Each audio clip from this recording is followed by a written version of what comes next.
was unclear whether he was gonna come on or not. We don't need him. That's perfectly fine. I just couldn't tell from the comment the other day. Good morning. We're on the record in case number 2021-00358, electronic application of Jackson Purchase Energy Corporation for a general adjustment of rates and other general relief. My name is Kent Chandler. I'm chairman of the Kentucky Public Service Commission. I'm joined today by Vice Chair Amy Cubbage and Commissioner Marion Butler. First, and I haven't got to say this in a while, if you have cellular phone, please put it to mute. For those that are participating remotely, if Mr. Cook does, we just ask that you follow the same courtesies in the past and stay on mute until you're speaking, and especially for Mr. Cook, if he decides to interject, I just ask that he identify himself when interjecting. At this time, we'll take an entry of appearance of counsel for the applicant. Well, Mr. Chairman, my name is Mark David Goss. I'm with the law firm of Goss, Sanford in Lexington, Kentucky. My co-counsel will be Allison Honecker, who I explained to the commission is having trouble getting here this morning because of the weather, but she'll be here momentarily, hopefully. If not, she's going to plug in. We also have as witnesses Mr. Greg Grissom, who's the president and chief executive officer of Jackson Purchase Energy. We have Jeff Williams, who is the vice president of finance and accounting, and Mr. John Wolfram, who is our rate expert. Good morning to the commission. And for the Attorney General's office? Mike West for the Attorney General's office, and we also have our witness Lane Collin here as well. Okay. And it will be you all day, Mr. West? It will be me all day. There's a chance that Mr. Cook may join us, but I'm not certain about that. Okay. And for staff? Jason Collier for commission staff. And Nancy Vincent for commission staff, and my co-counsel participating remotely are Justin Young, Mariah Tussey, and Heather Temple. Thank you. We don't have anybody in person that's asked to provide public comment. We had on our website for the past, I guess, little while, I don't know, number of hours, maybe day and a half, information on if members of the public wanted to provide comments on this case, how to sign up to provide those comments ahead of the hearing this morning. Nobody to this point has signed up to provide those comments. I just remind folks that if they would like to provide public comments on cases, they can do so at any time before the case is submitted. We just ask if you provide public comments on a case that you identify the case number, your name, and your address. In this matter, the case number is 2021-00358. You can provide public comments by either providing them in written form and mailing them to the Kentucky Public Service Commission, sending them to 211 Sauer Boulevard, Frankfort, Kentucky, 40601, or emailing them to the Public Service Commission at psc.comment@ky.gov. There's also a form on our website. If you choose to fill out that form, it will also come in the form of a comment in addition to email. Again, we just ask that you include your name, your address, and the case number. Let's see here. Mr. Goss, have we had evidence of the public notice filed into the record in this case Yes, yet? Your Honor, it was filed late last week. Okay, thank you.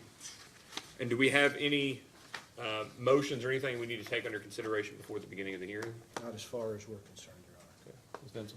I believe there are a few confidentiality motions that are pending, but we Okay. should have orders out shortly. All right, I'll put the task on you, Mr. Goss, if you think we're moving into something that, Okay. that the company or the applicant has filed under the petition for confidentiality, please just let us know. All right. Thank Certainly go into confidential session. Thank you. All right. Mr. Goss, you can call your first witness. Mr. Chairman, I call Greg Grissom, President and CEO of Jackson Purchase Energy, to the witness stand.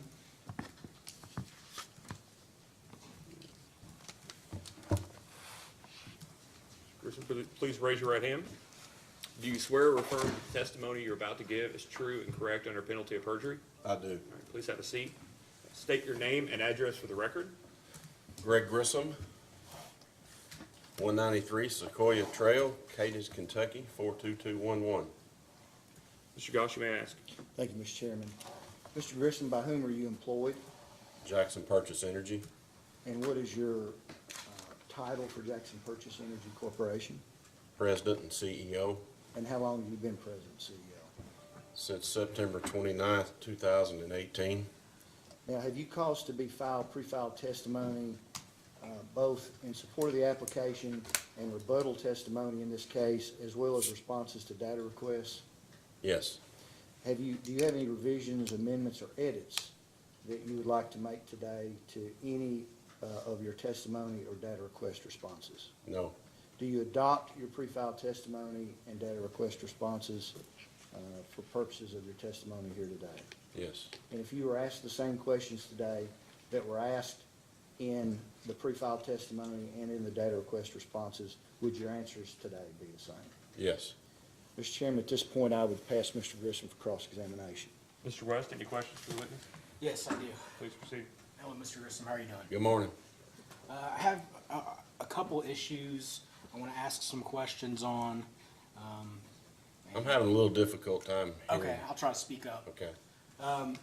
So first of all, I want to ask some questions about vegetation management, as I'm sure you expected. The application requests that $3,316,327 pro forma adjustment over the $536,000 expense recorded in the test year, correct?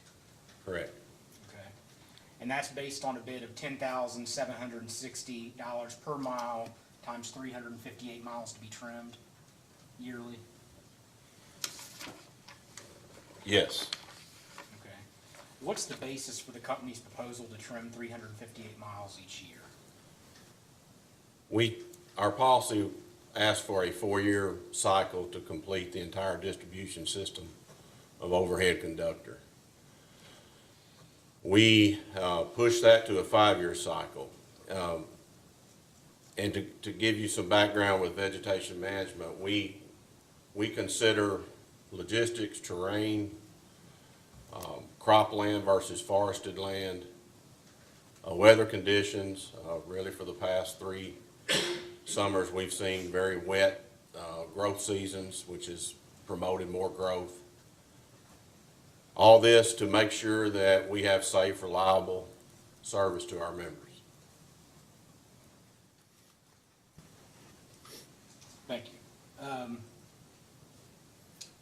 The company actually trimmed 81 miles in 2021, correct? And 213 miles in 2020? Does that sound right? Yes. And there was no data for the years 2010 through 2019. I'm sorry, can you repeat that? And there was no data for the years 2010 through 2019 on how many miles were trimmed, correct? Correct. If the commission were to approve the recovery of the $10,760 per mile for 358 miles per year through rates, how could it be assured that the company would trim 358 miles per year?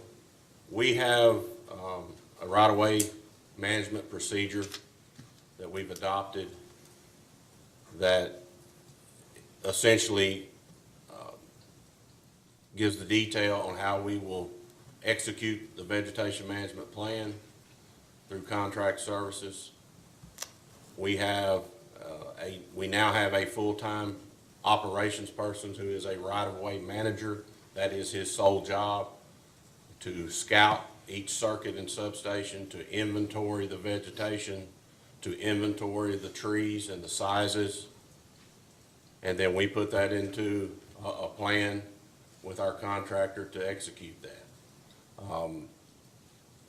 Today, we have contractual obligations for the contractor to make sure that they have performance in place. We have experienced never before seen increases with the pandemic, with the labor shortage, the supply chain issues, and this is not just Jackson Purchase. Every electric co-op in the state of Kentucky is dealing with the same issues. It's a national issue as well. The fundamental problem is a labor shortage. Okay. I guess what I'd like some discussion on, if you're able to, is in 2021, based on increased costs, the company decided it was only going to trim 81 miles. So it seems like the company adjusts the number of miles that it trims based on cost. How can the commission be assured that that won't be the case going forward, that costs increase further? Essentially, it's a revenue issue. We didn't have the financial ability to trim the cycle. Moving forward, we will execute that. We look at right-of-way as one of the main drivers for public safety, member safety, and employee safety. We work in a very hazardous environment, as everyone in this room understands, and vegetation management is the most important tool to control that. We're a nonprofit member-owned co-op. We are managed by an 8-member elected board of directors. They live on our system. They expect that performance just like every member on the system across the 6-county area. We want to see the same reliability, the same safe product as you would in an urban area like Lexington or Louisville. So I think you said it's a revenue issue, you didn't have the money to trim miles. Correct. Okay. So I want to talk about the previous contract. There was a contract that the company that Jackson entered into with, I believe, Townsend for a clearing to occur from 2018 through 2021, correct? Yes, can you refer to that, please? Well, it's in the record in response to AG's data request 1-38, but I have a copy here if you'd like to refer to it. You got it? Yes. Okay.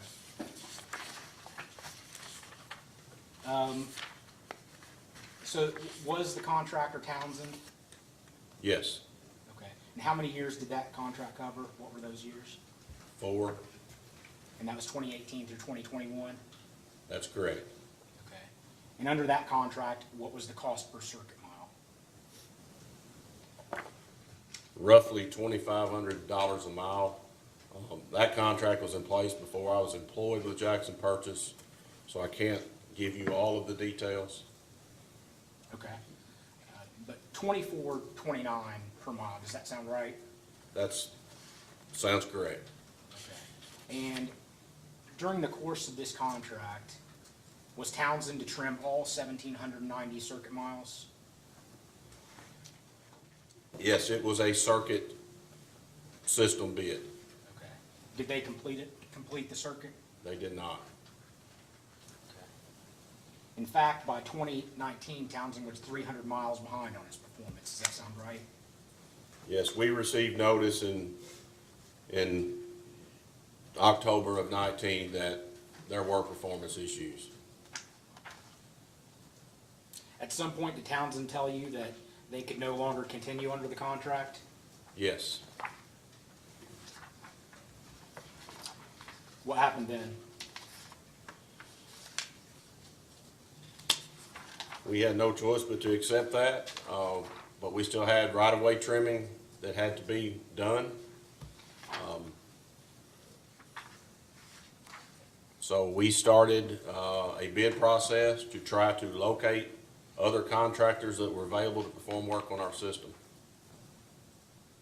Okay. But keep in mind that we did have a 20-year relationship with Townsend. To my knowledge, they had been working for Jackson Purchase for 2 decades. They are a very trusted right-of-way company, a very large right-of-way company with over 1,300 employees, and they have a good name within the industry. So you just said you had no choice but to accept that. Am I characterizing that correctly? Yes. Okay. Can you turn to page 6 of the contract?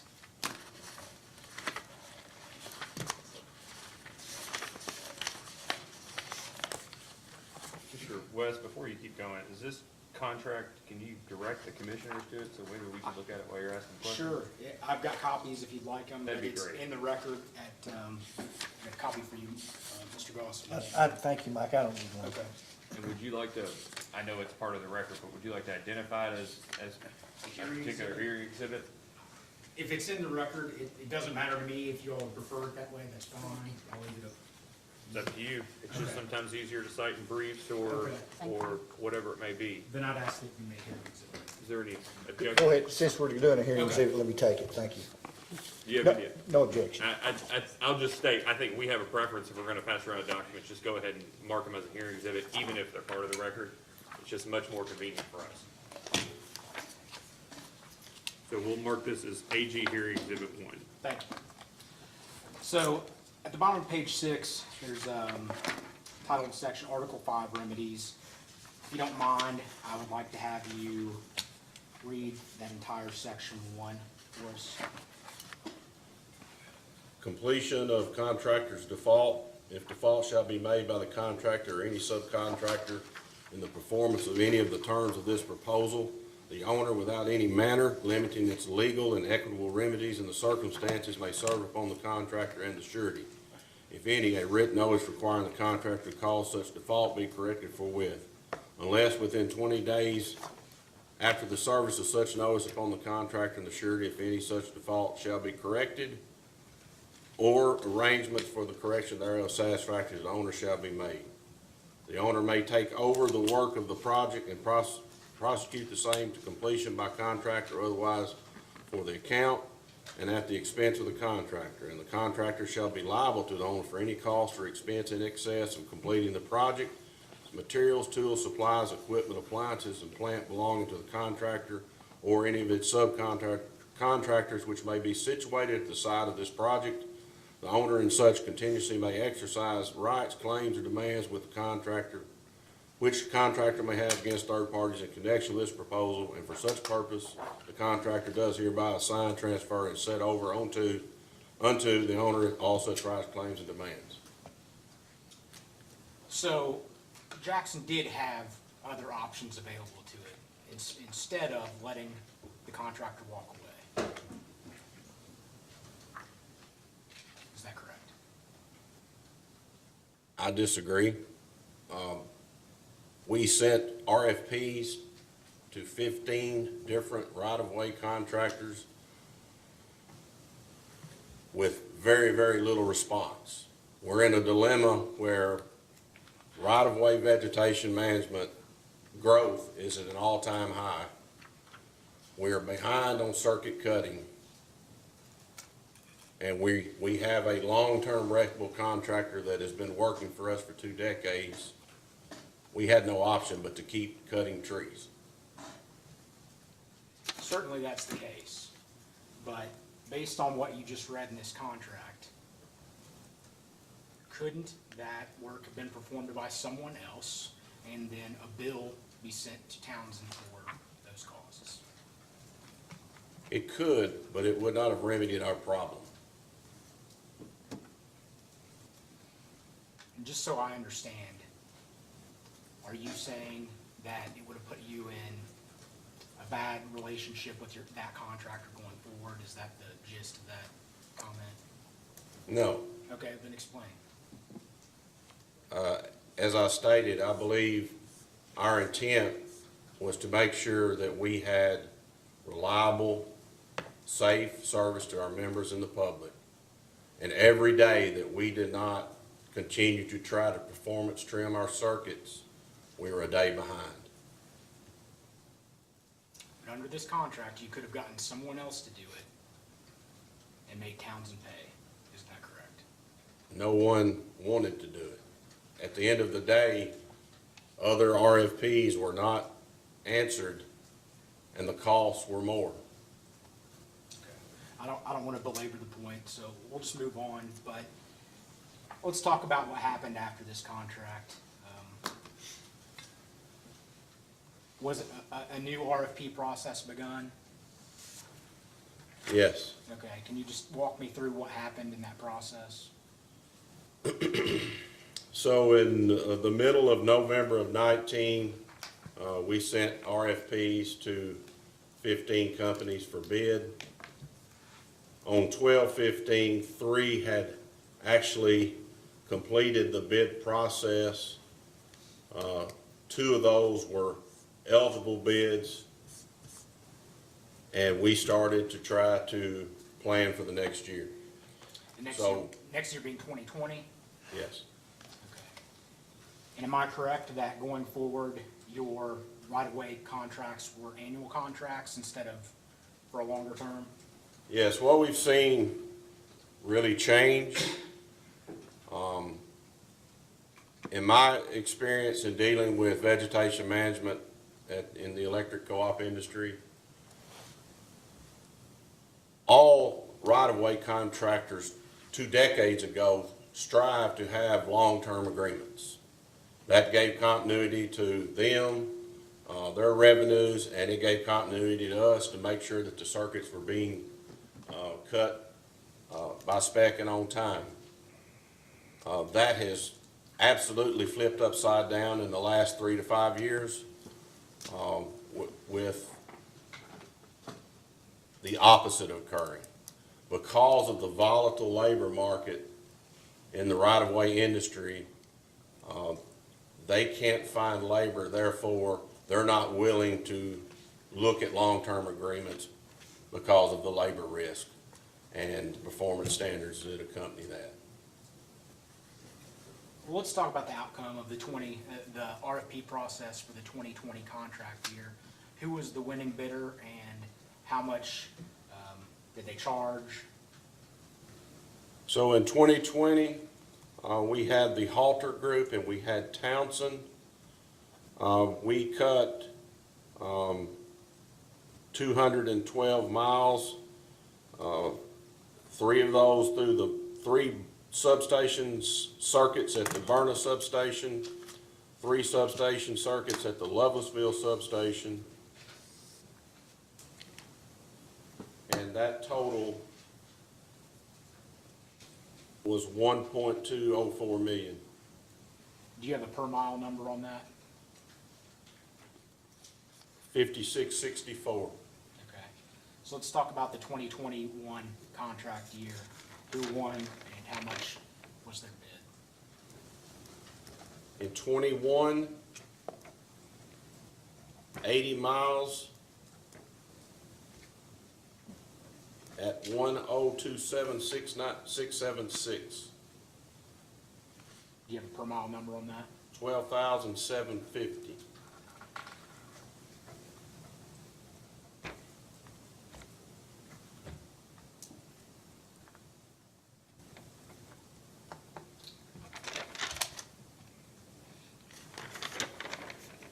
So how did you reach the 10,760 number per mile that you're asking for in the application? I would defer that question to our CFO, Mr. Williams. Okay.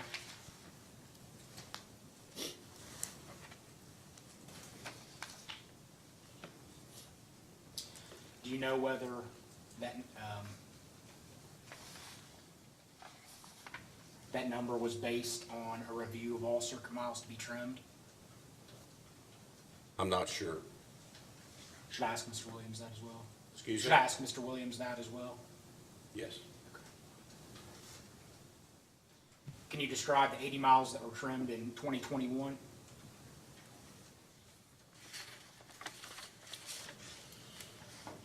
And just for some clarity, what I'm asking is, can you give us some background on how difficult comparatively those miles were to trim compared to the rest of your system? Yeah, so we have 29 substations. There's 4 to 6 circuits per substation. Those circuits can range from a mile or 2 long to 35 or 40 miles long, just depending on where they're located and what they serve across the distribution system. Within that is the 6 county area. The western end of our system is very agricultural, it's very flat, open. The terrain is easily accessible other than when there are wet weather conditions. But as you move to the east and central part of our system, it's much more forested. The northeast side of our system, there's a lot of elevation change and rock. So, long story short, the cost per mile can vary greatly different depending on the terrain and the amount of vegetation.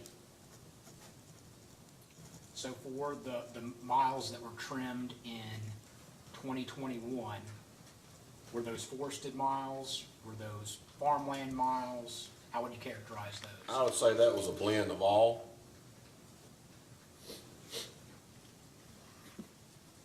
Typically, we have about 10 customers per mile. So every 10 miles, every mile, there's 10 customers with some sort of service drop to a residence. So if you knew that you had less mileage that could be trimmed based on revenue constraints in 2021, did you not prioritize troublesome areas or areas that were particularly in need when deciding what to trim? Yes, that is part of the equation, but the other part of the equation is public safety, clearance, and also crop access and crop damage can be an issue. But we do look at outage durations on certain areas and try to determine where's the best way to use a resource. Right, so all of the things you just mentioned, public safety, outages, all of those would be remedied by addressing the most problematic areas on the system, correct? Yes. A little bit different line of questioning. Who is Scott Gribble? Scott Ribble, Scott Ribble, I'm sorry, yes. he is our former VP of Operations and Engineering. So he's no longer employed by Jackson Purchase? No. Okay. Can you talk about the circumstances of his departure at all? I would Mr. Chairman, defer to council. excuse me just a second, Mr. Chairman, it's fine, I think, and it's a relevant question. It is a personnel issue, and I wonder if that should be a confidential matter that, for the I guess commission to take up. Yeah, I appreciate it. I guess the question I have, if we need to move on, is the question, when did he leave and how long has he been gone? Or is it, why is he no longer Yeah, with the company? circumstances, Yeah, the question is why he's no longer with the company. That's and- fine. And And just I put think it's us- a legitimate question, we just, yeah. okay, Yeah, he didn't object to the actual question. Could we just, any Perfectly objection to fine. move it to the confidential session to have this line of questioning? it's really just one or two questions, that's fine. Okay, yeah. Thank So you, we'll Mr. just go Chairman. on to the confidential session.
Mr. West, you may continue. Okay, just a few questions on an entirely different topic. I want to talk about customer charge for a minute. Okay? So the application request of the customer charge increased from $16.40 to $21.25 a month, correct? Yeah, I believe 2140. Well, okay, I have $21.25 written down. If it's $21.40, that's that. Can you discuss the factors that the company considered when it decided to request to increase that customer charge by 29%? Yes. So when I arrived at Jackson Purchase in late September of 18, you know, it was very clear that we're spiraling from a kilowatt hour sales perspective. We have had over a decade of kilowatt hour declines. And so that's troubling. As we know, that's based on volumetric sales. And there's really three cost drivers for us. Power supply, which is typically in the 70% range of every dollar, labor, and right-of-way. So there's not a lot of meat on the bone to operate. When we look at customer charge, it costs the same to serve any residential member.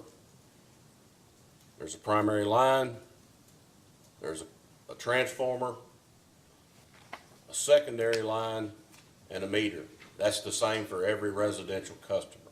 Really, it shouldn't matter where you sit on the distribution system. And that's the reason we want to put the revenue into the customer charge.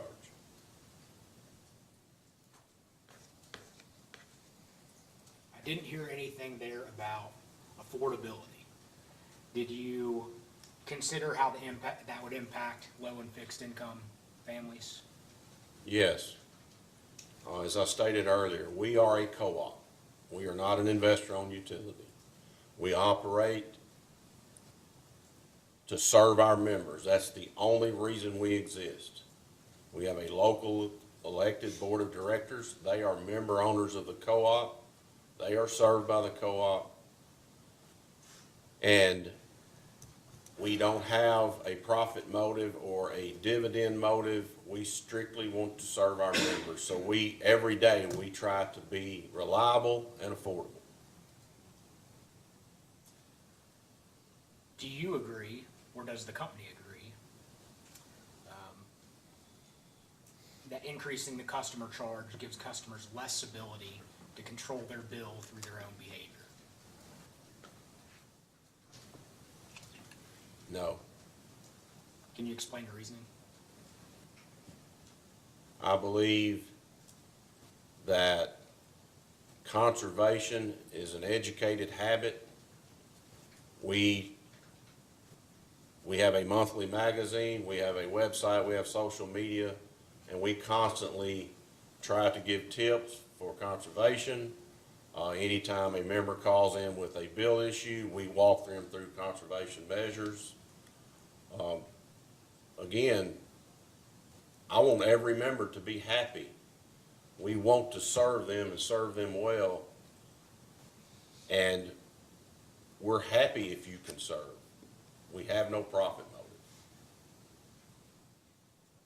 But as a factual matter, the more revenue that's captured through fixed charges results in a lesser ability for people to control their bill, their total bill, through their conduct, correct? I disagree. Can you explain?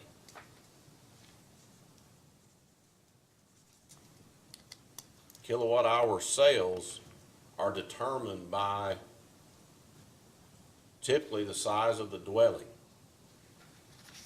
the size of the water heater, the sizing of the efficiency of the heat and air unit, the insulation factor. All of those are out of our control. We can give recommendation but that's it. So I'm just trying to understand your point. You're saying that a customer can't control their bill once they've made the decision on the sizing of their house and their hot water heater through their usage? There's technology that gives the consumer the ability to monitor their usage, whether it's through a thermostat device or with a smartphone app.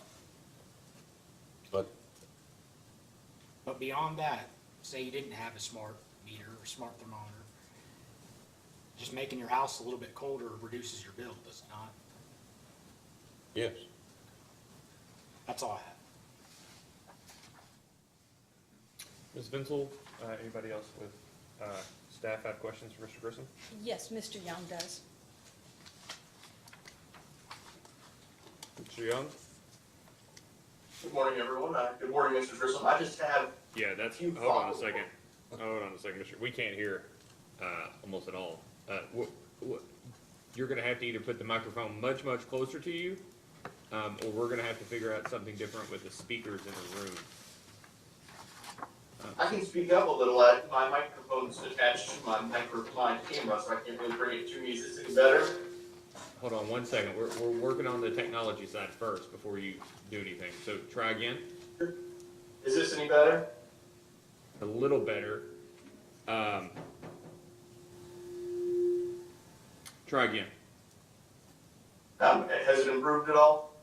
It's improved, but I don't think you can particularly hear him, can you, Mr. I'll Grissom? try. Well, I'd rather get it right. So let's take a short recess. And Mr. Young, I'd ask if you try to call in with your phone, to use your phone as audio, and we'll see if that's better after a short, let's just take a recess for 8 minutes till 9:55.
right, we're back on the record in case number 2021-00358. Ms. Vinsel, would you like to ask questions? Yes, I will. Thank you, Chairman. Good morning, Mr. Grisham. Good morning. Can you hear me okay? I think so. Okay. Please let me know if you have any problems hearing me or if you don't understand the question. I want to follow up on the number of bids that Jackson Purchase received when it rebid the vegetation management contract. Do I understand correctly that you sent out RFPs to particular contractors, or did you publicize the RFP? We basically sent those to, around 15 to 17 contractors across the country, the region, that, are recommended through the National Rural Electric Co-op Association, some of our other, trade associations. Best practices, we talked to other co-ops across the region, and it's, you know, at that point, it's a really pretty small family at that point. And recognizing that you have not been to Jackson Purchase long enough, to the best of your knowledge, in the past when Jackson Purchase would submit, would Jackson Purchase submit an RFP for the vegetation management contracts? You know, I can't speak for time prior to my arrival, but I would say that that is a practice. Do you know if Mr. Williams might be able to speak to that? Mr. Williams arrived about the same time I did, so that may be difficult. Then I won't bother to ask him then. Thank you. Okay, we would like to distribute, we're going to introduce as an exhibit, Jackson Purchase's response to the commission staff's second data request, item 21, and this is page 4 of 26. May we approach the witness, Your Honor? Please.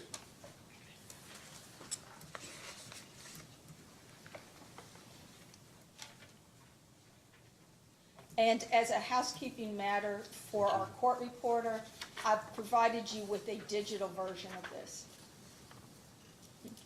Thank you.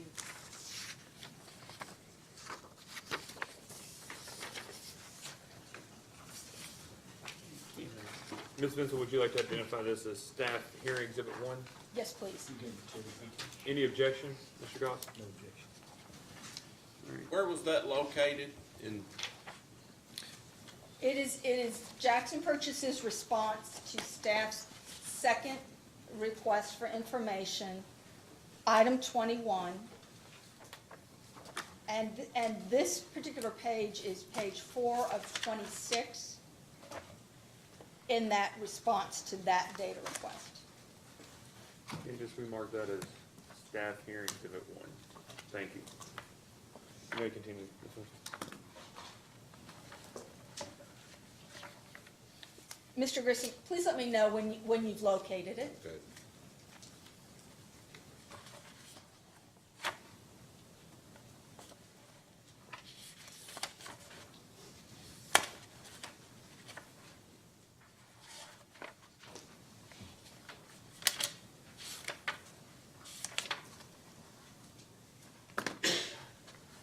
I've not been able to locate that just yet.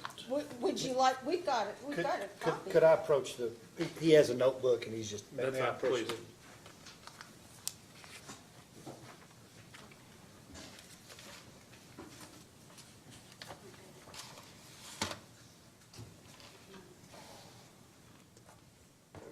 Okay. It's page 4.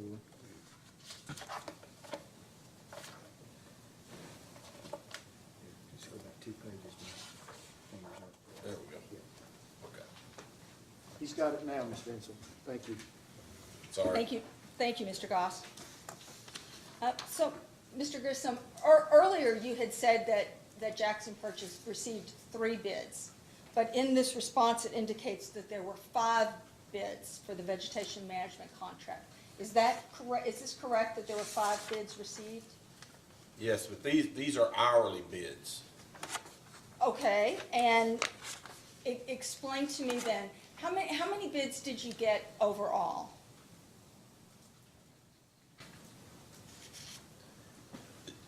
These are the same list of contractors that went out with the RFP. There was a total of approximately 15 to 17. 2 to 3 responded, and then on the bid circuit process, these responded on the hourly process. Okay, so, Mr. Vincent, I'm sorry to interrupt you. I want to make sure that we're talking from the same page. You'd ask him about 2020, is that correct? Or 2021? yes, the current contract, the RFPs that went out. Let me step back. After Townsend breached the contract and Jackson Purchase rebid for vegetation management. Okay. So it sounds like I need to understand what type of RFPs. Well, I'm not, I don't mean to get in the middle of your cross-examination, but I want to make sure that you and the witness are on the same page. This was a 2020 bid for the year 2021. And I think I think what you're asking, or what you think it is the 2019 bid for 2020. Oh, okay, let's, that adds even more to my questions. Okay. Thank you, Mr. Goss. So to clarify, then, the contract was rebid in 2019 for 2020, and again in 2020 for 2021, is that correct? Yes. Okay, so in the 2019 bid, you say you only received, or how many bids did you receive for the 2019 bid process? 2 or 3 2 or 3? out of 15 or 17. And Townsend was one of those. Yes. So then, in 2020 for the 2021 contract, or clearing, is that when you received, how many bids did you receive? I believe those that are listed here. Okay, so you received 5.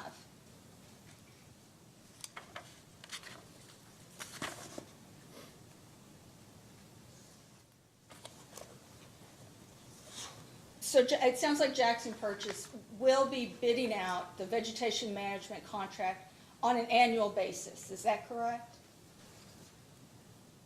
Yes, I think, as I stated earlier, I believe, our goal is we've got to be more aggressive in keeping up with our circuits. And to do that, we are responding to what the market is offering.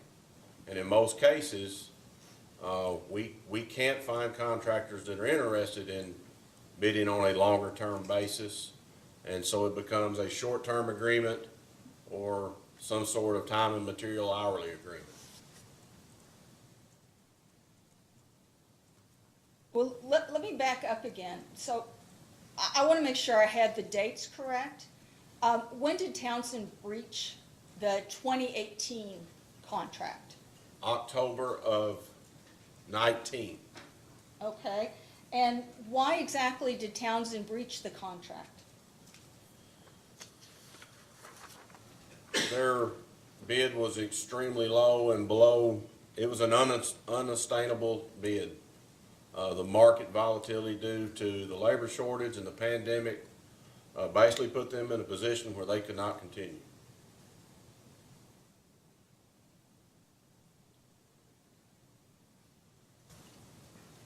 And I think if you see the escalation from 19 numbers to today, it's over 150% increase. And this is not something that we're just seeing at Jackson Purchase. I think it's an industry-wide issue. Well, let me go back to what you said, so about the contract being unsustainable, it was below market price. And I'm going to set aside an assumption that market price is what the contract was. So let me ask, Was Jackson Purchase aware that in 2018, the contract amount was below market price and unsustainable? I can't answer that, I wasn't there. The contract was actually, approved in 2017.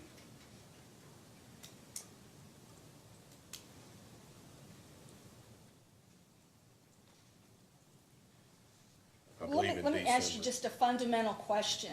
If a contractor has breached a contract, why would Jackson Purchase find it reasonable to consider that contractor again? Because of the long-term relationship, their reputation within the industry, and the fact that after the end of 19, we started to investigate the true issues that are going on within the industry, and quickly found out after the RFP process that no one was willing to bid. But that's not quite true. You said you got 3 bids in 2019 for 2020, and 5 bids in 2020 for 21. So there were other contractors that were willing to bid. With significant increases in cost. Let me go to the exhibit that I handed out. Yes. I note here that Townsend, this hourly crew, the hourly bids, not the circuit bid, the hourly bids, are roughly $50,000 lower than the next lowest bidder. And again, subject to check, the Townsend contract is about $140,000 less than the highest bidder. Did you not have concerns that, given these price differences, that Townsend might again be having an unsustainable contract price, even though it was on an annual basis? I mean, we always have concerns with any contractor because we want to measure their performance, but I think what had changed in that time frame is our ability to manage the structure of the cutting, the performance period that was in place, the oversight that we were able to give at that time. And I go back to many times when a right-of-way company is bidding, whether it's a circuit or an hourly job, some of that estimation process comes from experience on that particular system. So if I'm ABC right-of-way company and I'm bidding for a co-op in, I'll use my old co-op's territory in Hickman Fulton, very southwestern end of the state. It's very flat, very open, very agricultural. It's an easier terrain to manage versus if we were in eastern Kentucky. In a lot of cases, with today's technology, the estimators for the right-of-way companies do this through Google technology or map technology, and they may not actually be boots on the ground in some cases. We knew Townsend understood our system, so we were more comfortable that they could fulfill their obligations. Obligations that they'd already breached earlier, though. So what confidence did you have that Townsend would not breach again? They were willing to sign a short-term agreement with those performance standards in place. They met with us in person. They laid out a good plan, and we felt like it was the best option. And at the end of the day, we are still trying to save money for our members. And again, I don't want to repeat some of the questions the Attorney General had, but to be clear, in 2021, there were only 81 miles that were cleared, correct? I believe that's correct. And what was the contracted amount to be cleared?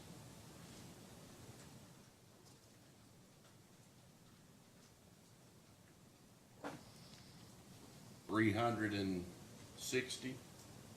So Townsend did not meet its contractual obligation. No. And what remedy did Jackson Purchase seek for that failure to meet the contractual obligation? We chose to try to move forward with our right-of-way program. We knew that the market was changing at a rate with labor costs that were industry-wide. So we had to make a decision to trust what Townsend was telling us.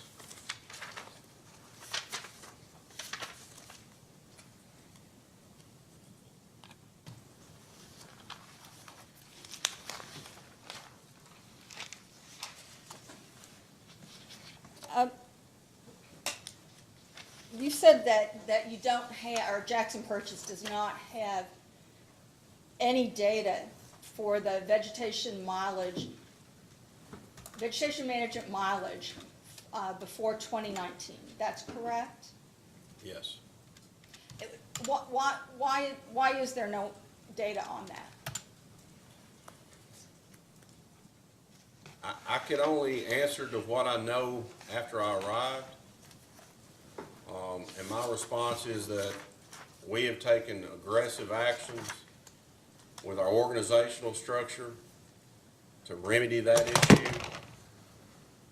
We now have a weekly meeting with Townsend. We review productivity and pricing on a 5-day basis.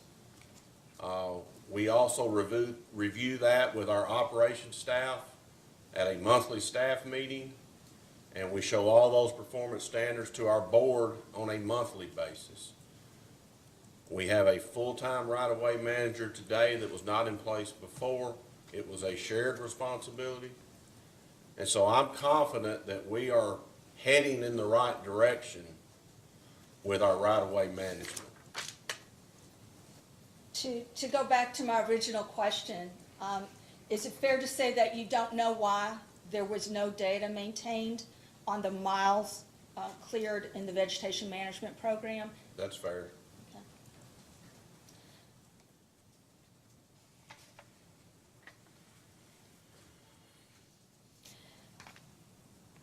Given the degree of oversight you're mentioning, and Townsend's failure to meet its contractual obligation in 2021, I guess I would ask, what sort of oversight is there actually to ensure that Townsend is in fact meeting its contractual obligation? I think part of the process of pre-inventorying the circuit jointly, monitoring the actual productivity on a weekly basis jointly, and then at the end of that process, our accounting and operation folks reviewing invoices and making sure performance was met before we write a check. And when did you begin that program? Approximately a year ago. And I would offer that our organizational structure has changed a lot since early 2019 to present. Trying to make sure we align skill sets and responsibilities in regard particularly to operations and engineering and right-of-way.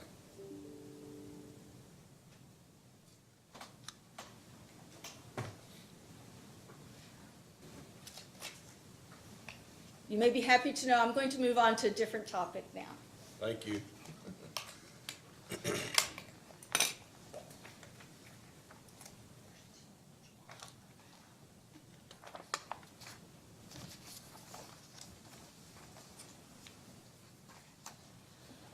Chairman, staff would like to introduce as staff hearing exhibits number 2 and number 3. The first is taken from case number 2019-00326, which was Jackson Purchase's application for a CPCN to construct a new headquarters facility. And this is particularly, it's the cover page, an affidavit page, and page 7 of Mr. Williams' testimony in that case. We also have, and that would be staff exhibit number 2. For staff exhibit number 3 from that same case, 2019-00326, is Mr. Grisham's testimony, the direct testimony. It's the cover page, the affidavit, and page 12. Any objection, Mr. Goss? No objection. We'll mark that as staff exhibit 2 and 3, and you may.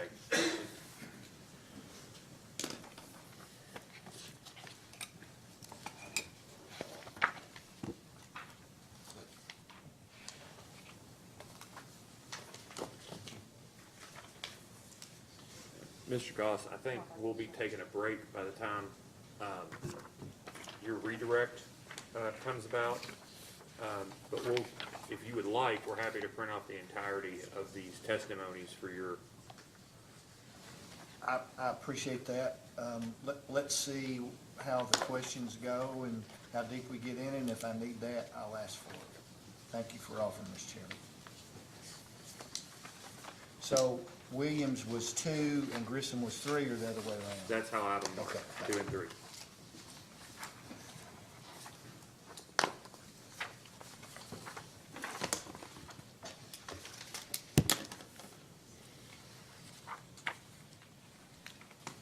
Can I have you, Mr. Grissom, can I first have you turn to hearing exhibit number 2? This is Mr. Williams' testimony.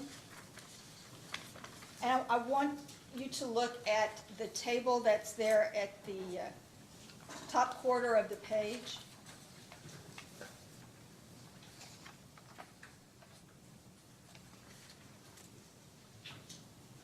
I'm going to read from the sentence right below the table. The table is labeled as decreases, increases in cost, and the sentence following the table reads, "The decreases/increases shown in the above table are reflective of the incremental savings/cost associated with the new headquarters building as opposed to the old headquarters building." On that very top row, and the print is small, but I took this straight from the case record. On that very top row, would you agree, to the best that you can, that these numbers reflect the projected savings for the cost of electric service to the new headquarters building, as opposed to the cost for electric service to the old headquarters building? Yes? And would you agree that from between 2022 and 2028, the projected savings were annually $41,822? According to this summary, yes. Let me have you turn to your testimony in that case. And again, this is your direct testimony. It was filed with the application.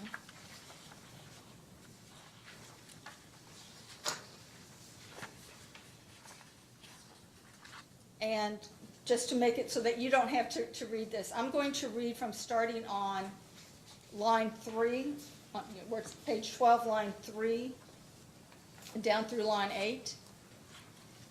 Your testimony is, in addition, it is worth noting that the existing headquarters is not located in Jackson Purchase's service territory, and for the last 50 years, the cooperative has instead paid Paducah Power System a monthly power bill.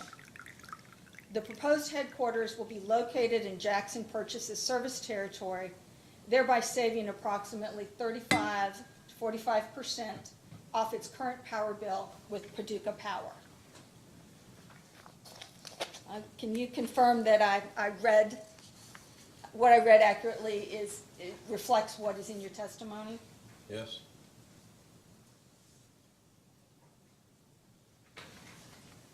So,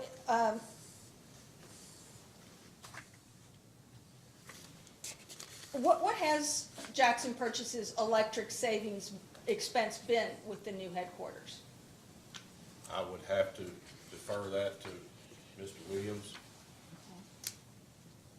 I will ask Mr. Williams also, but I will also let you and Mr. Williams and your counsel know that staff will have a post-hearing data request. We will submit these in writing afterwards, we discuss this afterwards. But what we are going to ask for are the electric expense recorded for the new headquarters buildings for the months of November 2021 through January 2022 by month. I would note as a housekeeping aside that we're aware that in the case record, we have the electric service cost expenses between June 2021 and October 2021.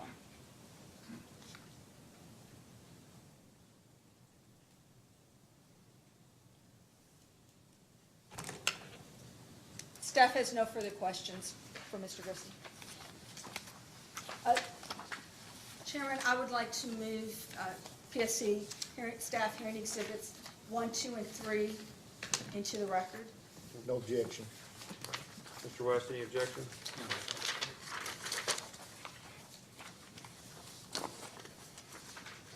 Before we move on to the commissioners, would you also like to, in addition to marking, go ahead and move Yeah, the interview? I'll move the AG's hearing exhibit into evidence. Mr. Goff, any objection to No, sir. contract provision? All right.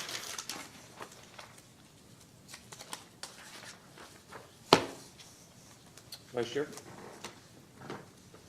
Good morning. Good morning. I'm going to go back to the topic that I'm sure you're just so excited about right away.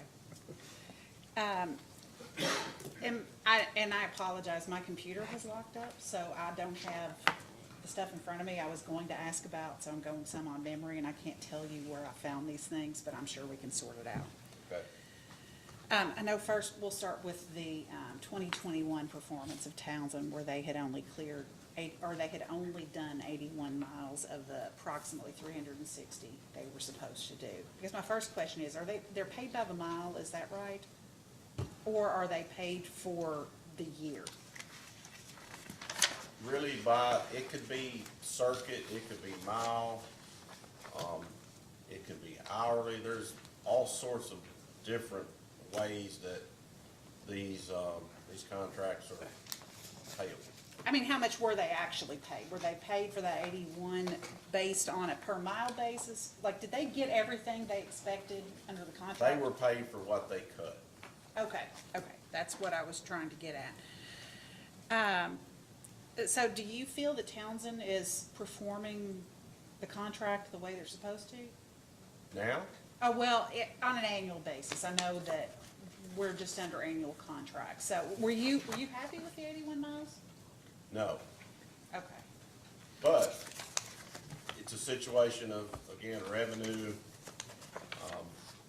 the perfect storm, if you will, between what's happening with our revenue, what's happening with the right-of-way market.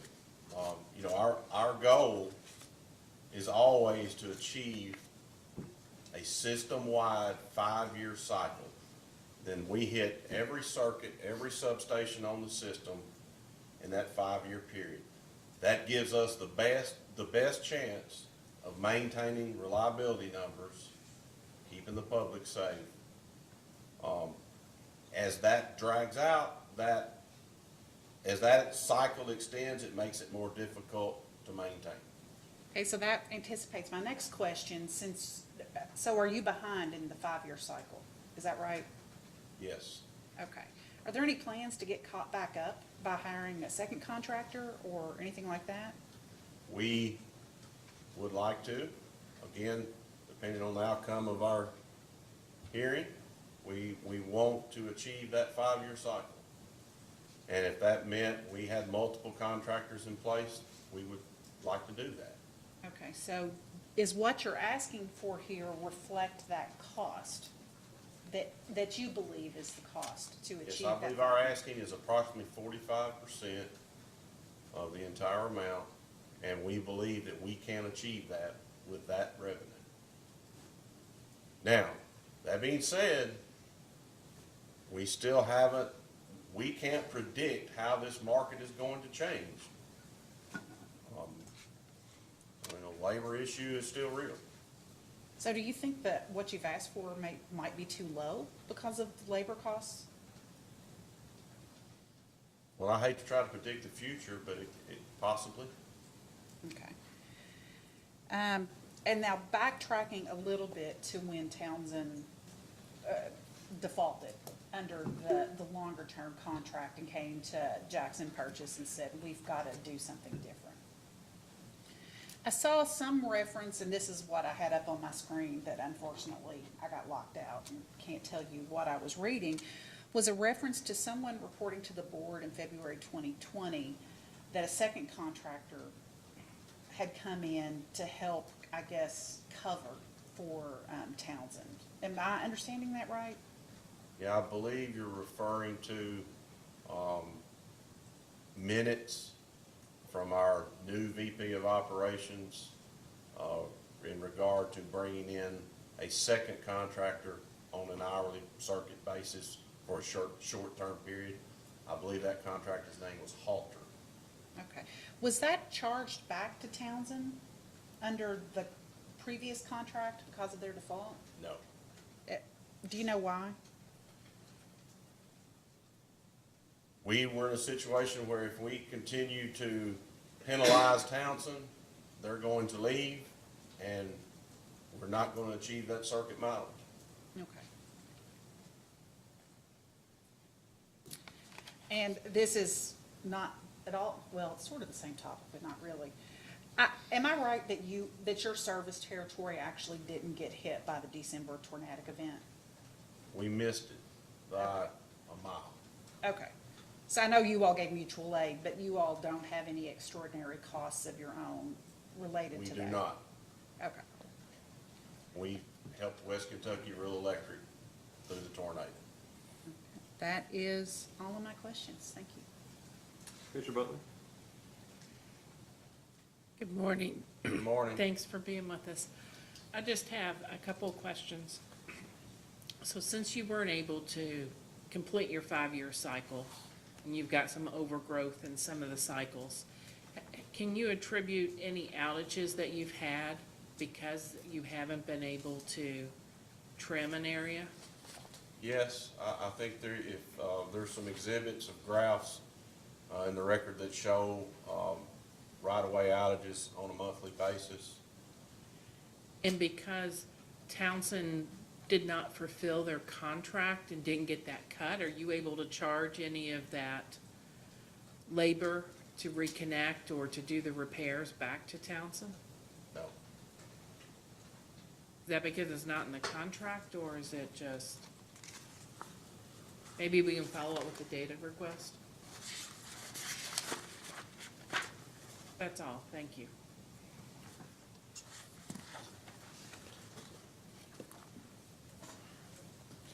Mr. Grissom, Yes.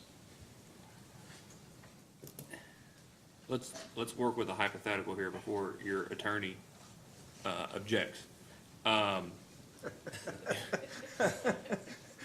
sitting on the edge of my seat, Mr. Chairman. If you had come to Jackson Purchase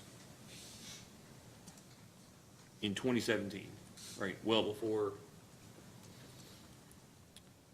would you have agreed to let Townsend out of the contract whenever all this came up?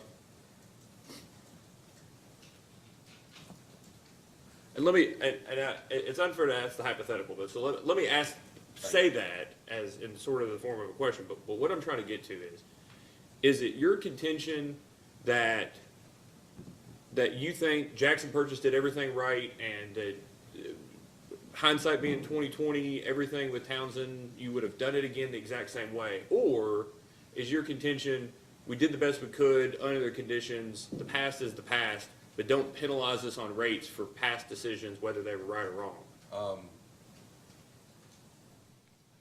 You know, I'll say this, and I would do things differently.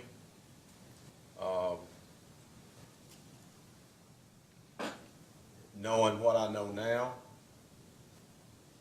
you know, at the end of the day, I'm a CEO, and I want to have a result, and that's achieve a 5-year right-of-way cycle and meet good best practice indexes for our industry in that regard. So reduce outages, keep the public safe, keep our members safe and our employees. Did we do everything right? Absolutely not. Are we gonna do better moving forward? Absolutely yes, and we already have those measurements in place to do that. And I'm confident that we can. Were you CEO when Townsend was released from the contract? Yes. Okay. And did Jackson Purchase get any opinions from council about their rights and obligations under the contract? To my knowledge, our former VP of Operations did consult with our attorney, but I cannot verify that. Okay. And you're unaware of any written opinions? I'm unaware.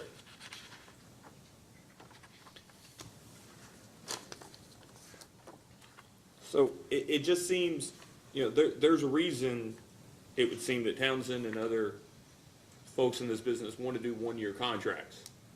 Because there's a risk to them that they may lose money in outer years if they do a multi-year contract. And this is a Vice Chair Cicero comment as much as it is a question, but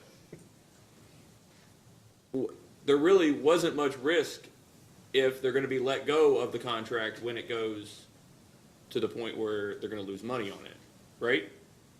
Yes.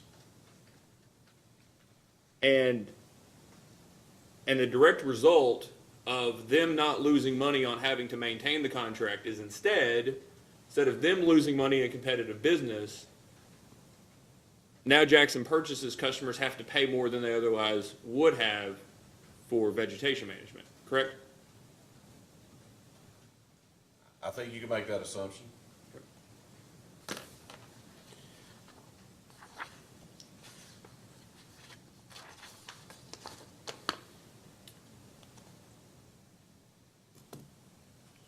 You may be new to Jackson Purchase, but you're not new to the industry, right?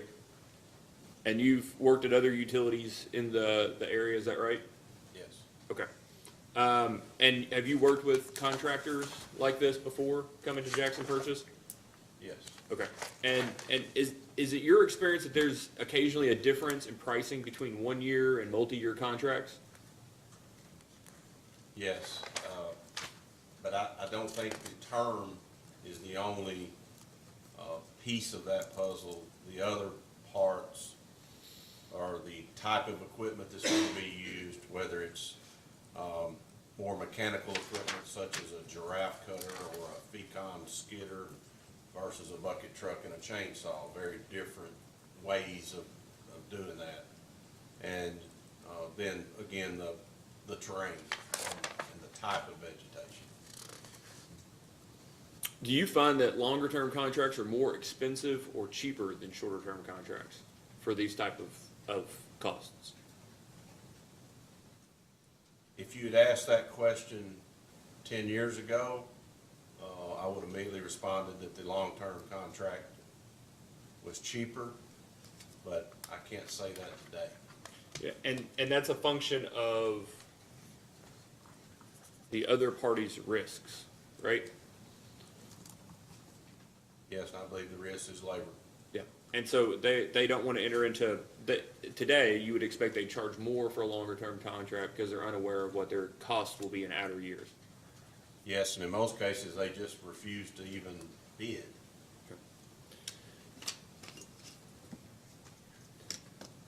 So cost aside,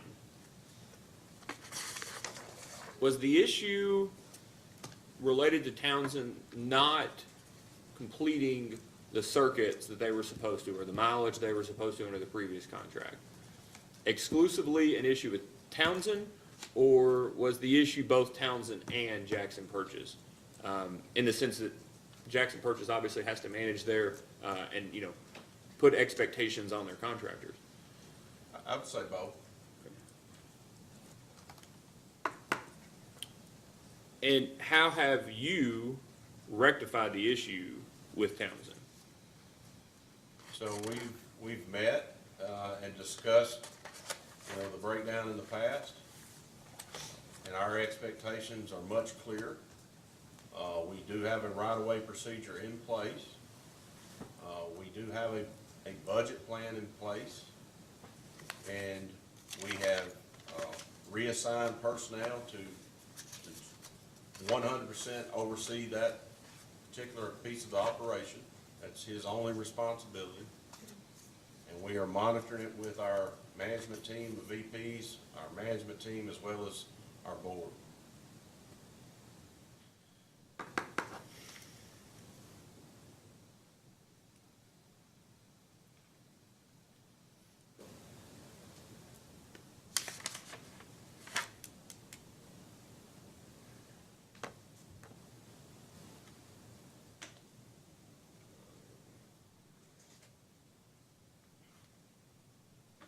What, that you're aware of, I know you weren't there when this was set, but what is your understanding of the basis for, well, let me take a step back. I've heard today, and maybe it was just a mistake, does Jackson Purchase's plan, is that initially, or the preferred plan, a 4-year or a 5-year cycle?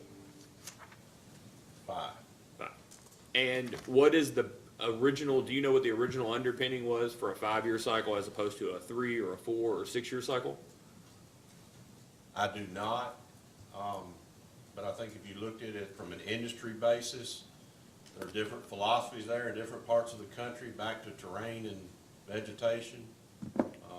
But in our case, we believe that gives us the best chance, time-wise, in a 5-year term to achieve good reliability indexes. Well, I mean, that's fine. I'm just curious what the basis for that is. I mean, so the commission has done, you may be aware of this or not, but the commission has done investigations before for other utilities, either whether it's focused management audits or whatever it is, and some of our utilities have made significant changes outside of those to the way they do vegetation management. LG&E and KU, for instance, Kentucky Power, they've either moved to a cycle or a combined cycle and spot vegetation. And so I'm just curious, I get what you're saying is we think, I'm wanting to understand what the basis for that conclusion is that 5 years is the right number. So when we inventoried the circuits, our right-of-way manager has been in the co-op business for 40 years, so he has a real good understanding of the type of equipment needed, the timing on achieving mileage, and we also had a right-of-way consultant look at some of our terrain with mapping and drone footage and give some recommendation, and that's how we decided on 5 years. Do you have any information that you're aware of that circuits that have been trimmed in year 2, 3, 4, or 5 have higher SAIDI or safety numbers as compared to those with it's been less time since they were trimmed? Yes, we look at the outage data historically to try to decide how to assign those resources. Well, assign the resources, but I guess what I'm asking for is there I'm asking this in the dark, not understanding or not having seen this necessarily in the record, but is there a big drop-off in or big increase in customer minutes of interruption or SAIDI or safety or some other reliability metric between year 2 and 3 or 3 and 4 or 3 and 5, or is 3, 4, and 5 at the same level and 6 is the big increase and that's why you stuck to 5? I'm trying to understand the strict adherence to the idea of 5 and what, and I get, expertise and things like that, but is there anything quantitative that you're aware of that sort of continues to confirm 5 being the right amount and not 4 or 6 and then doing spot checks and things like that? Yeah, I think if we can look at, we can see that in the short term that we will see indexes go down as we trim, because it's a 40-foot right of way. So I think part of it goes back to the type of trees you're dealing with. In many cases, if you're dealing with a tree that's more of a brush species, you can remove it easier with mechanical equipment. If it's let's just say a tall oak species, you're more side trimming with some sort of giraffe machine, and it's a hardwood, which is much more difficult to remove. That being said, height and width determine some of the cycle time. Let me ask it this way. I know that the AG's the AG's witnesses made recommendation around, I don't know how to phrase it, but they've made recommendations around what the commission ought to make the utility do in terms of, like a focus management on, I think was the term that was used. Let me ask it this way, with understanding their recommendation, but also understanding, I mean, you don't see you have no idea whether labor shortages are gonna lead to increased prices or they're gonna level out in terms of vegetation management, right? I don't. Yeah.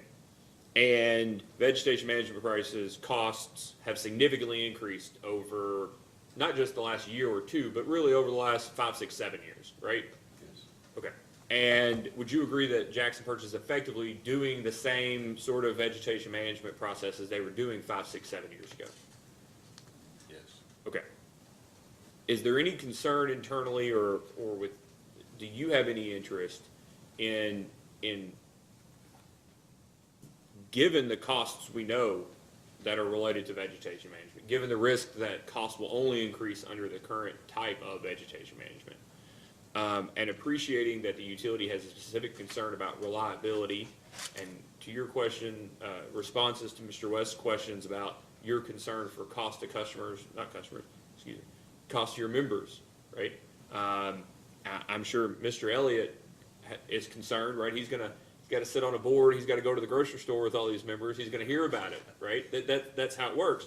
With all of that in mind, have you given any consideration to taking a big step back and looking at whether going forward on a business as usual basis, given the cost risks, is necessarily the best way? Yes, I mean, we absolutely want to do this in the cheapest, most efficient way possible. But in our given situation with the overgrowth of vegetation that we're currently dealing with, I believe if we try to move that needle to draw this out longer, it actually is not an improvement. It's a barrier. Yeah, don't get me wrong. I'm not asking you to just draw it out longer. I'm just asking doing things different at all. Well, the specs are really determined through best industry practices with Arbor Society, with National Rural Electric Co-op Association, so they're proven methods. And so if we defer from that, I don't know that we're achieving the goals that we want. Well, let me ask this. Have you looked at, so there have been a couple things in the testimony where either you or Mr. Wolfram have talked about your reduction in headcount, or not even reduction in headcount, but just level headcount or size of utility. I think it's something like, I forget whose testimony it is, but that Jackson Purchase is ranked 64th out of 69 utilities of its general size in terms of headcount. That's fine, but headcount is not the only cost when we're talking about getting things done. I mean, Jackson Purchase has increased the expenses it incurs for contract services, whether it be, you all have increased the number of meters read by contract meter readers as opposed to employees, for instance. Certainly your cost for right-of-way management, vegetation management has increased. And so I'm just curious, have you all looked at, given the cost increases for vegetation management, bringing certain of the vegetation management expenses or tasks in-house as opposed to continue to exclusively do it by contractor? We have. We've had preliminary discussions with our neighboring Big Rivers co-ops about could we possibly pool our resources and get a better result? Could we partner with Big Rivers in that regard? And this is in the very preliminary stages, but at this point, the costs still outweigh a contractor basis. Well, but also, have you talked to any of those individual utilities, or even KU as an entire western area? They serve Wickliffe. You're aware of the TVA cooperatives that operate in your area. You mentioned West Kentucky. You certainly were aware of Paducah, Paducah Power being here. Have you talked to any of them about going in together and doing bidding for even contractors as a pool in order to reduce your costs on a per mile or per circuit basis? Yes, and I think we go back to the same premise that, for a contractor, that is a big step because it is a much larger risk, if you will, for them. If they're going to bite off a lot more mileage with multiple utilities in the same area, they're back to the same issue. I don't know that if I can get the labor and the equipment. That's one of the other issues that they're dealing with is if we ramp up to do a large circuit or a group of circuits with multiple utilities, our lead time today for a truck is 24 months. But those utilities are already doing vegetation management. The resources out there would just be a reallocation of resources, right? Yes, but that equipment as it's being used, requires mechanical upkeep, and there's a constant rotation, if you will. I just wanted the last couple questions. Townsend is not specific to your service territory, right? I mean, I think I saw maybe somebody's signature was out of Muncie, Indiana. I believe they are headquartered in Muncie, and to my knowledge, they're about 1,300 employees, and they operate in multiple states. Okay. And just last question on that. Do you know if Townsend does work for any of your neighboring or nearby utilities? I do not. Can I ask one question? I'm sorry to interrupt you about, you mentioned Townsend has 1,300 employees. Are they reliant on contract labor for most of the maintenance in your area? Or do you know if they're using their own direct employees? I believe they are their own direct employees.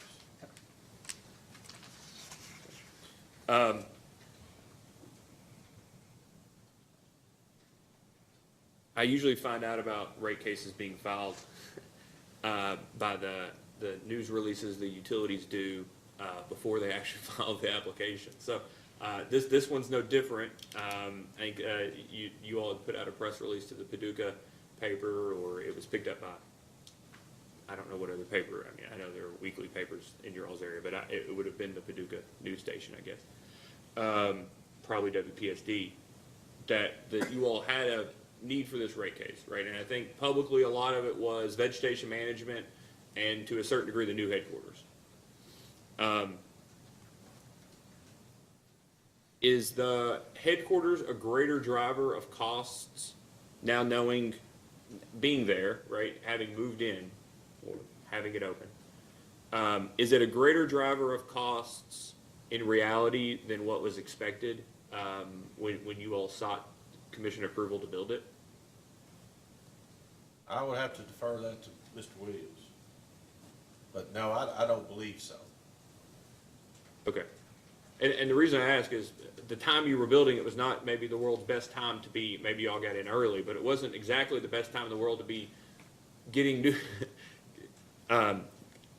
building something. It was expensive. I mean, the costs were increasing all the time to the point that we're asking about. And I'm just curious if you were aware whether it is more expensive than what you all initially anticipated. No, the project was completed under budget and on time, and we were fortunate that we were finished really before we were starting to see the national change with supply chain and building materials and design and engineering. So we were fortunate in that regard. And I'm going to give Mr. Goss a warning to listen to this question if we need to go into confidential for it to be answered. But have you all sold your previous building? Yes. Okay. And we've notified you and given you the amount, and that's a matter of public record. And then the second question is what I'm curious about, whether it's confidential or not. Did you all get out of it what you thought initially anticipated when you all were planning on moving into your headquarters? Yes. Okay. I've seen the number. I just don't know what to compare the number to. Okay, all right, thank you, Mr. Grissom. Given the time, Mr. Goss, I'd like to take a short recess and then give you an opportunity to redirect. I figured that may be a little Yes, sir. more efficient. So we'll take a 15-minute recess until 10 after 11.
Thank you, Mr. Chairman.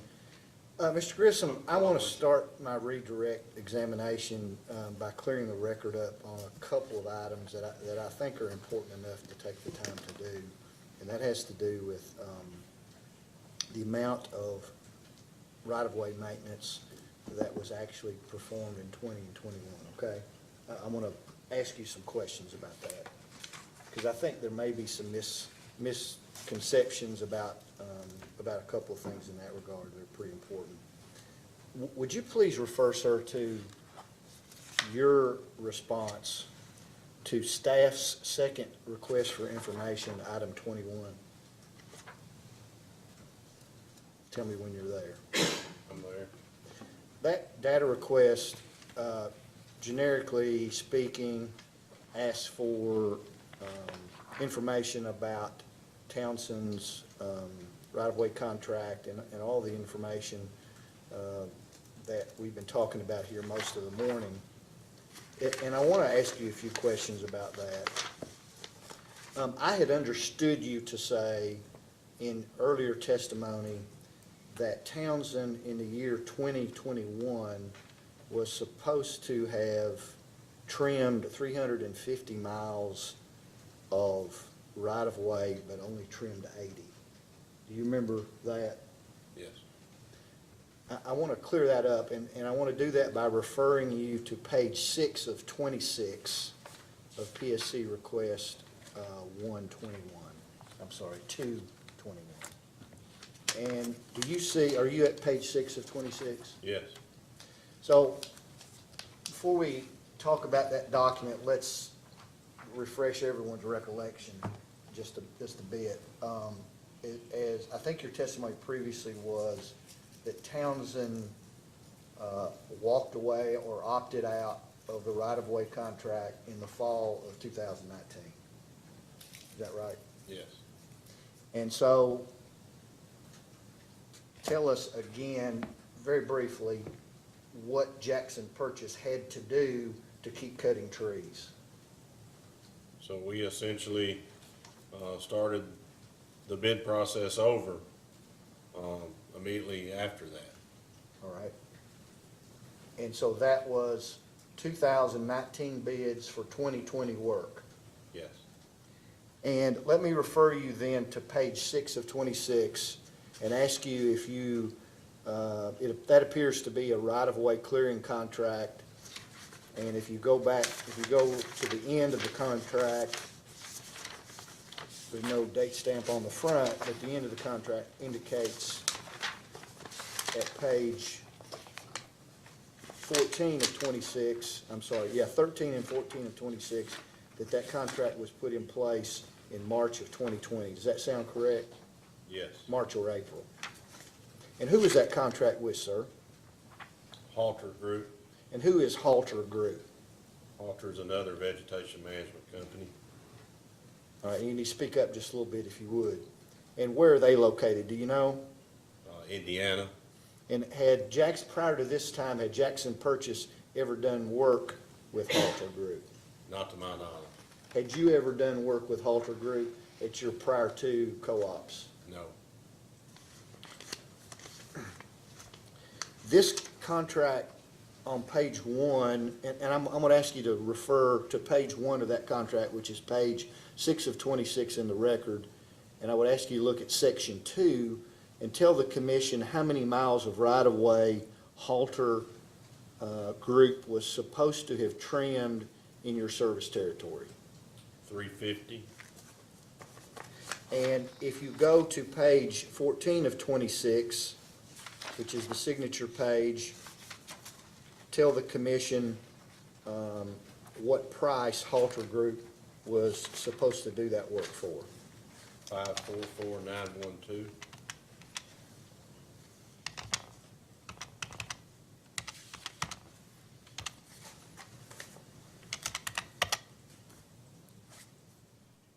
Now, subject to check, have my trusty sharp calculator here, and when I take $544,912 and divide that by 350 miles, that comes up to $1,557 per mile. Would you subject to check. Would you agree with that? Yes. Let me run it again, just to make sure.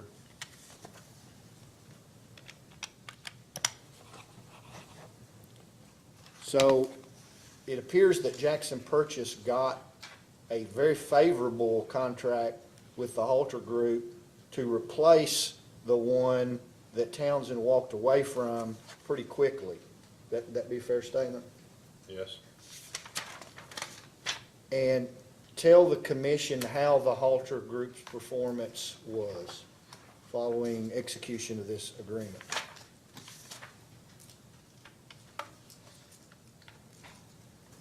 Just generally speaking, what's your recollection of whether or not Halter performed adequately? I will say that they did not perform adequately. Well, all right, can you embellish, how did they not perform adequately? What were your all's problems with them? Attendance, productivity, cleanup. All right. Do you know how many miles of do you know how many miles of the 350 miles of right-of-way the Halter Group ultimately cut in 2020 at 1556 a mile? About 80. Well, let me refer you to AG, Allison, let me have your tab.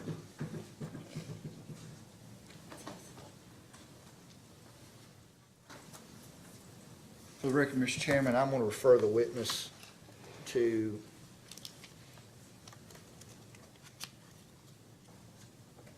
the Attorney General's first request for information, item 38.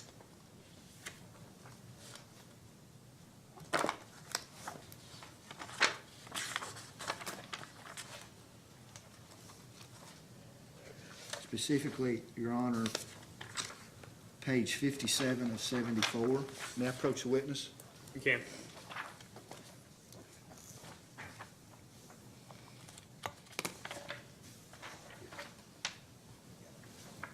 Just take this, use this for future reference.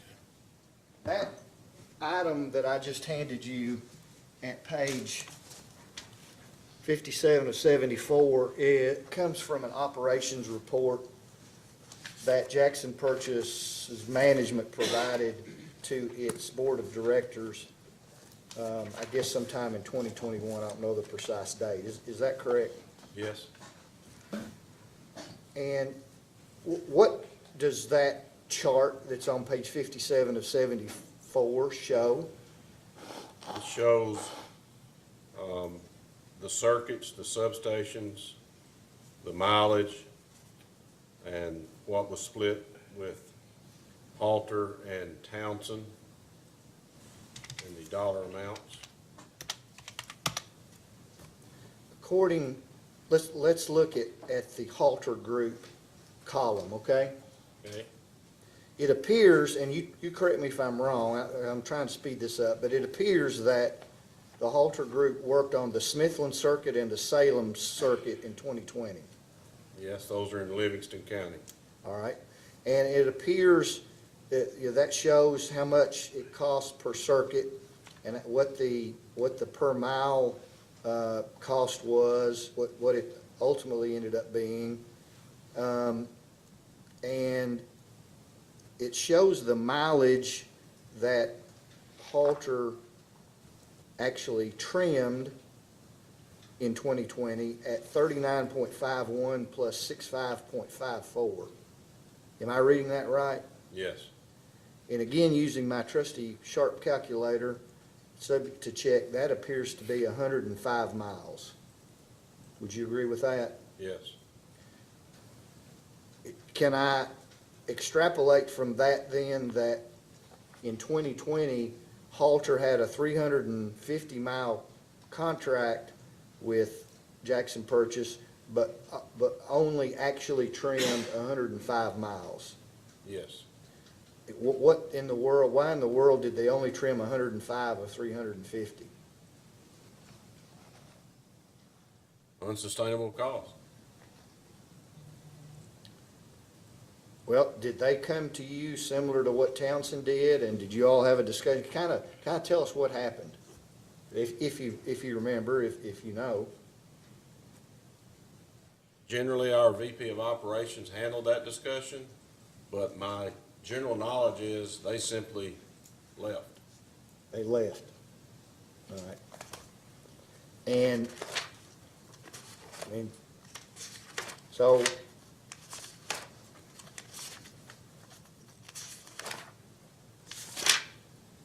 at the time the contract was entered into with Halter, at page 11 of 26 of AG 221, I see some markouts on section 2 and 3 of that contract, which appears to my eye to say that the liquidated damages provision of that contract was waived or not made effective in this contract. Is that your understanding? Yes. So when the Halter group left, having not fulfilled their contract, what did Jackson Purchase do for the rest of 2020? We essentially used Townsend as best we could, a piece at a time, a circuit at a time. And again, going back to Attorney General, first information request, item 38, page 57 of 74, which is the chart we've just been speaking about. Let's move over to the Townsend portion of the chart. It appears that Townsend trimmed in 2020 Hampton, Lovelessville, Blandville, and the Cunningham circuits. Am I reading that correct? Yes. And at what cost per mile, according to that chart, were those circuits trimmed by Townsend? By Townsend.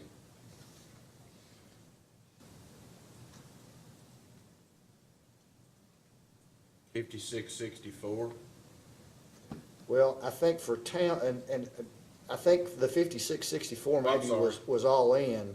That was Halter and Townsend. I just want to know about Townsend. 53.70. 5370, okay. Did Jackson Purchase have a formal written right-of-way contract with Townsend in 2020 to do this work? No.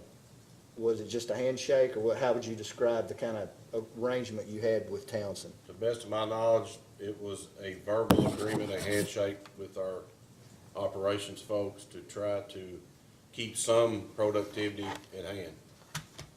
And again, getting my calculator out, if I put 10 miles in for the Hampton circuit, I put 36.88 miles in for the Lovelessville circuit.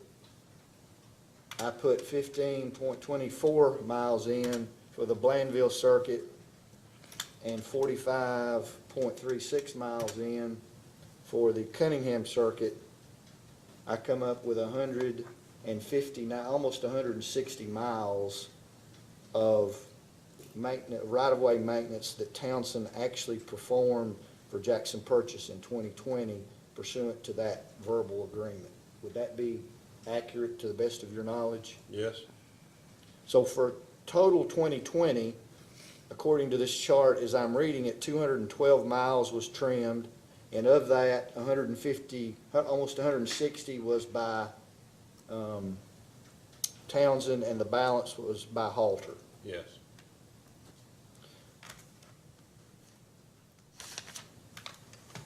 So let's move to 2021. Halter was out of the way because they just walked off the job apparently. What did Jackson Purchase do in late 2020 for the 2021 cutting year? So Were those the bids that you and Ms. Vincel were talking about during your testimony? Yes, And I believe you testified that, that Townsend was brought back in to perform cutting for 2021. yes. Let me refer you, sir, to, again, AG 2, item 21. I misspoke, I apologize. Staff 2, staff, second information request, item 21, page 17 of 26. Tell me when you're there. It will say right-of-way agreement at the top of the page.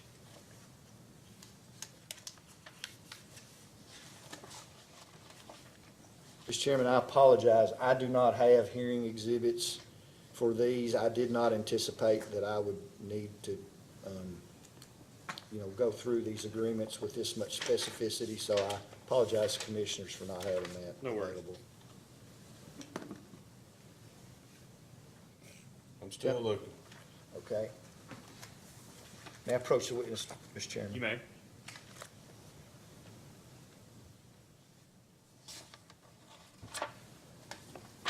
Use hers, staff 221.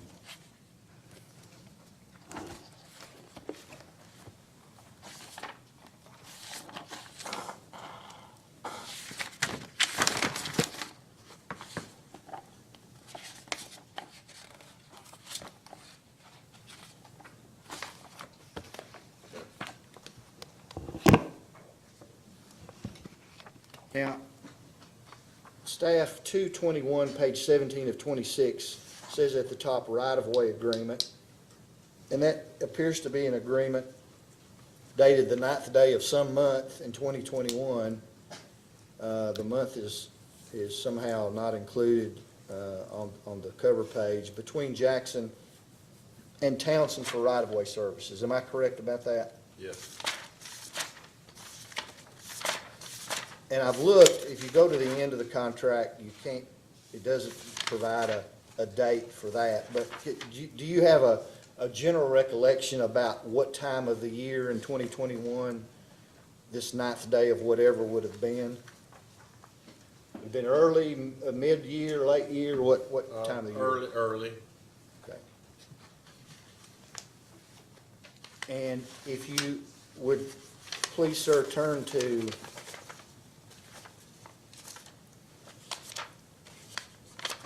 page 23 of 26 of request 21, which is actually page 7 of the contract.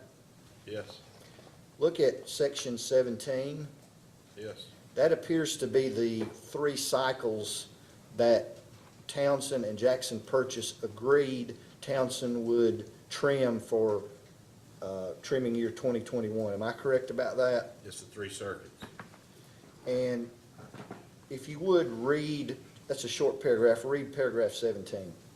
Upon execution of this agreement by authorized representatives of each party herein, contractor can commence cycle work on the following circuits: Clinton Road, 29.10 miles for $337,364 with 541 estimated removals.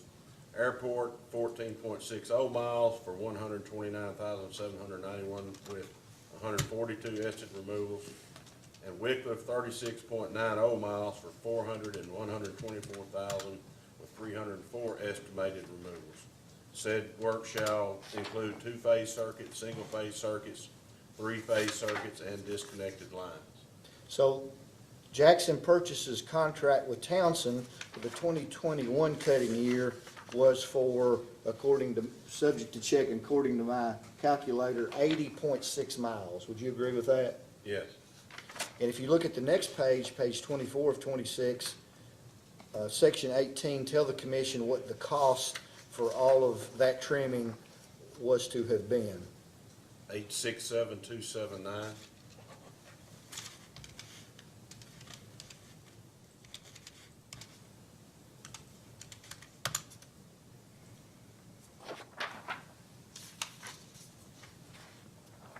Now, that work was to be completed under section 19 of the contract when? December 15 of completed by December 15th, 2021. Let's go back then, sir, to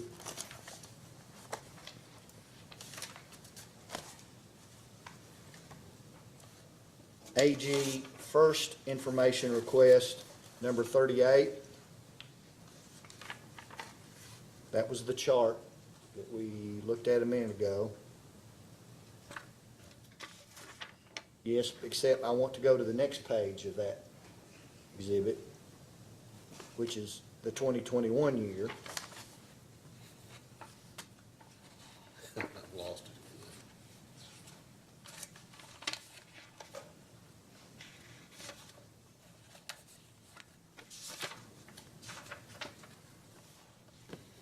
I can't find the index there. May I approach witness, Mr. Chairman? I'm sorry. You may. There's an index different.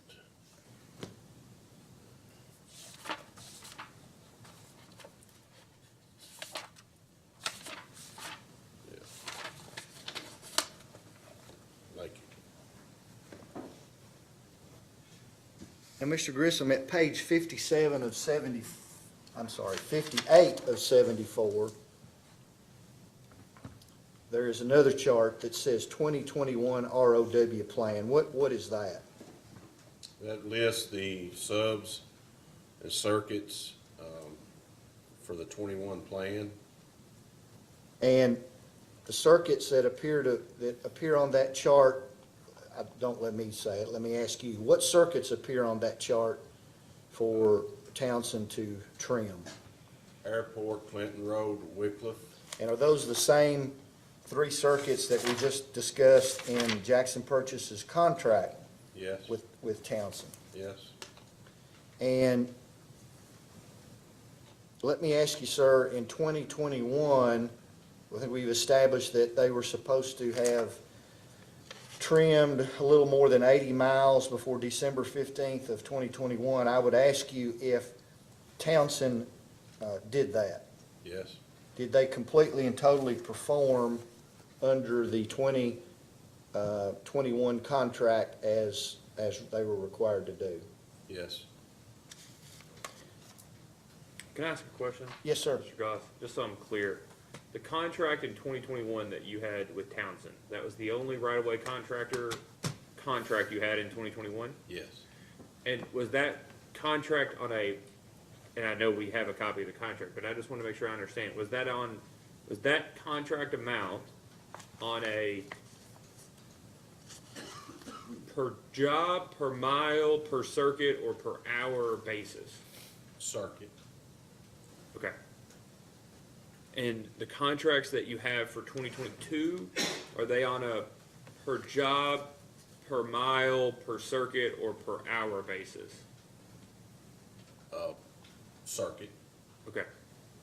And is it, the contracts that were, let's say the contracts that Townsend was released from, do you know if they were on a per job, per hour, per circuit, or per mile basis? I believe they were per circuit mile. Well, that per circuit or per circuit mile? I would have to refer back to it. But the current ones are per circuit. Yeah. They give you a fixed amount per circuit, and that's what they're gonna get paid to finish that circuit. Whether they get it done in half the time or twice the time. I think you could say either way, but it is a per mile cost. But the contract states the performance is a circuit, because that is a logical way to measure. That's fine. What I'm trying to get through is, they have a set defined, well, let me ask, if you did it on an hourly basis, for instance, that wouldn't be a fixed contract in the sense that you wouldn't know how much a job is gonna cost at the time of contracting, right? Right. But if it was on a per mile or a per circuit basis, you would have a fixed contract that you would know what it's gonna cost to finish, from one substation or another, from one tap to another, on a circuit basis, right? Yes. And is it that latter situation that you know as a fixed matter what it's going to cost at the time of the contract? Is that what you have today with Townsend? Yes. Okay. And so there is no per hourly, We have hotspot crews that sometimes are used in the industry. That's the reference, they're called hotspot, because it's typically they would deal with, some danger tree, if you will, or a residential yard tree where you couldn't maybe bring in a mechanical piece of equipment. Where in some cases it would be two men, a bucket truck and chainsaws and a chipper. So- And that could be an hourly type of crew. so that is the hotspot costs is effectively what we're looking at the pricing for staff here in Exhibit 1. Is that right? Yes, That it's got a foreman, a helper, a truck, a chipper, and a chainsaw. yes. That's on a ad hoc might not be the right term, but that's not Maybe you say time and material. but this isn't a systematic sort of issue. This is as needed based off of demand type of contract. Yes. All right, thank you. In regard to that, Mr. Grissom, following up on the chairman's question, is it easy or is it really possible for a utility such as Jackson Purchase to take a time and materials contract and extrapolate what a per circuit mile equivalent would be? No. Why?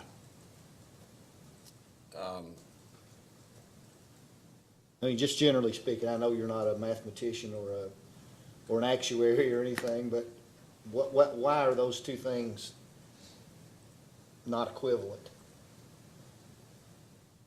Well, I think for one, there's different equipment involved. It's a different process. Okay. All right.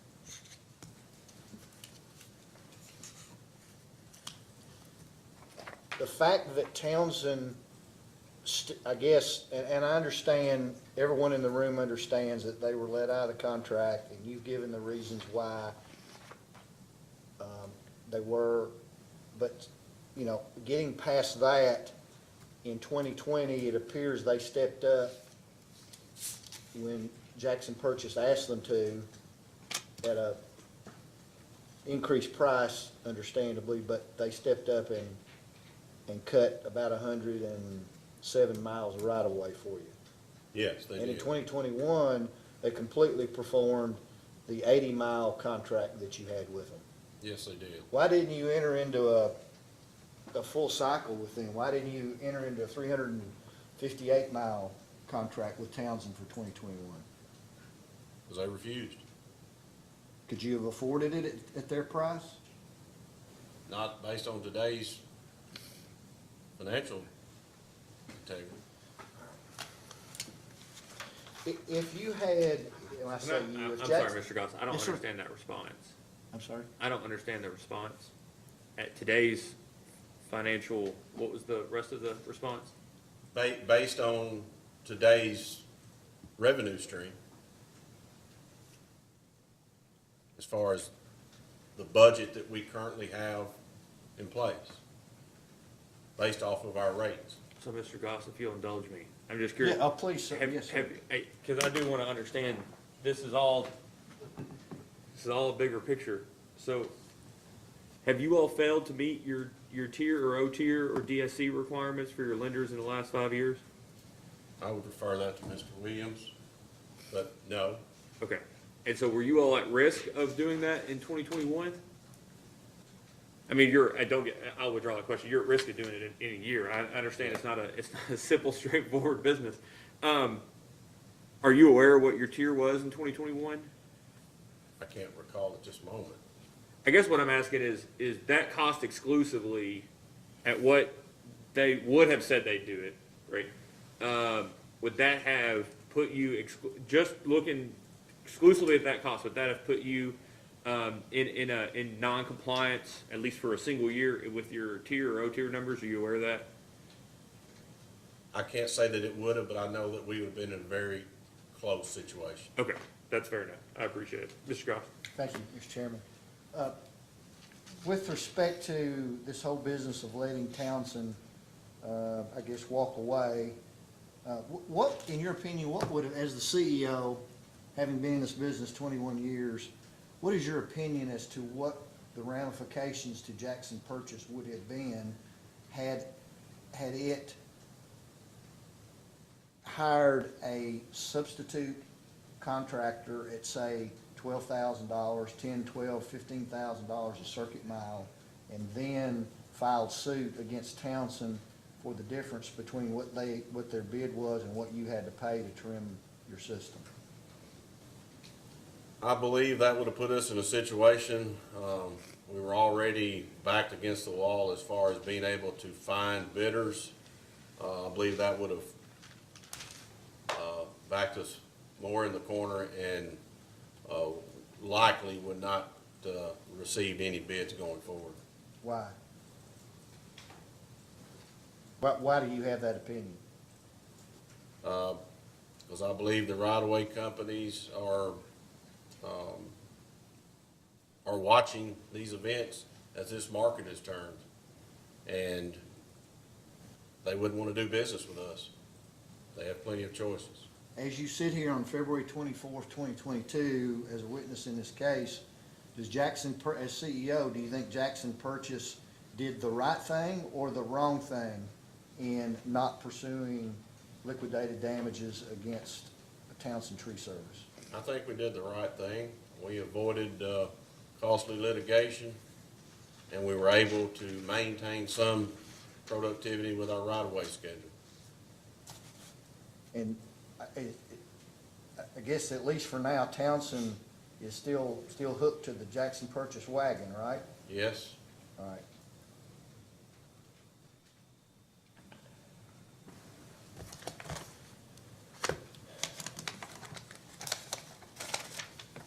Now, let me ask you just a few more questions and I'll be finished. There hasn't been much discussion. Well, first of all, let's refer to another data request response that you're responsible for, sir. AG 1, tab 40, or item 40.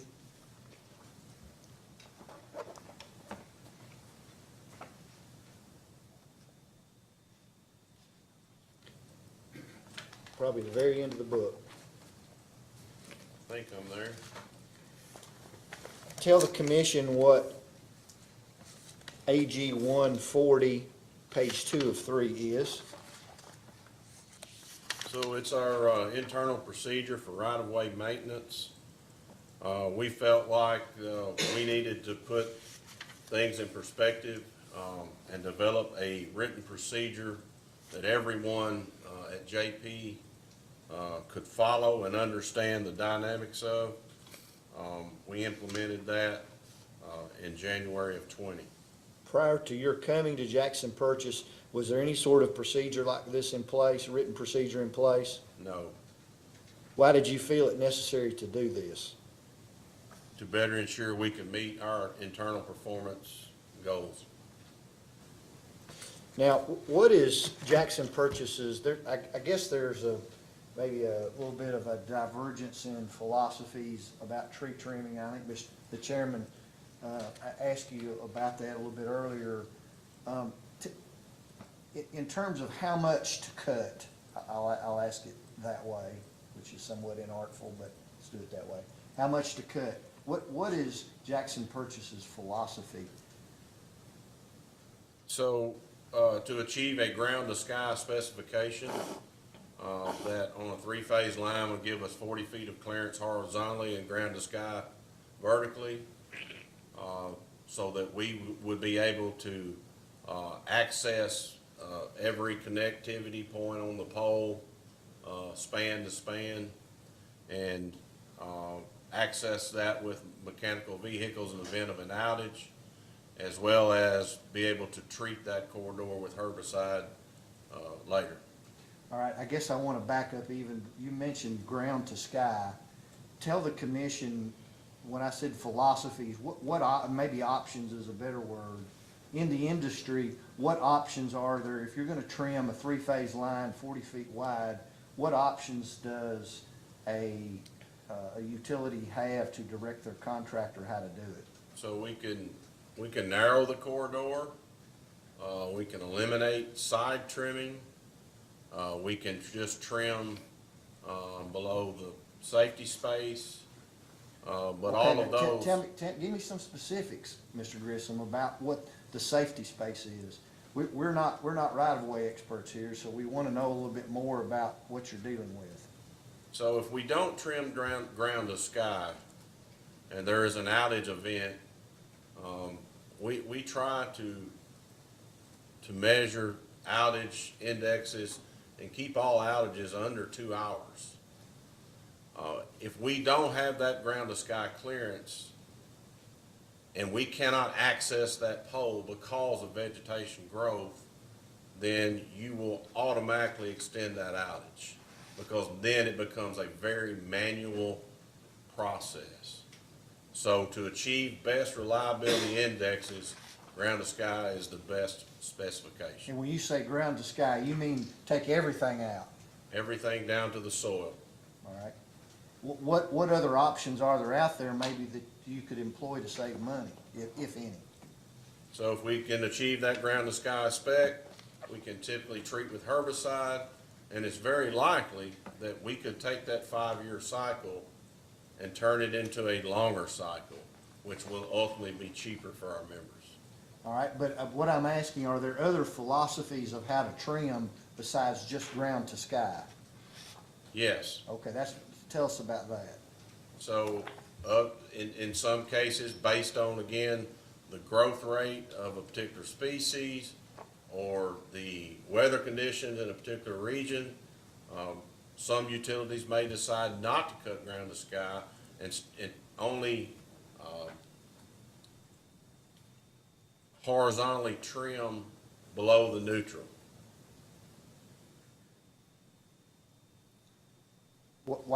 Tell the commission why Jackson Purchase's philosophy is to trim ground to sky rather than only, I guess I'll call it a partial trim.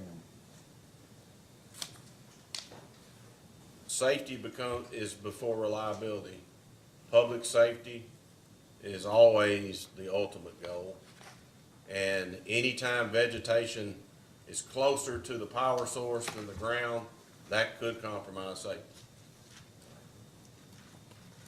Could Jackson Purchase save money on tree trimming if you opted to only trim, say, whatever the IEEE or OSHA or whatever requirements out there, say 15 feet below the neutral?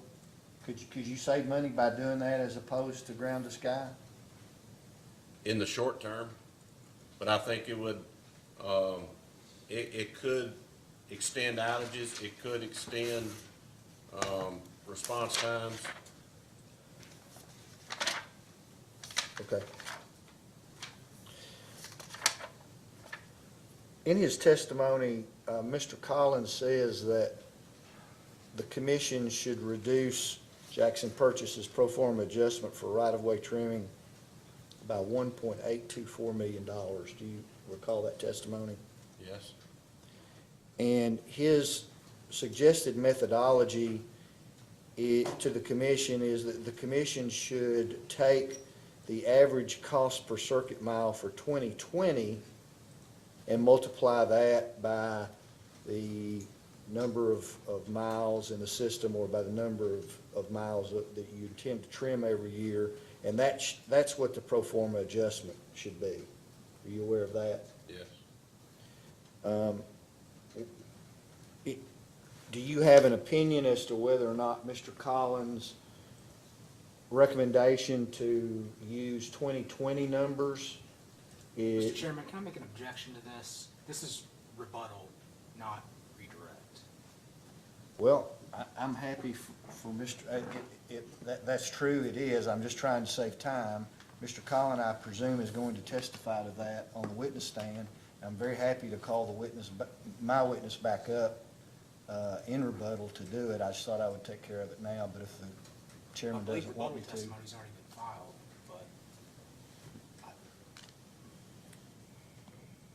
but Let me ask this question. What's the, what are you trying to get to with the point of the questioning?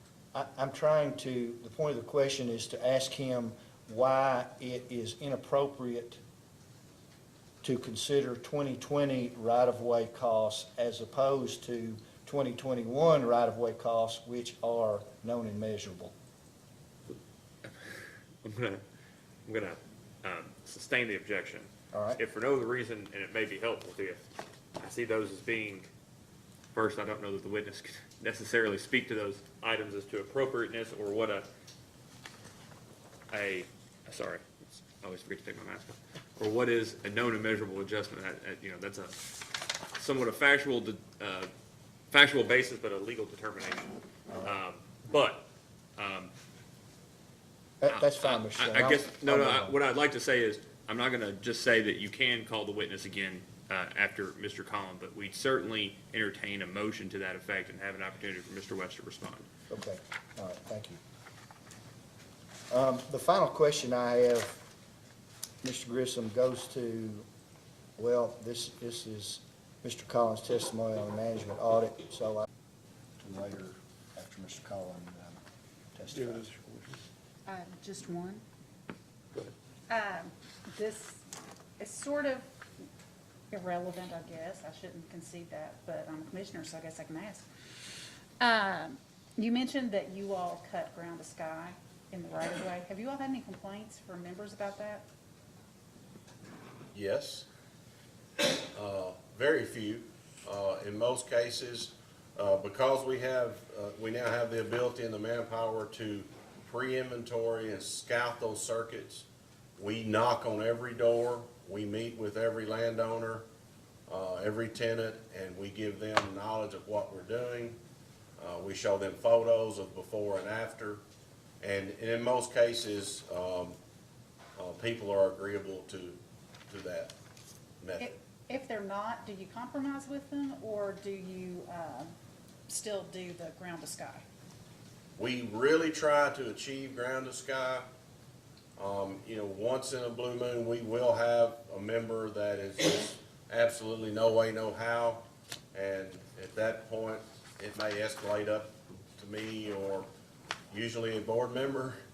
And we try to figure out a path forward with that member or landowner. Okay, so at times you do compromise, it sounds like? Yes. Okay, thanks, that's it.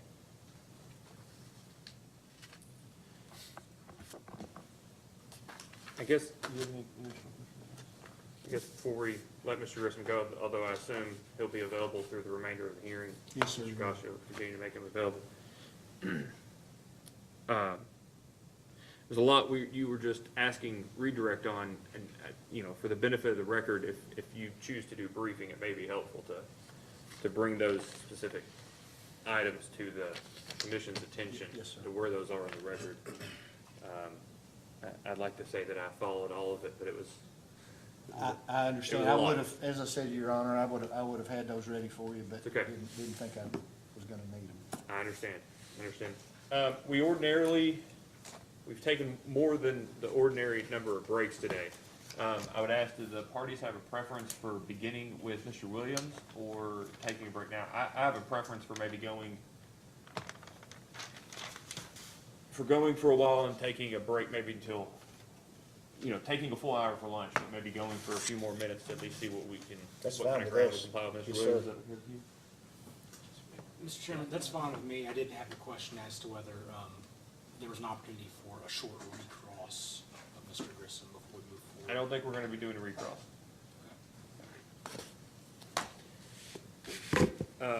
All right, thank you, Mr. Grissom. You can stand down. Judge, call your next witness, Mr. Goss. Your Honor, Ms. Honaker is going to take the next witness, so I'm gonna go back and take a seat and let her proceed. We call Jeff Williams, Your Honor. Mr. Williams, please come to the stand, raise your right hand. Do you swear or affirm that the testimony you're about to give is true and correct under penalty of perjury? Yes. Okay, please have a seat, state your name and business address for the record. My name is Jeff Williams. I'm the Chief Financial Officer, address 6525 US Highway 60, Paducah, Kentucky. Ms. Honaker, you may ask. And how are you employed? Hello. Hi. How are you employed? Did you already say? I'm the Chief Financial Officer, Vice President of Finance. Okay, and did you give your business address as well? I did 6525 US Highway 60, West Paducah, Kentucky. Okay, sorry, I was still getting settled, so I'm not sure I heard I everything you can't said, hear but. too well. I can't hear you too well. Okay, are you the same Jeff Williams that filed direct testimony and responses to data requests in this Yes. proceeding? Yes. Do you have any additions, corrections, anything to make to that No, testimony I or don't. responses? If I were to ask you those same questions today, would your responses be the same? Yes. Yeah. And is it your desire and intent to incorporate those documents into the record of this proceeding? Yes. The witness is available for cross. Mr. West? Yes, just a couple questions for Mr. Williams. How are you doing? I have very bad hearing. I apologize. I can barely hear. Okay, I'll try to speak up. Okay, Is I'm that sorry. better? Thank you. Yeah. I just have a couple questions, first of which was deferred to you from Mr. Grissom. It's about the per mile number that's used to calculate the right-of-way costs. This, I believe the number was $10,760 per mile. Does that sound right? 10,760. Yeah. Correct. Can you talk about the basis for that calculation or that number? The basis of that calculation, that was just the winning bid of the bids we received. So, I mean, that's nothing we calculated, I guess.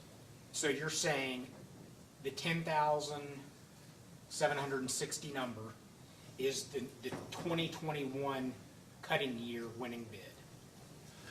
Yes, that's correct. Okay. And so it's the total number of miles, or the total cost divided by the total number of miles? that we Yes, so we determined look in at 2021. all the circuits combined that were bid on. You know, each one of those is different.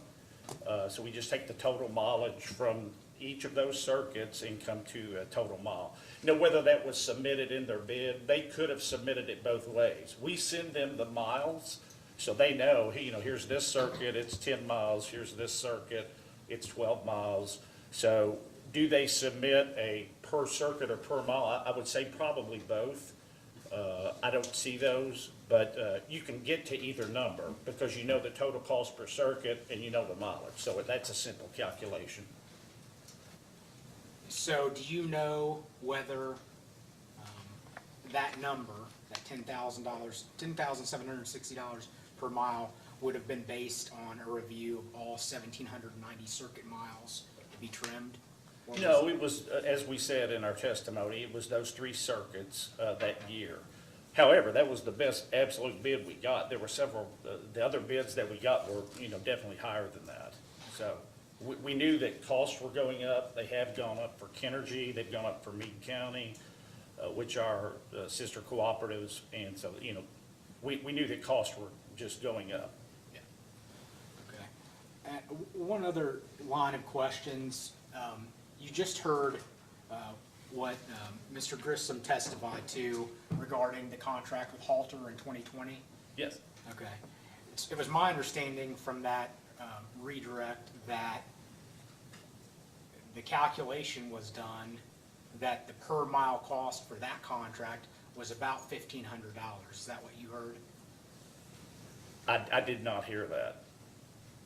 I heard several numbers, but I would have to refer back to the Halter contract to confirm that. Would you accept my representation that Mr. Goss did some calculations dividing the total of 350, or dividing the total cost to be paid to Halter under the contract by the 350 miles, and he represented, I don't have the specific number, but it was somewhere around $1,500. He did make some reference. Again, I can't confirm that, but I'll That is take your what it is. premise. But can you refer to, I don't know if it's still available over there, the 2020 right-of-way summary that is page 57 of 74 in AG request 38. You all had it there just a moment ago.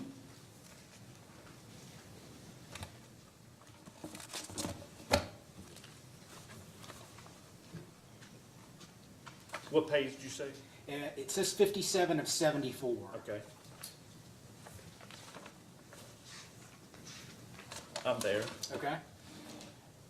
What does that spreadsheet, the 2020 right-of-way summary, say is the per-mile cost that the Halter Group received for its work in 2020?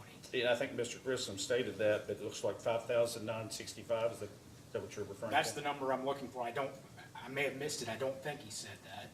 But I guess my question is, if the contract was for 350 miles to be cut at X price that results in a calculation of $1,500 per mile, why did they receive almost $6,000 per mile?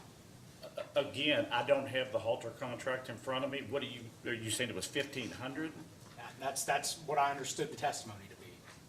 I would say that was probably misunderstood or misspoke possibly. Okay, but the actual cost per mile that the Halter Group charged and was paid was almost, just under $6,000.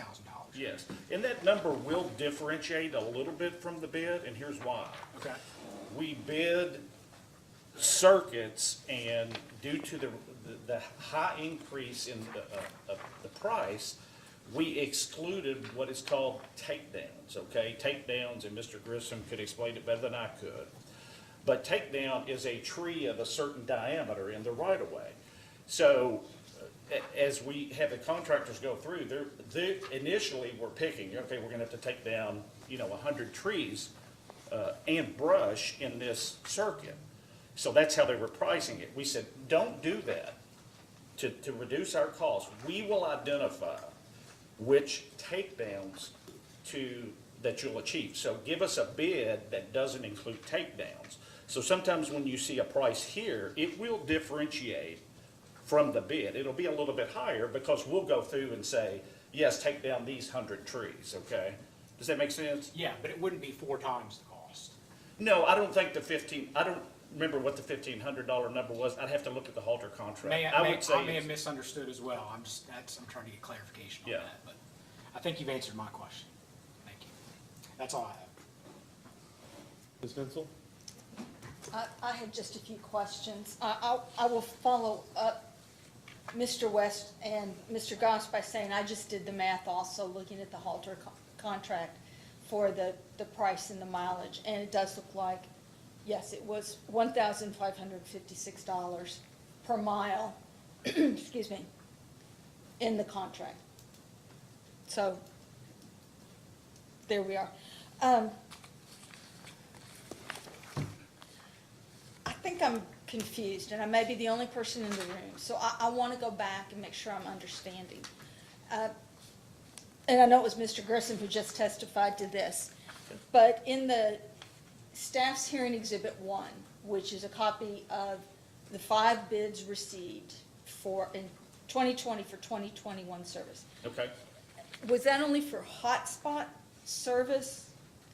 Yes, if it's listed as hourly, if I'm hearing you correctly, anything that's hourly is not circuit cutting, it's called hotspot cutting. If you refer to I have an exhibit, I believe in my initial testimony, JRW number 4, and I show 2 different costs. It's 2 different activities of right-of-way. One is the circuit cutting, and one is the hotspot trimming. And you can see those costs. So as, we mentioned earlier, if I could just elaborate, do you know the miles for 18 and 19? Well, I don't know that from engineering, but I can show you how much we spent. So that's in my exhibit, what we spent on hotspot trimming and what we spent on circuit cutting for all of those years. And I believe that's JRW Exhibit 4. Let me ask you for a second, Mr. Woods. Are you saying you can't find out how many miles were actually cut? I can estimate. I didn't want to give the commission something that I wasn't responsible for, as far as saying, oh, we definitively cut 212. Yes, we can absolutely estimate. I can do that in a post-hearing data request for you, if you'd like. But what we can do is take the total circuit cutting into the contractual price that we had for that year. We can come pretty close to the mileage. I just can't guarantee you that's exactly what. Does that make sense? No, I get that you can't. My question is, I want to make sure that I understand, can the folks, you or otherwise, at the utility tell us definitively that those miles were actually cut? That would be the people that managed it, which would be the engineering and operations department. I could not. Yes, we paid invoices. Yes, they went through the approval process, that, engineering and operations signed off that this circuit was cut. Did I go out and inspect it? I didn't, I'm sorry. I can't confirm that. Right, but you can provide documentary evidence I that can give somebody you all the at- invoices. Let me finish the question. That you can provide documentary evidence that somebody at the utility said that it was cut. Well, they had to approve the invoice, yes, correct. Okay, all right. Go ahead, Ms. Henson. And I'm also going to apologize, I don't have this as an exhibit to circulate, but I am looking at your, make sure that I get this right. Your exhibit 4 to your testimony in the application. Let me take a sip of water so I can speak a little louder.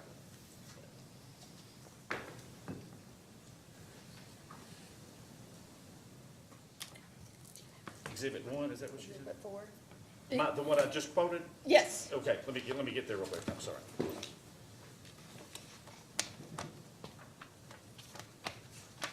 got that one for you if you want it.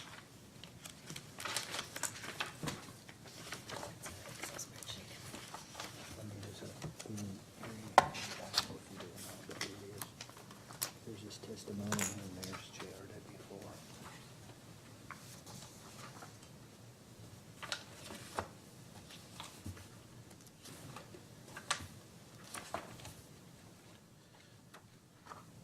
I'm almost there, I promise. That's okay.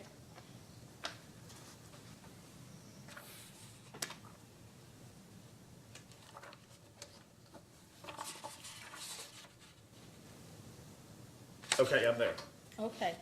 I want to take a step back. Again, if I'm the only person in the room confused, then I apologize to everyone for wasting time. For calendar year 2020, there were, correct me if I'm wrong, there were contracts with 2 right-of-way contractors, Halter and Townsend. Is that correct? Well, Townsend did work, I believe it was stated, we did, but yes, we A had 2 handshake. right-of-way vendors. Okay. And Halter, was that circuit cutting or was it hotspot? To my knowledge, Halter, which if you look at that exhibit, the counsel from the AG asked me about engineering operations report, that was circuit cutting. Okay. So to my knowledge, I know they did circuit cutting. I could go back and look and tell you if they did hotspot, but yeah. I guess what my larger question is, it sounds like you have 2 separate right-of-way contracts, one for hotspots, one for circuits. Is that correct? I couldn't answer that question, just because I'm not sure if the contract, I'd have to go back and research, does the contract include the hotspots? Well, let me ask you for 2021. Okay? How many right-of-way contracts did Jackson Purchase have In 2021? Yes. I believe 1, Townsend. for Townsend? And were there any handshake agreements with any contractors in To 2021? my knowledge, there was a contract for 2021. Okay, an actual written legal contract? Yes. Okay. And that was with Townsend, and that covered 80 miles, correct? 80.6 miles. And that was a circuit? That was strictly circuit cutting. Okay. Yeah, and again, I'm not going back to the contract. I'm just telling you the 80.6 miles was circuit. Okay.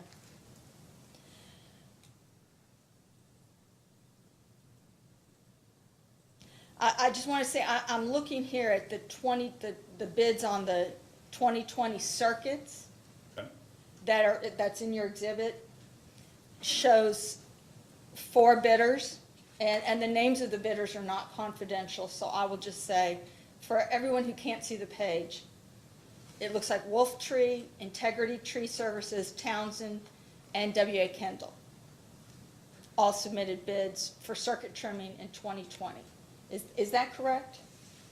I'm sorry, could you repeat that last part? It looks like from your exhibit number 4 to your direct testimony, that there were 4 vendors who bid on the circuit trimming? Right-of-way contract? Yes, Okay, 20 for 21. okay.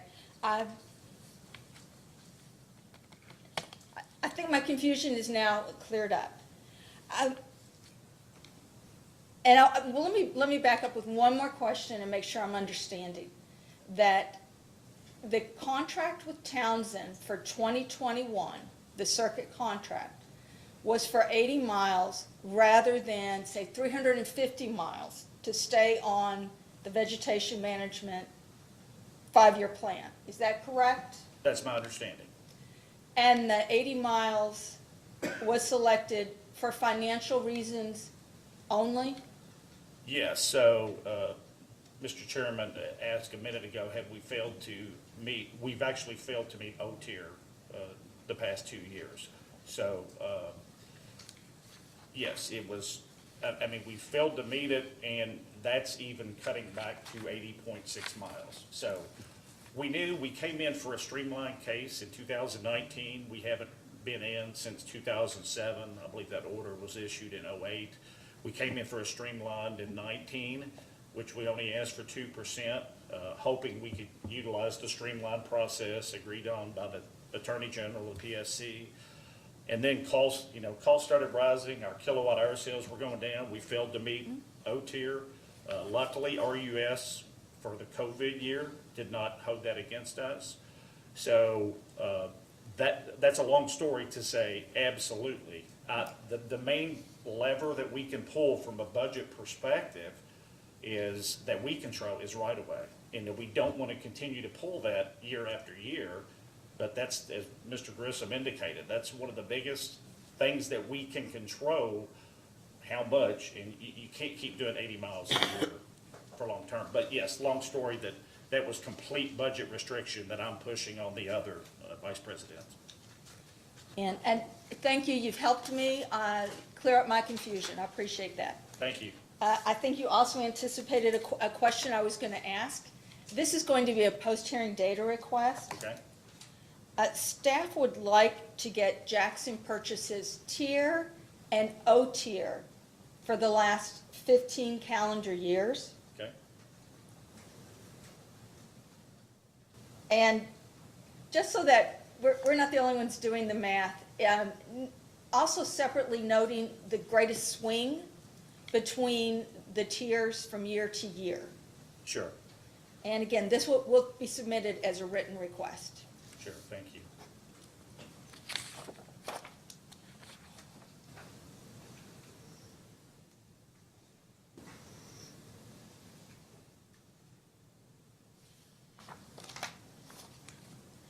The question that I had deferred from Mr. Grissom to you about the electric service expense. Yes.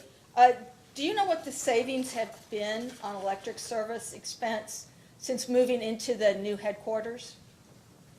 Do I know what that expense is? Absolutely. We provided that in a response, and I can't tell you which one that is. Well, I'm sorry, I do know and I have that number down.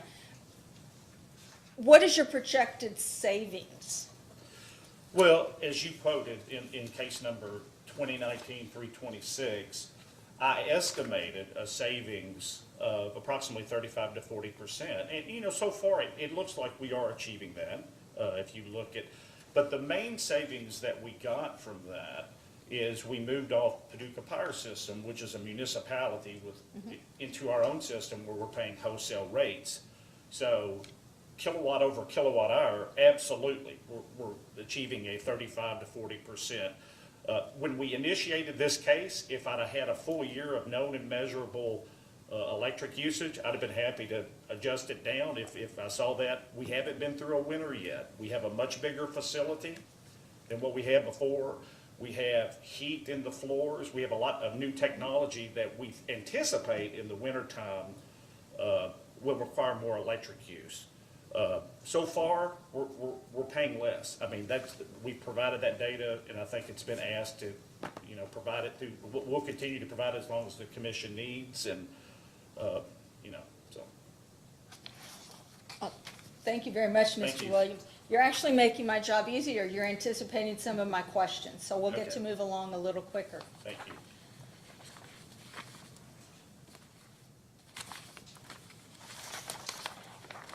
Shuffling through paper, I apologize for that. It's hard for me to hear it. I'm shuffling through paper and No, I I heard that. apologize for that. He's saying he's not hearing her shuffle.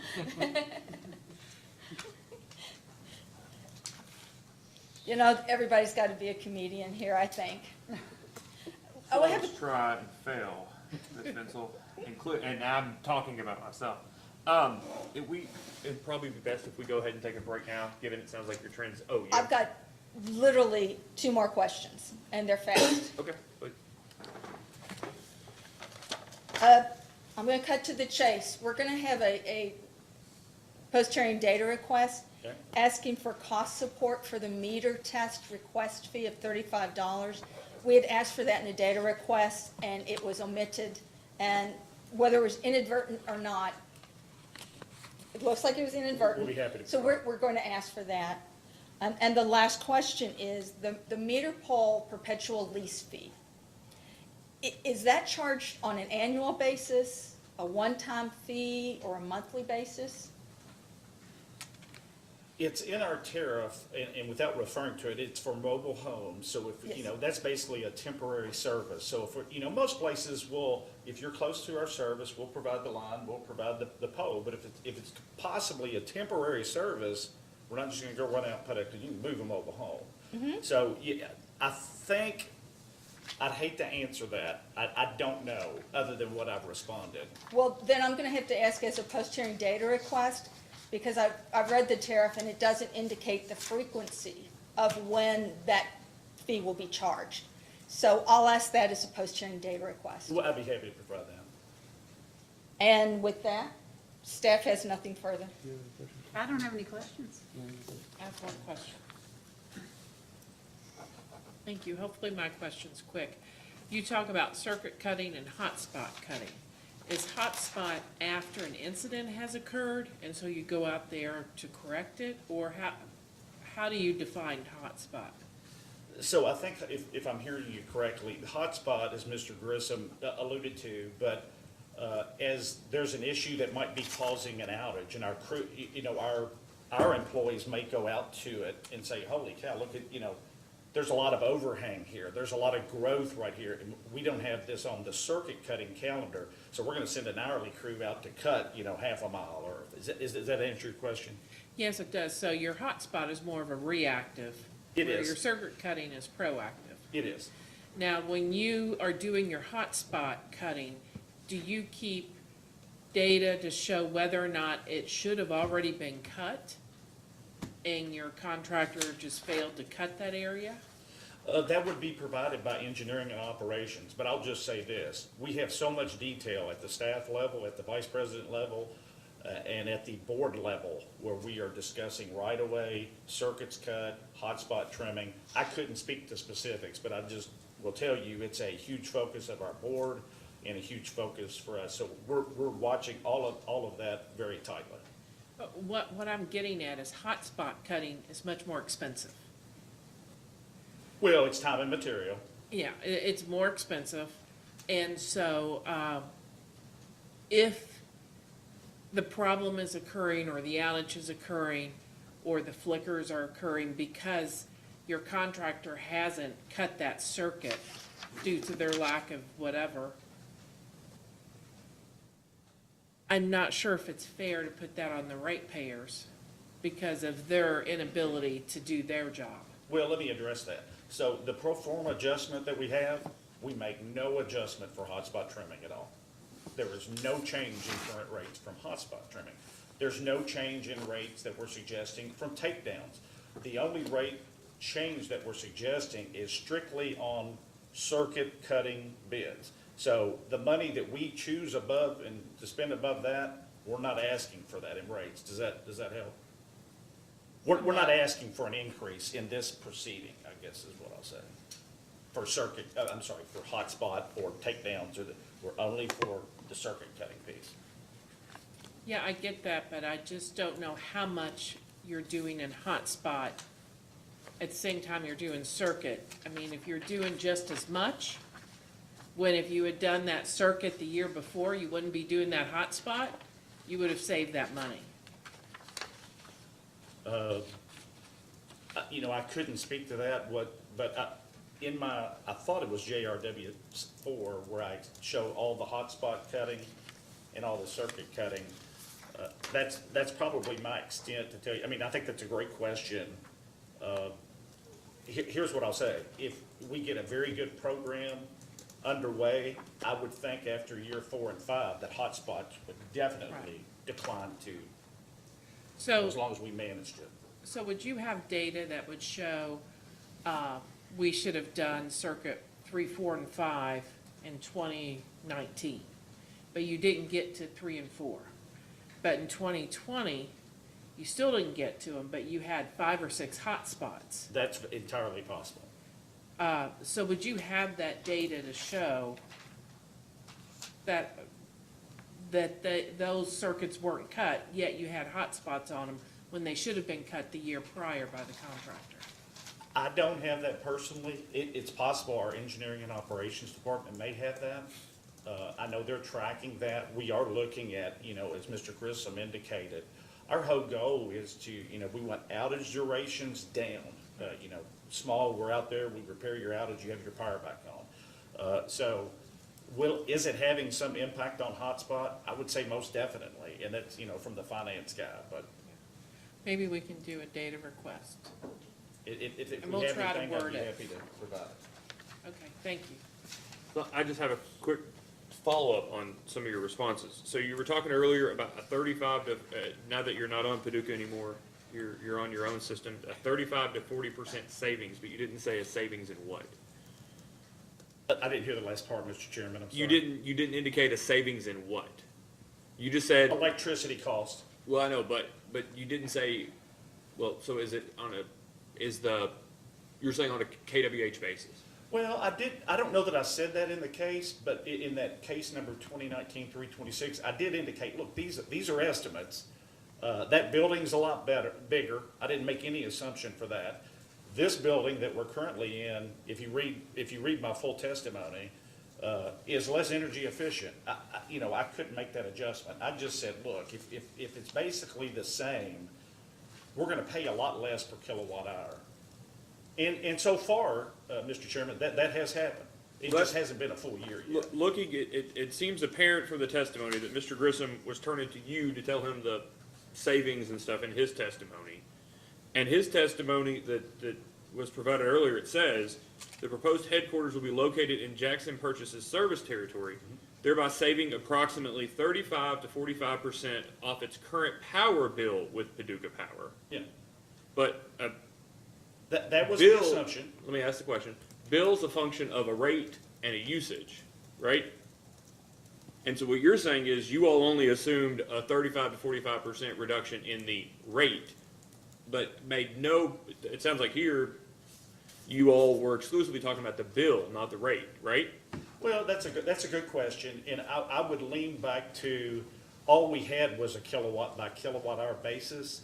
Did I estimate in that case that we'd have savings? Absolutely. And we do so far, we do. We just don't have a full year of it. Right, but you didn't, respectfully, you didn't tell us that you were only assuming the rate, right? When you all proposed this new facility, Yes, the testimony here is that you all indicated a 35 to 45% reduction in your power bill, right? absolutely. That was my estimate.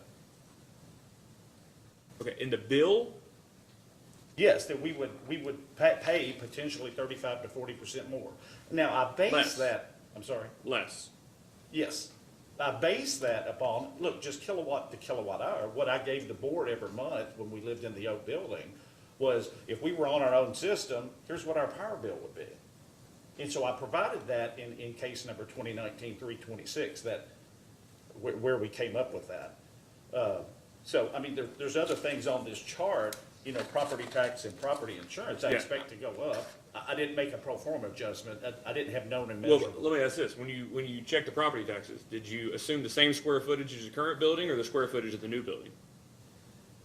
I would have to go back to see what, you know, obviously, the new building.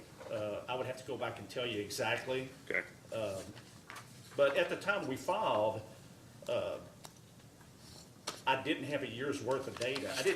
I had like 3 months worth of data to not make a known and measurable. And Now, that's the- January, February. you might That's have the other more question I want information. to ask you. Is it your testimony that in order to make a known and measurable adjustment, you have to have an entire 12 months of data? I'm sorry, could you repeat that? Is it your testimony? You said something about you needed a whole year to make a known and measurable adjustment. And my question is it your testimony that you think you need a 12 months of data in order to make a known and measurable adjustment? No, I would say every pro forma adjustment is different. In this case, it's a complete guesstimate as far as how much energy we would use when I went into that case. I just assumed, look, everything else equal, and I said that in that case, if everything's equal, we're gonna get 35 to 40% savings. And so far, I've been right, and I filed that in this case, so, you know, Yeah, I want to make, you said you needed a whole year to make the known and measurable adjustment. not necessarily a whole year, but at the time I started, we filed this case, I had like 3 months, I believe. I didn't Okay, have- I'm just asking what your testimony was need a whole year. What I'm wanting to make sure of is that's not necessarily the case. You don't feel like you need the 12 months in order to make a known and measurable proposal. Well, But you're in just this saying case, you I felt didn't like have, you're just saying you only had 3 months. That's what your testimony is, right? Well, again, it might have been 2, it might have been 4, I don't remember, but I'm telling you that at the time we started this case, and I went through this exact schedule that was provided, and I said, look, we know how much the headquarters is gonna cost. And we're dead on. We know how much depreciation is gonna be, and we know about what our borrowing's gonna be based on RUS information online. What I don't know is how much electricity we're gonna use. So I think this is this pro forma adjustment, if you adjust electricity, you have much more information next month than I did when I filed, I guess is what I'll say. Okay. And thus far, we've had a big savings. We just haven't gone through a winter yet. Again, we have underground heaters, and I don't know. Okay. So hopefully I'm clear. All right, we're going to take, Ms. Honaker, we'll take a recess for lunch for an hour, and we'll come back and allow you to do some redirect with the witness. So we'll take a break until 1:30.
All right, thank you. We're back on the record in case number 2020. You're fine. It's okay.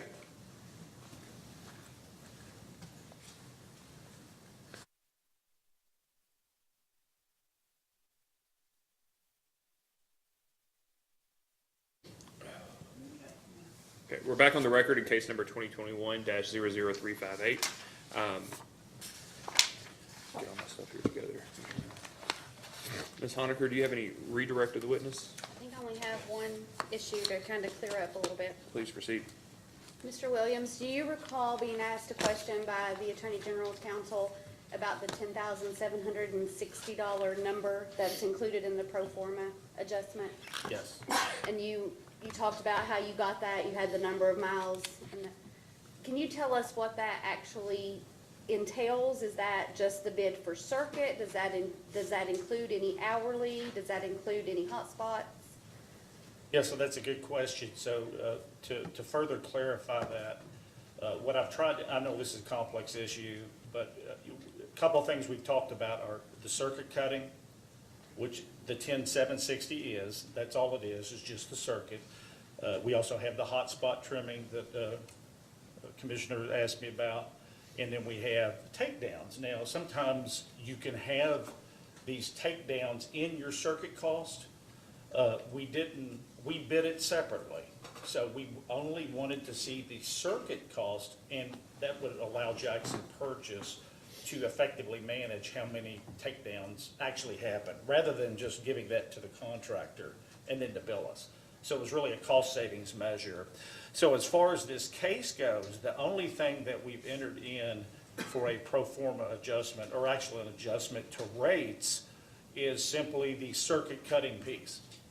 So we did not include hotspot trimming, an increase to hotspot, an increase to takedowns. There very well may be, but we felt like the main issue was circuit cutting. We do our best to manage the rest.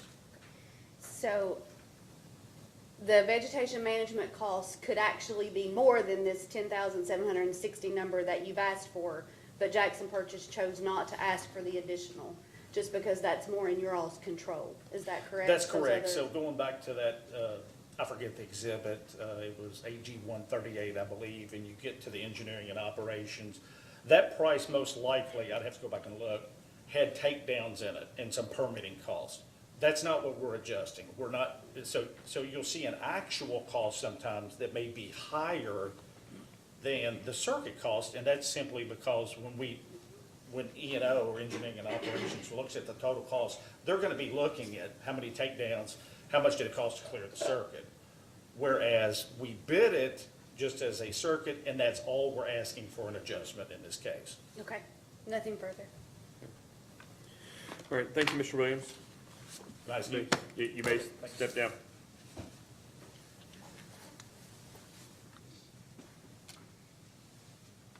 Ms. Honaker, please call your next witness. John Wolfram?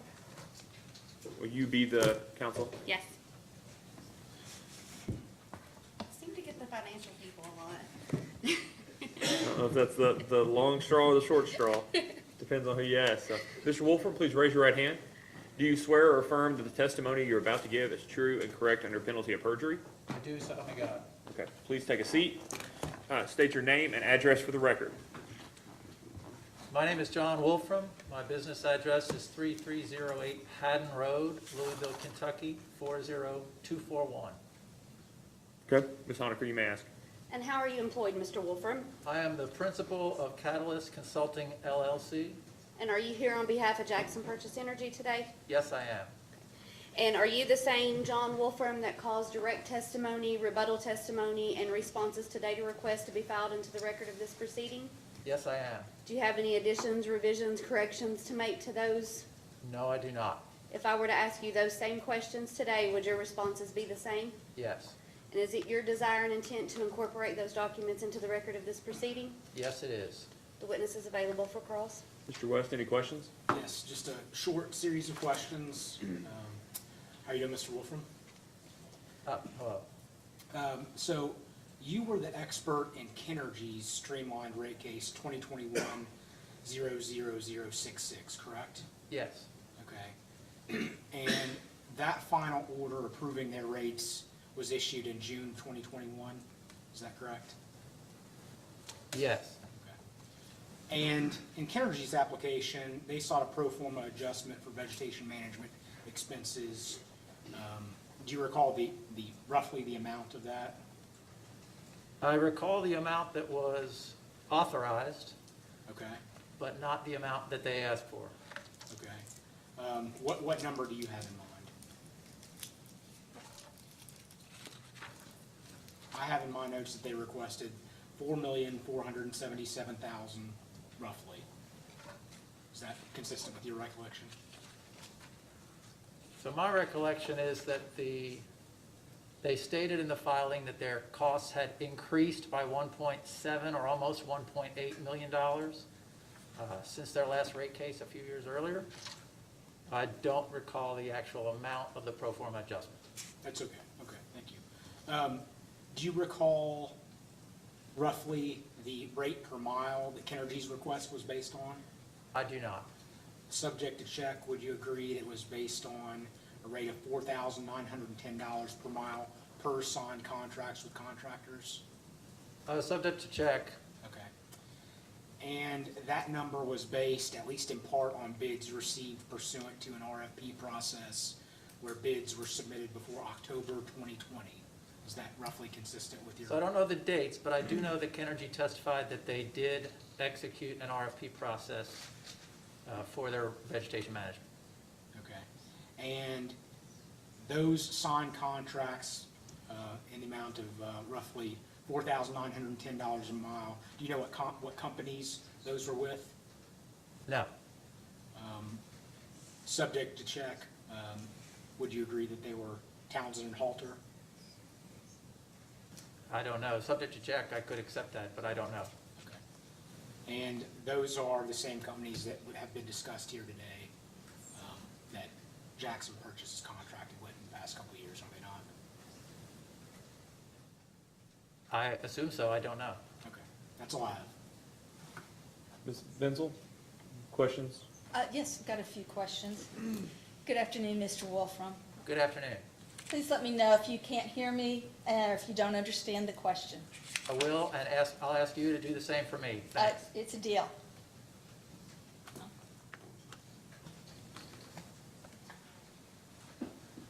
I apologize, we're going back and forth with something here.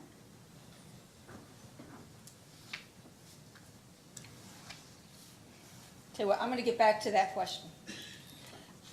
I would like to start with some questions about wages and salaries.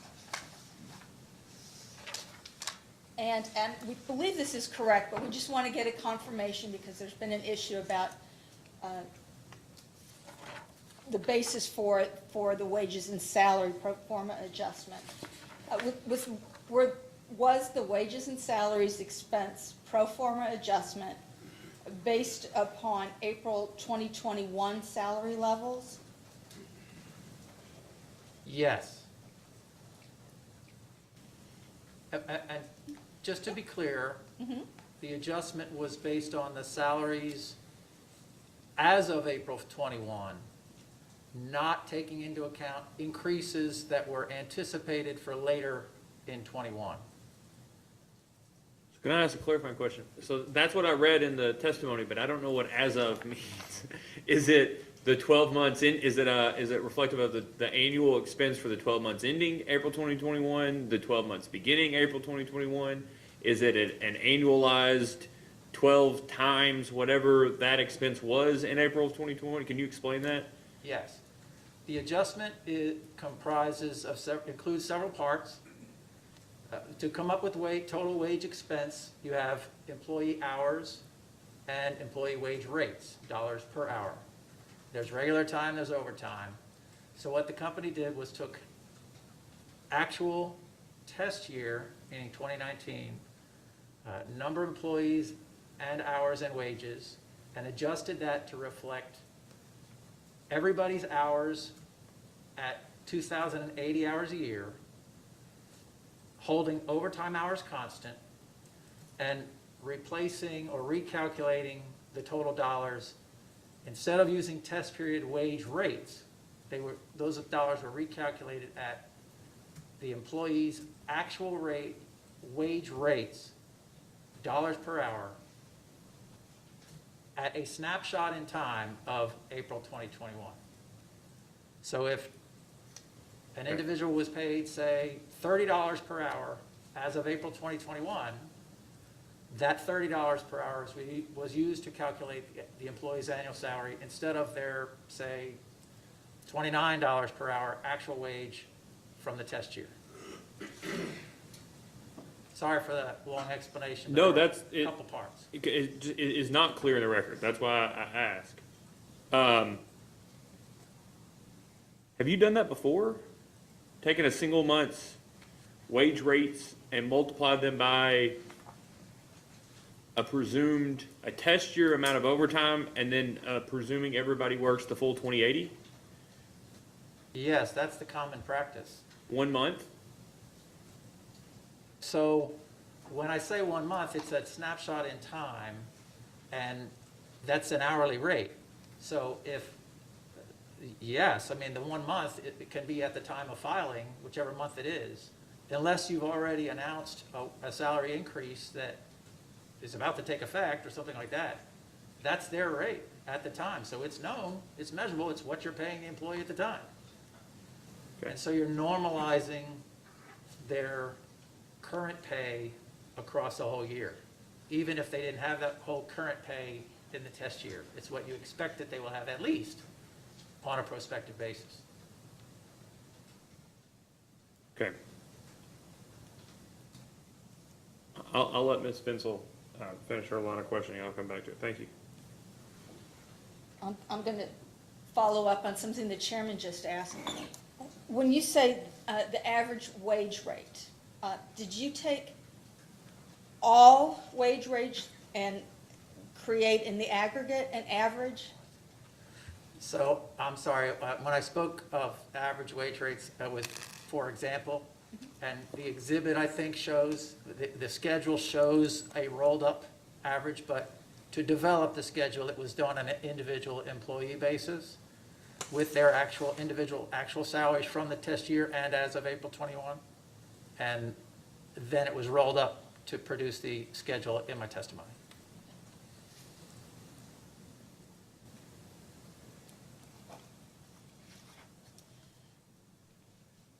You've really gotten to most of my questions about wages and salaries. I've got more questions for you, though.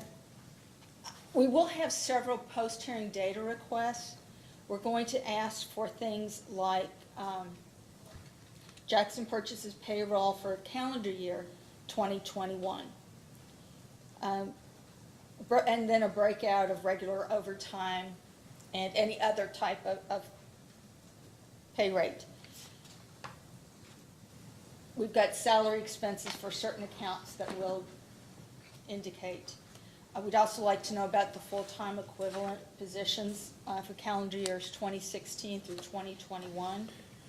An itemized list of contractual services expenses for calendar years 2016 to 2021, and the number of FTE equivalents that Jackson Purchase has today. I know that's a long list, but it will be written down in the post-hearing data request.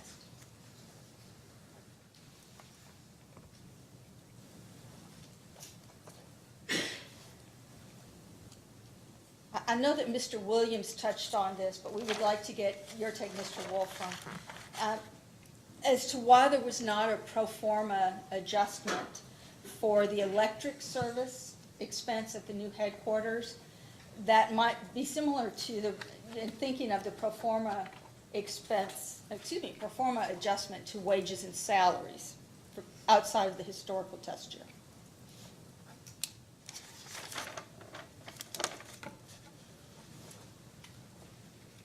So you're asking me why? Okay. So stepping back, the goal here is to reflect in the test year a full year of cost for electricity for the headquarters in the test period. That's what you want. One whole year of of expense to serve the headquarters. And at the time of the filing, Jackson Purchase wasn't even in the new headquarters. They were still in the old headquarters. They had maybe, I think Mr. Williams said it was a couple of months, two, maybe 3 or 4, but somewhere around there. And so in the exhibit in post-hearing exhibit 2 or 3, whichever had the table, page 7 from Williams' testimony in the other case, that table included an estimate for a number of different items that they made at the time for the new headquarters. So when Jackson Purchase put this case together, they knew the cost of the building, and therefore they knew the cost of depreciation and the cost of interest. And so they included pro forma adjustments for those amounts, because in the company's view, those met the known and measurable standard. They were known. The company had a good idea of what the difference in purchase power rates would be, as the chairman pointed out earlier, the dollars per kilowatt hour differences. But the company was not confident about what the difference in kilowatt hours would be. And strictly by that, I mean the company did not have a high confidence it could accurately estimate the kilowatt hours at the new building, for the reasons Mr. Williams touched on regarding consumption, energy efficiency, winter, particularly in the winter months. And so the company elected not to include that adjustment, as they did for other things like property tax and property insurance, because they only had a couple of months of usage at the new building. Now, that is the thinking behind including the 2 that they included, but excluding the others. But as the chair mentioned, asked Mr. Williams, you don't need a full 12 months to reach that known and measurable standard. It's it's not that kind of black and white criteria. So now we have more months in the new building. Most of the winter is behind us. If the comparisons, it would be a different story today, I guess is what I mean to say, than when the company first decided to forego making that kind of an adjustment. Thank you. And, And if I may add one other point. Yes. In the estimate, it was a relatively small amount of money. I think $46,000. And so the company wouldn't have known anymore if it were a bigger amount, but because it was a smaller amount, the company didn't go to great lengths to come up with a way of estimating that.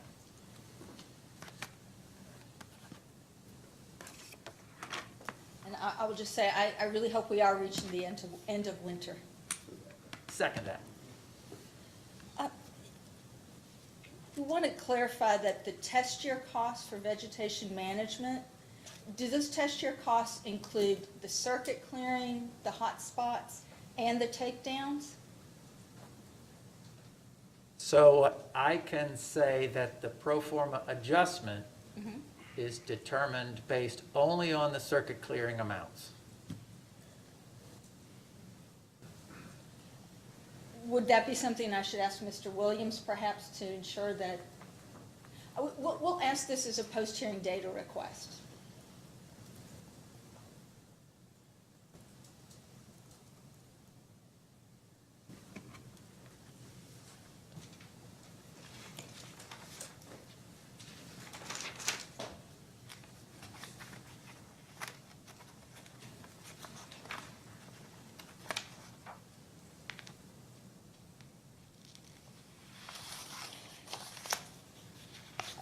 Some questions from your rebuttal testimony regarding the proceeds from the November 2021 RUS note.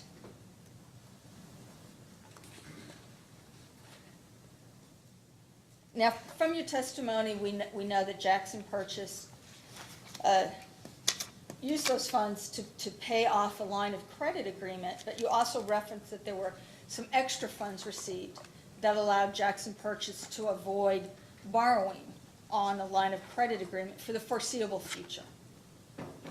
So, subject to check, can you confirm that those extra funds not used to pay the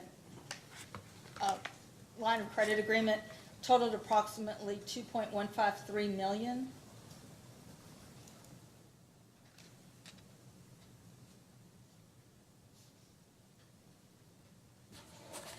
Just a moment. Sure.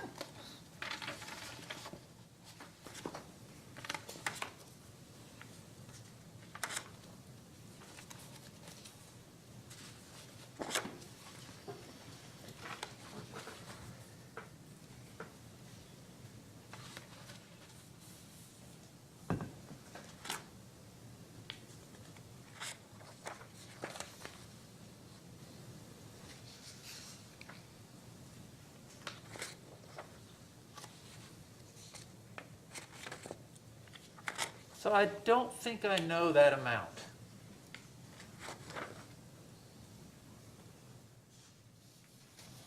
We will have a follow-up post-hearing data request to get that amount.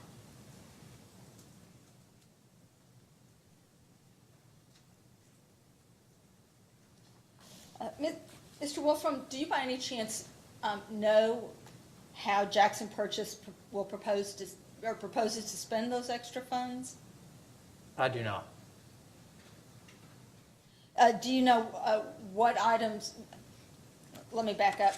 In the testimony, there was a reference to avoid borrowing on a line of credit agreement. Were there some particular projects that were envisioned that might need to be borrowed? So I don't know what the additional funds, Mr. Williams may be able to address that since I based this portion of my rebuttal regarding that adjustment on information and guidance from him, but I don't know the detail behind that. Well, we will follow up with the post-hearing data request. Ms. Honaker, I think that it sounds like we may have a couple of questions that only Mr. Williams can answer. I know I have at least one that I neglected to ask him about our US debt and tier calculations. And so maybe we can reduce the number of post-hearing data requests. We'll come back to it as long as we have enough time. We may recall Mr. Williams. Okay. Ms. Vincent? Thank you. Mr. Wolfram, I think we're coming into the home stretch. My next question is about the revenue allocation and rate design. As originally proposed, there was a rate of return, a target rate of return of 3.3%. I think with the exception of direct served and outdoor lighting classes. Is that correct? Yes. And the purpose of that 3.3% rate of return was to eliminate or reduce interclass subsidization, correct? Yes. What was the basis for choosing 3.3%? So 3.3% is an output, not an input. And by that I mean that's the number of the rate of return that is, if you start with the total dollar amount of increase that is needed, say rounding to $7 million, to apply that across the classes for which an increase is warranted in a way that keeps the 7 million constant, but results in an equivalent rate of return across the classes, that's the number that allows that math to work. So it's a question, it's the math. If it was $8 million, the 3.3 would go up. If it was $6 million, the 3.3 would go down. But it's really a determination of how much the increase is, and of course, how much each class has with respect to rate base and whatnot that falls out of the calculation. I've got some follow-up questions about rate of return, but this is from your rebuttal testimony, Exhibit JW3. Chairman, with your permission, staff would like to introduce staff hearing exhibit number 4. And this is Mr. Wolfram's exhibit JW3 to his rebuttal testimony. That'd be fine.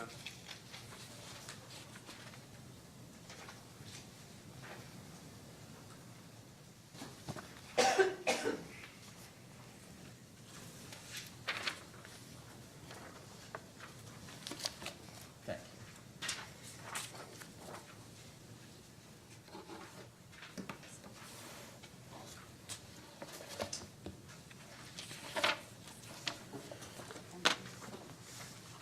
We'll mark this as staff hearing exhibit 3. A 4. 4, excuse me. I just had 3 in my head.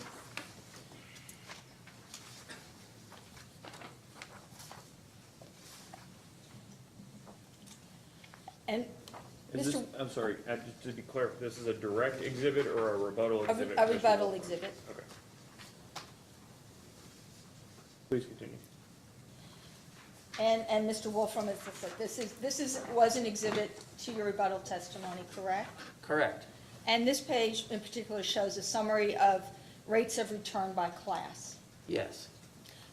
I want to focus on the table on the lower right column, the after proposed rate revisions. Yes.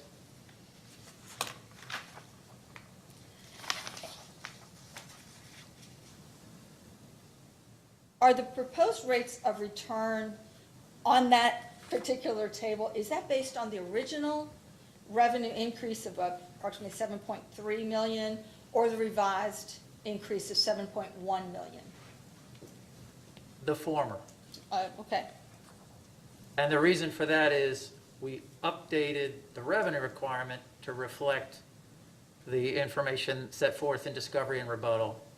And we rolled that new revenue requirement into the cost of service study to show the new effects on the returns relative to class. But the actual rates as proposed and published in the notice, we weren't and still aren't proposing to change, recognizing that the commission may change them accordingly, but changing them now would make them differ from the notice and everything else. And so normally we wouldn't do that part yet. We would show what it would do if the rates as filed were put into effect.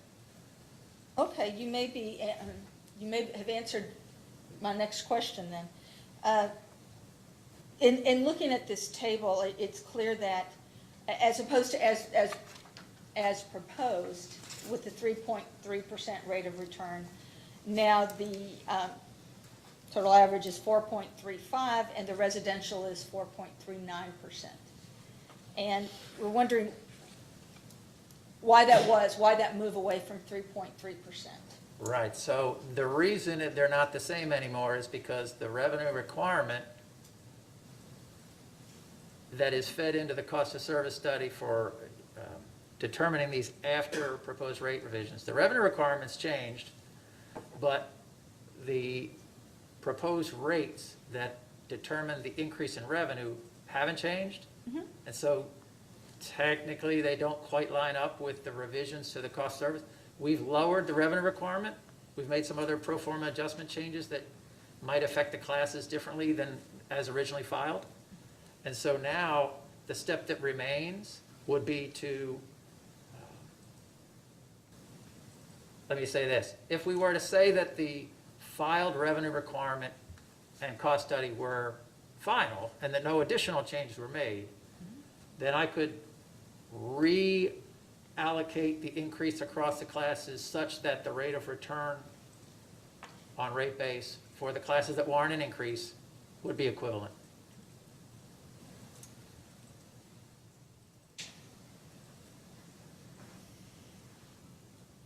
You say I like this, you're anticipating my questions, and I'm getting some pride in here too. Because that is our next question. And if the commission were to make some adjustments to the rates, what would your recommendation be on how it should be handled? And I think you may have just addressed that. Yes, so my thinking in the original filing, and it remains my recommendation today, is that to eliminate interclass subsidization for the classes for which an increase is warranted, the dollar amount allocated to each rate class as an increase should be determined such that the rate of return after that increase for each of those classes is equivalent.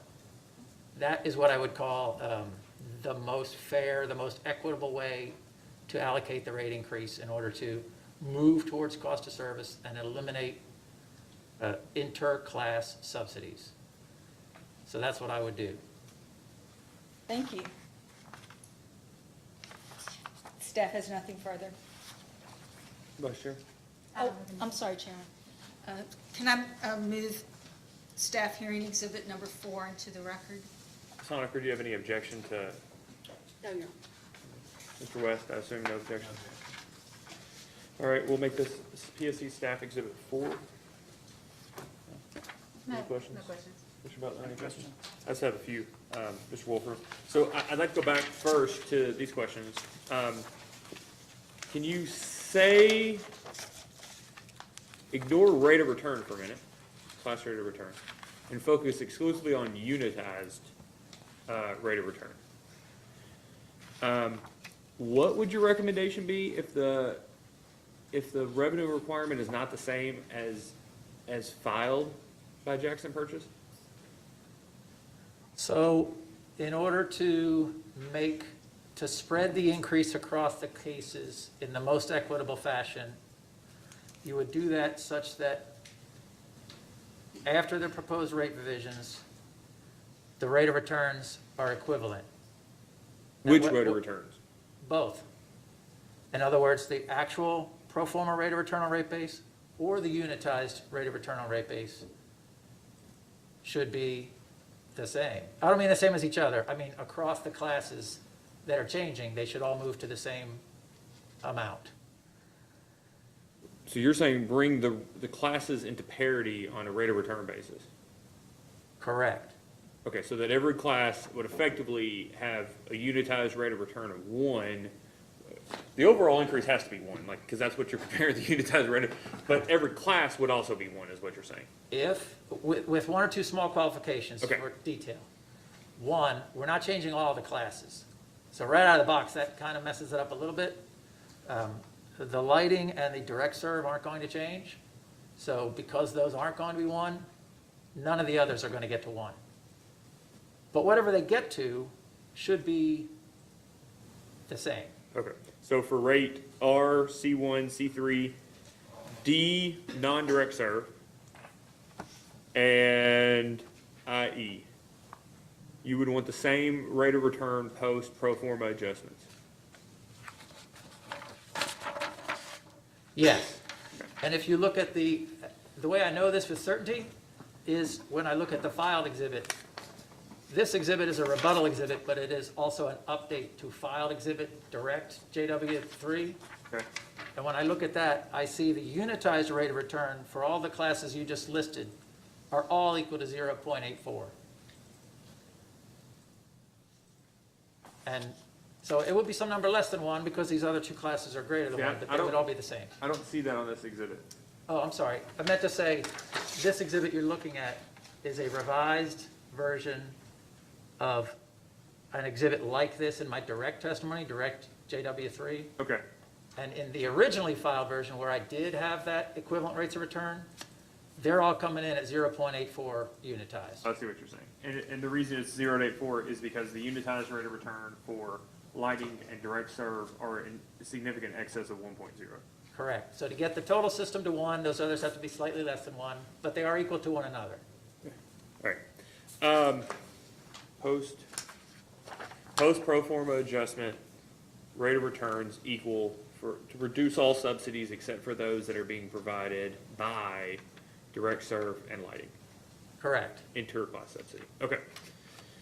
So, I've always taken, Mr. Wolfram, that you enjoy rate design issues maybe more than revenue requirement issues. So, I have a couple more questions on sort of the rate design, cost of service, rate of return perspective. Did you hear the questions earlier that Mr. West was asking, I think Mr. Grissom, about the customer charge? I did. And Mr. Grissom's sort of explanation of his perception of the cost to serve an individual residential customer or that homogeneous group of residential customers? Yes. Okay, so would you agree that for the most part, cost to serve or rate design, let's say residential rate design in particular, well, no, taking a step back, rate design generally, the idea is first to, before you start allocating costs, come up with homogeneous groups of customers that are, for the most part, the cost to serve them is similar. Yes, so you group your similarly situated customers into groups that we refer to as rate classes based on those similarities, yes. Okay. And at least in Kentucky, for the most part, residential customers across the board, regardless of size, the nature of of how their heat is provided. Here in Kentucky, for the most part, we just say residential customers, and even sometimes, some of the co-ops, residential customers and churches, or, there's small nuances, but for the most part, it's just a single residential class. For the most part, yes. Okay. And you heard Mr. Grissom talk about the similarities in the way those residential customers incur costs. In that, and I'll just, two great examples are, each one of them have a service drop, each one of them have a meter, right? Do you remember that? Yes, I do. Okay. And for the most part, service drops are gonna be within a few feet, effectively the same for the vast, vast, vast majority of residential customers, right? Same length, same voltage, probably same type of conductoring. Would you agree that it's gonna be a fairly similar cost for each residential customer? Yes, Okay, and the same for the meter. Almost every residential customer is gonna have the same size and type of meter. yes. Okay, and those are both direct costs that can be discernible for each residential customer, is that right? For the most part, yes. Yeah. So, that's a direct cost.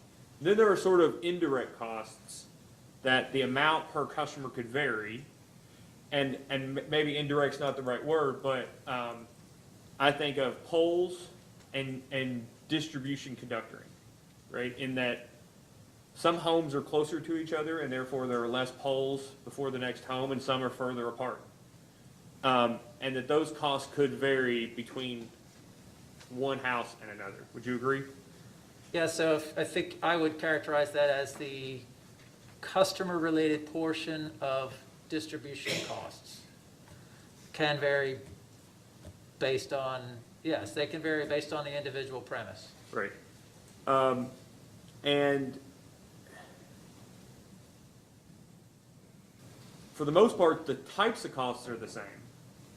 It's just the level of cost on a per customer basis or to serve an individual home can vary. Is that fair? Yeah, I think it is. I mean, that's how, to the extent that the class includes all residential, and we're operating on the premise that these customers are similarly situated, yes. And then there are some costs that just make sense in terms of cost of service methodologies, we'll say, to just allocate their jointly incurred costs, and they just make sense to allocate it on a per customer basis. And the most logical one to me is billing.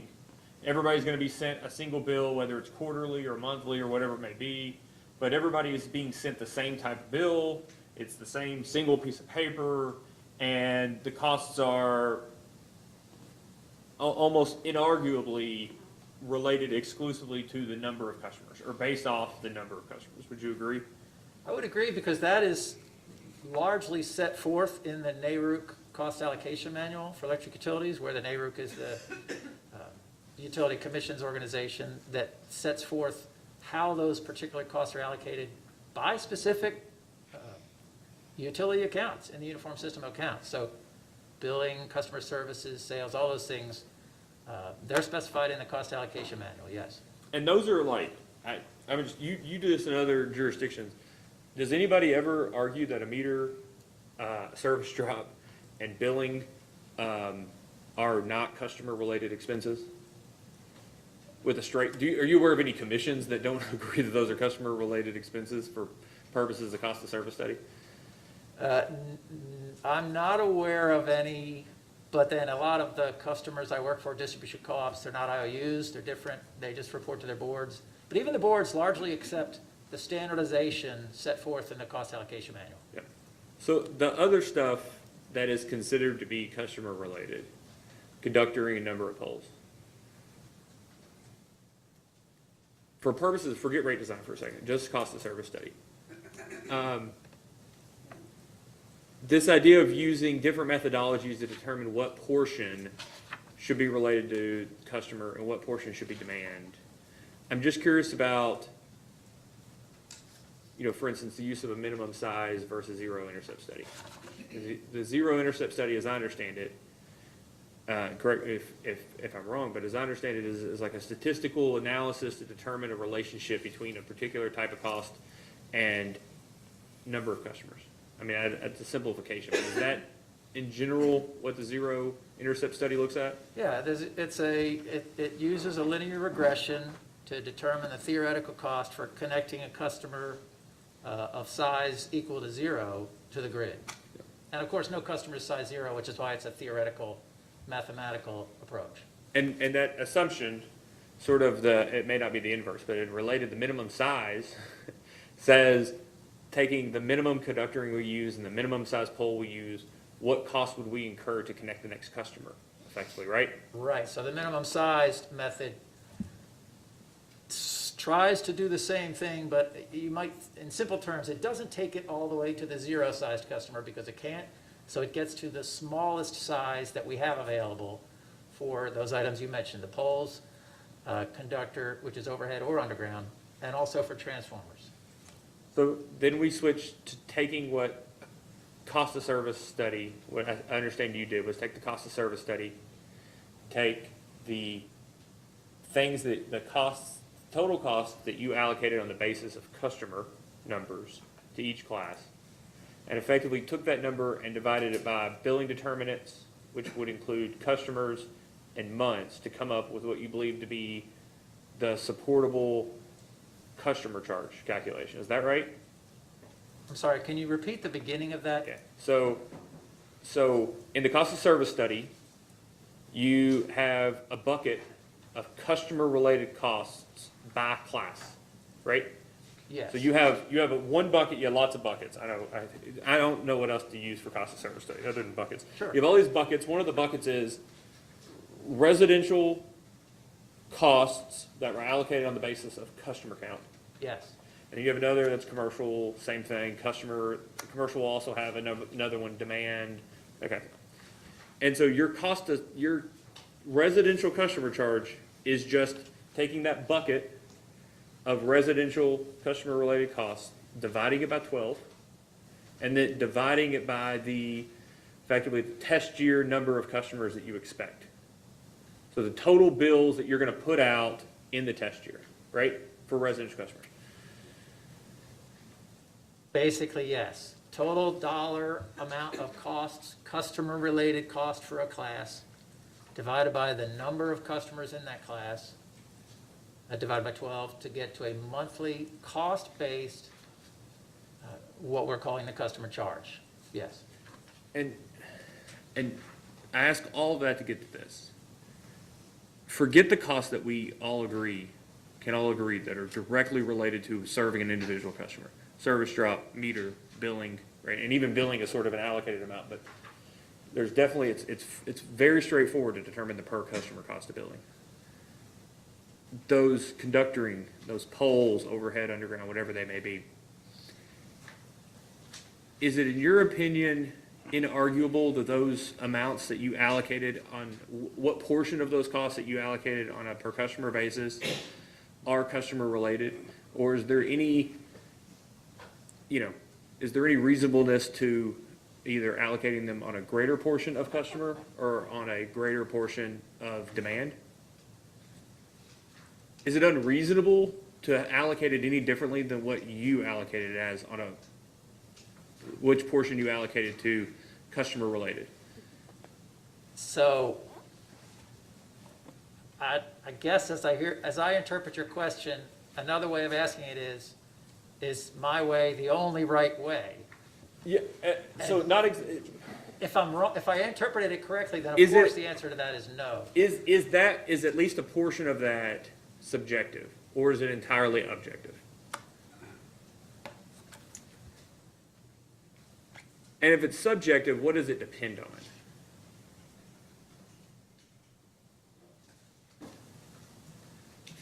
So it is largely objective and somewhat, you could argue that some parts are subjective because you could say that, so I use a linear regression for overhead and for transformers. I did not do that for meters. I did not do that for services. I took company's information, as has been done in many other cases, not just mine, but KU and LG&E cases, and came up with an allocation based on the company's engineering cost estimates. Other people would say you should do the same linear regression for the meter accounts or for the services accounts to try to get that zero-sized, the zero-intercept math. And I didn't do that. So that part is clearly subjective for metering and for services. If you perform the zero-intercept analysis and the results mathematically are sound, which is a set of criteria I won't get into, but if it is sound, then I think, and the cost allocation manual from NARUC says that that's a reasonable and proper way to do it. So that doesn't mean everyone's going to agree with me, but NARUC agrees with me, and I'm agreeing with them. That's why I'm doing it. So I think that is objective. And that is mostly what consists of the costs that go into that customer charge. So for the most part, I think it is objective, and there could be some debate about the metering of the services as being subjective, but for the most part, I think it's objective pursuant to the neighborhood cost allocation manual. Right, and then a minimum size study is objective in the sense that you're just inputting the cost that the utility already incurs, right? So the minimum system method is less favored than the zero-intercept method because it takes that minimum system cost. It may not really be the cost for some of these customers. It may just be wrong. It may not be accurate. And it's considered, I think, according to the manual, less accurate, and according to the commission in its previous orders. Yeah. The zero-intercept is preferred because of that mathematical approach. Provides a better estimate for the theoretical customer-related cost. Let me ask it this way. Does the minimum system study just presume a causal relationship between certain costs and number of customers? If you adopt the minimum system method, you are accepting the assumption that the cost of the minimal conductor or overhead or underground or transformer will apply to every customer as the customer-related portion of connecting them to the grid. Okay. And after this whole discussion, inputs, outputs, subjective, objective, the way the cost support provided for the customer charge proposal in this matter, what we talked about, that bucket divided by billing determinants effectively, is proposed as what, would you agree that it's proposed to be the most convenient way to recover costs as allocated under the cost of service study? I'm sorry, I lost the beginning of that. I followed the end. So let's just, I'm gonna make up numbers, but you do all that, putting them in the bucket, and dividing by 12, dividing by the number of customers, you get a per month, per customer cost support, right? Yes, a cost-based per unit customer charge for the class. Great. So, but I guess what I'm asking, by proposing that to just then, to take from cost of service, and then to use that for purposes of rate design, is the use of that a convenient way then to just, the most convenient way, I guess, to say, that would be the most convenient way for us to recover our revenue requirement in the way it's reflected in the cost of service study? So I'm not sure if convenient is a word I would use, but I would say if you want to most fairly recover costs from customers pursuant to how the costs are incurred for those customers by the utility, you would set the rates to the cost-based rates that come out of the cost study. So this is what I want to get to. Well, isn't that a little circular or self-serving like that? So you're saying that they're cost-based. You're saying that they're incurred on a per customer basis, right, in the cost of service study. And what part of it's subjective or what part of it's objective, whether it's direct or allocated or whatever it may be. But if you automatically then take that and charge customers that amount exclusively based on customers, right, customer counts, then doesn't your assumption of how the cost incurred then lead you to automatically recover that cost from the customers in that manner? Does that make sense? I think so. My answer would be this. The revenues and the costs are not the same. And by that, of course, you know that. What I mean is, the cost of service study doesn't look at revenues other than for determining the rates of return. The cost of service study only looks at costs to come up with that dollars per month for residential customers. It doesn't matter if I collect $16.40 from them per month or $21.25. That is not an input to the cost of service study for determining the costs. It's what I actually spent on maintaining the system, operating the system, in the accounts, operations and maintenance accounts, depreciation, all of it. That's what drives the determination of that customer charge. How much they're paying is irrelevant for the purposes of coming up with the charge. So there's no circularity, because when I determine that $21.25 or $16.40 or $46, whatever my number here is in the study, I don't care what they paid. It's not an input to the study. Doesn't matter. And that's what I wanted, that's the, I guess, the sort of final question.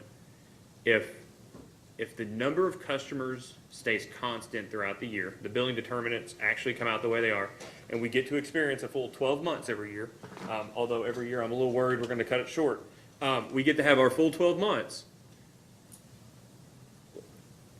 If you presume that the cost of service study is 100% accurate as to how the utility incurs those costs, then the presumption would be then that the customer charge, fully allocated, full amount, times the number of customers, times 12 months, will come out to the actual cost that the utility incurs to serve those customers, right?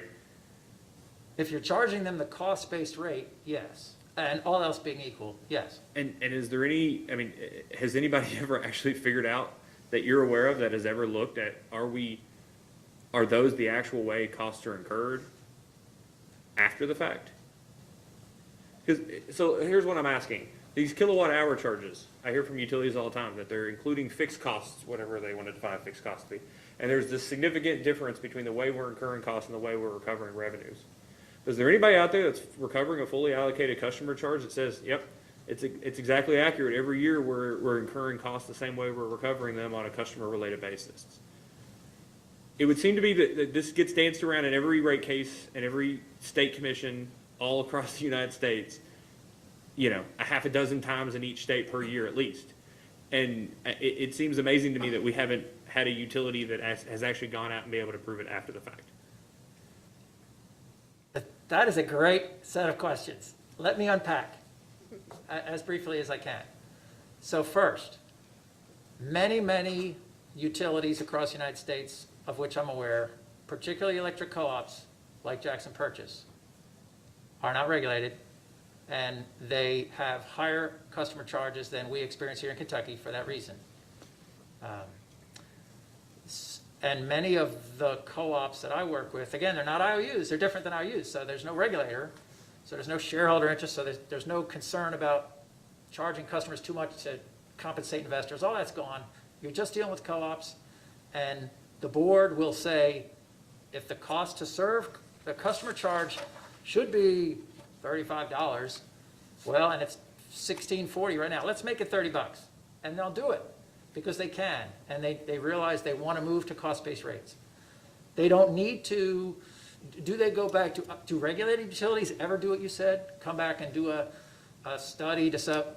They don't, because it is almost, in my experience, it is universal. No utility has its customer charge, no regulated utility has a customer charge set to the cost-based customer rate. Because the regulator and the intervenors or the consumer counsel or whomever, consumer advocates, push against that.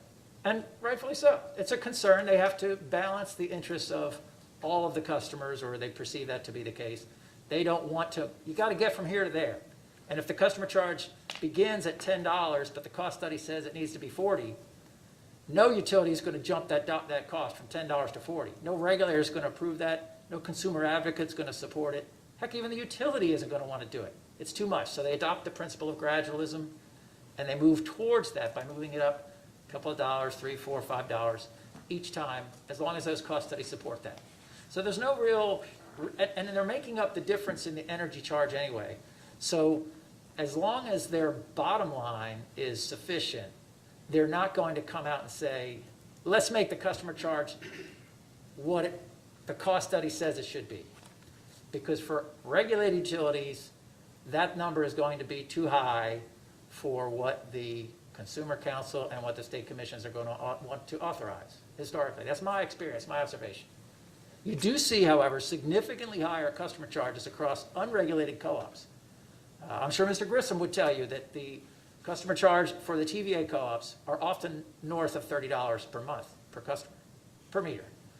The customers I've worked with, co-ops I work with in Colorado are commonly, and even in Indiana, my clients' customer charges are north of $25 a month, all of them. I helped one utility lower its customer charge from $36 a month down to $34 a month because of the cost of service study. So it's the regulated utility, they're different than the other co-ops that are more willing to adopt cost-based rates, just because of the governance structure of those utilities. That's a long answer. I don't know if I really hit on what you're getting at, but the answer is no. Regulated utilities don't go back and check because they know their customer charges are not close to the cost-based customer charge. They're just not, because that's how because it's always a work in progress to move up and up and up towards that. And presumably potentially lowering the energy charge as they do so. It throws me off, this idea that we're incurring costs the same way we're recovering them, and you assume you're incurring the same pole expense on each customer, when we know that's not the same given density or the differences along the line, and we're talking about an average customer that does not exist and will not exist, and then we talk about cost of service rates in the sense that everybody is paying their full cost, but in reality, it's based off of assumptions, whether mathematical or objective or subjective, differences between demand and customer. And so do any of the co-ops come back and say, is the proof in the pudding in the sense that rates have to change less when you have, quote, cost of service rates? That's really what I'm getting to. Even if it's not exact, I'm saying, is the proof in the pudding in the sense that the utility is recovering their cost of service each year with fully allocated rates as opposed to those that aren't fully allocated? So I guess I would preface my answer by saying that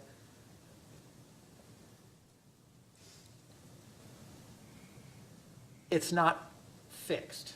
In other words, the cost of service changes.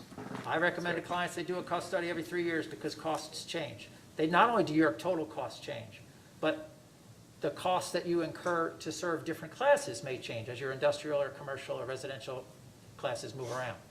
That being said, most of the time a regulator sees a utility is when they have a revenue shortfall.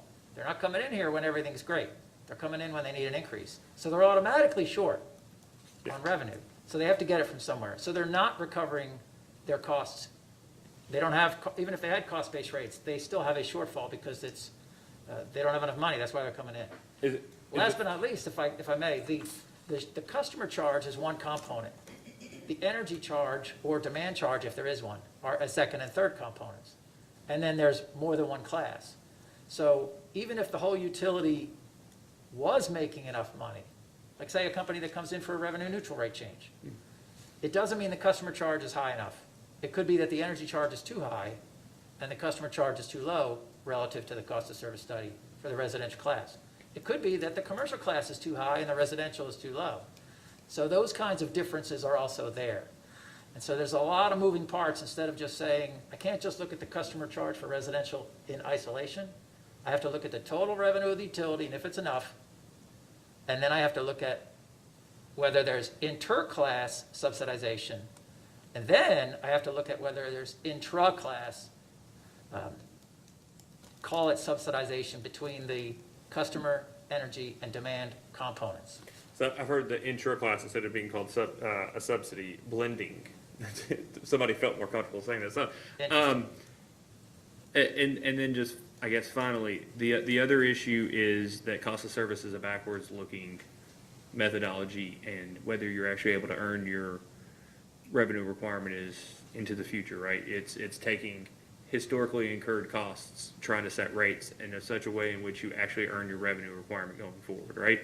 So if one uses an historical test year in the cost study, then yes, and if one uses a forecast test period, then no. Okay, and then that brings me to, I think the purpose, or one of the primary purposes I understand to be the cost of service in this, to support the cost proposal, is a concern for a reduction in usage going forward as a result of just, even if not utility-supported energy efficiency and demand-side programs, just the fact that across the board, it seems that customers are becoming less energy intensive on a per customer basis, and that kilowatt hours per customer is reducing going forward, while maybe the underlying cost to provide that service is not going down. So that is a fair? concern, but it's not something that Jackson Purchase built into its projected rates. In other words, some future decline in usage is not incorporated into the filing. It's a concern the company has, and that's why they don't want to get even further behind. They want to come in and adjust the rates now. Well, that's what that's why I heard Mr. Grissom say one of the drivers of the case is that we're selling less electricity, but our costs are going up.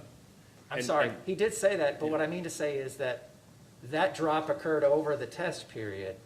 He's not furthering that, the company isn't Right. furthering that by assuming future drops and making an adjustment to the test period on that basis. And that gets me to, I really mean it, not just my last question in this line, but my final question is based on your estimation, is it, and given trends in usage and ignoring, I think, probably this wider push for electrification, but is there an expectation, given your experience in rate design and cost of service, that increasing customer charges does lead, all things equal, to a reduction to an increase in the time period that a utility can go without seeking additional revenues?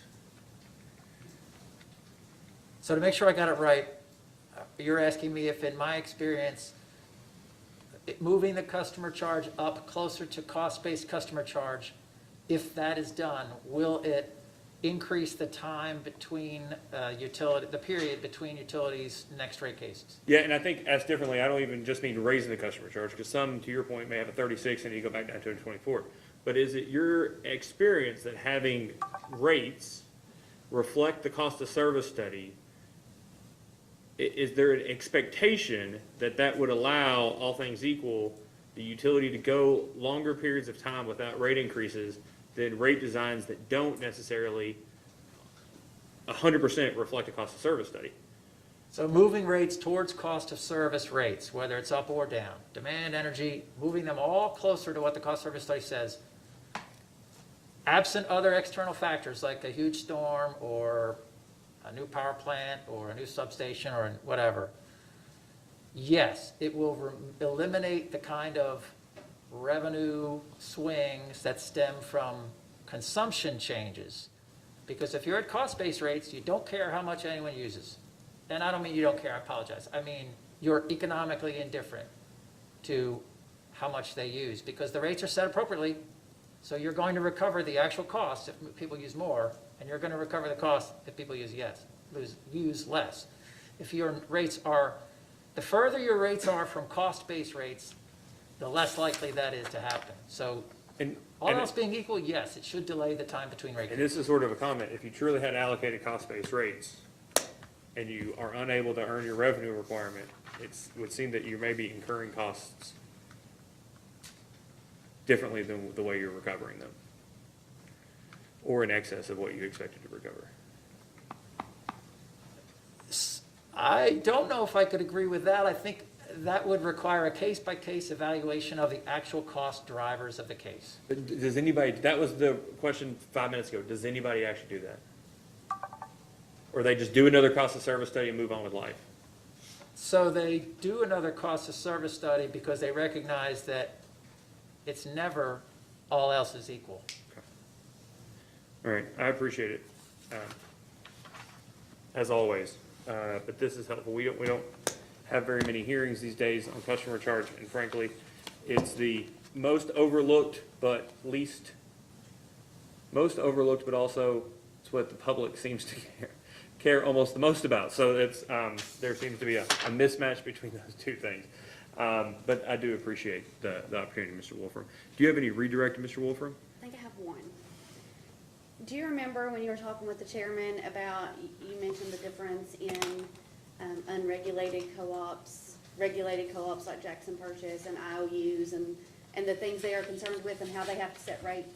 Sure. Can you kind of elaborate on that and the differences and the things between those three different types of companies and how they set rates and what they look at? So do you mean like the difference between the co-ops and the IOUs? Yes.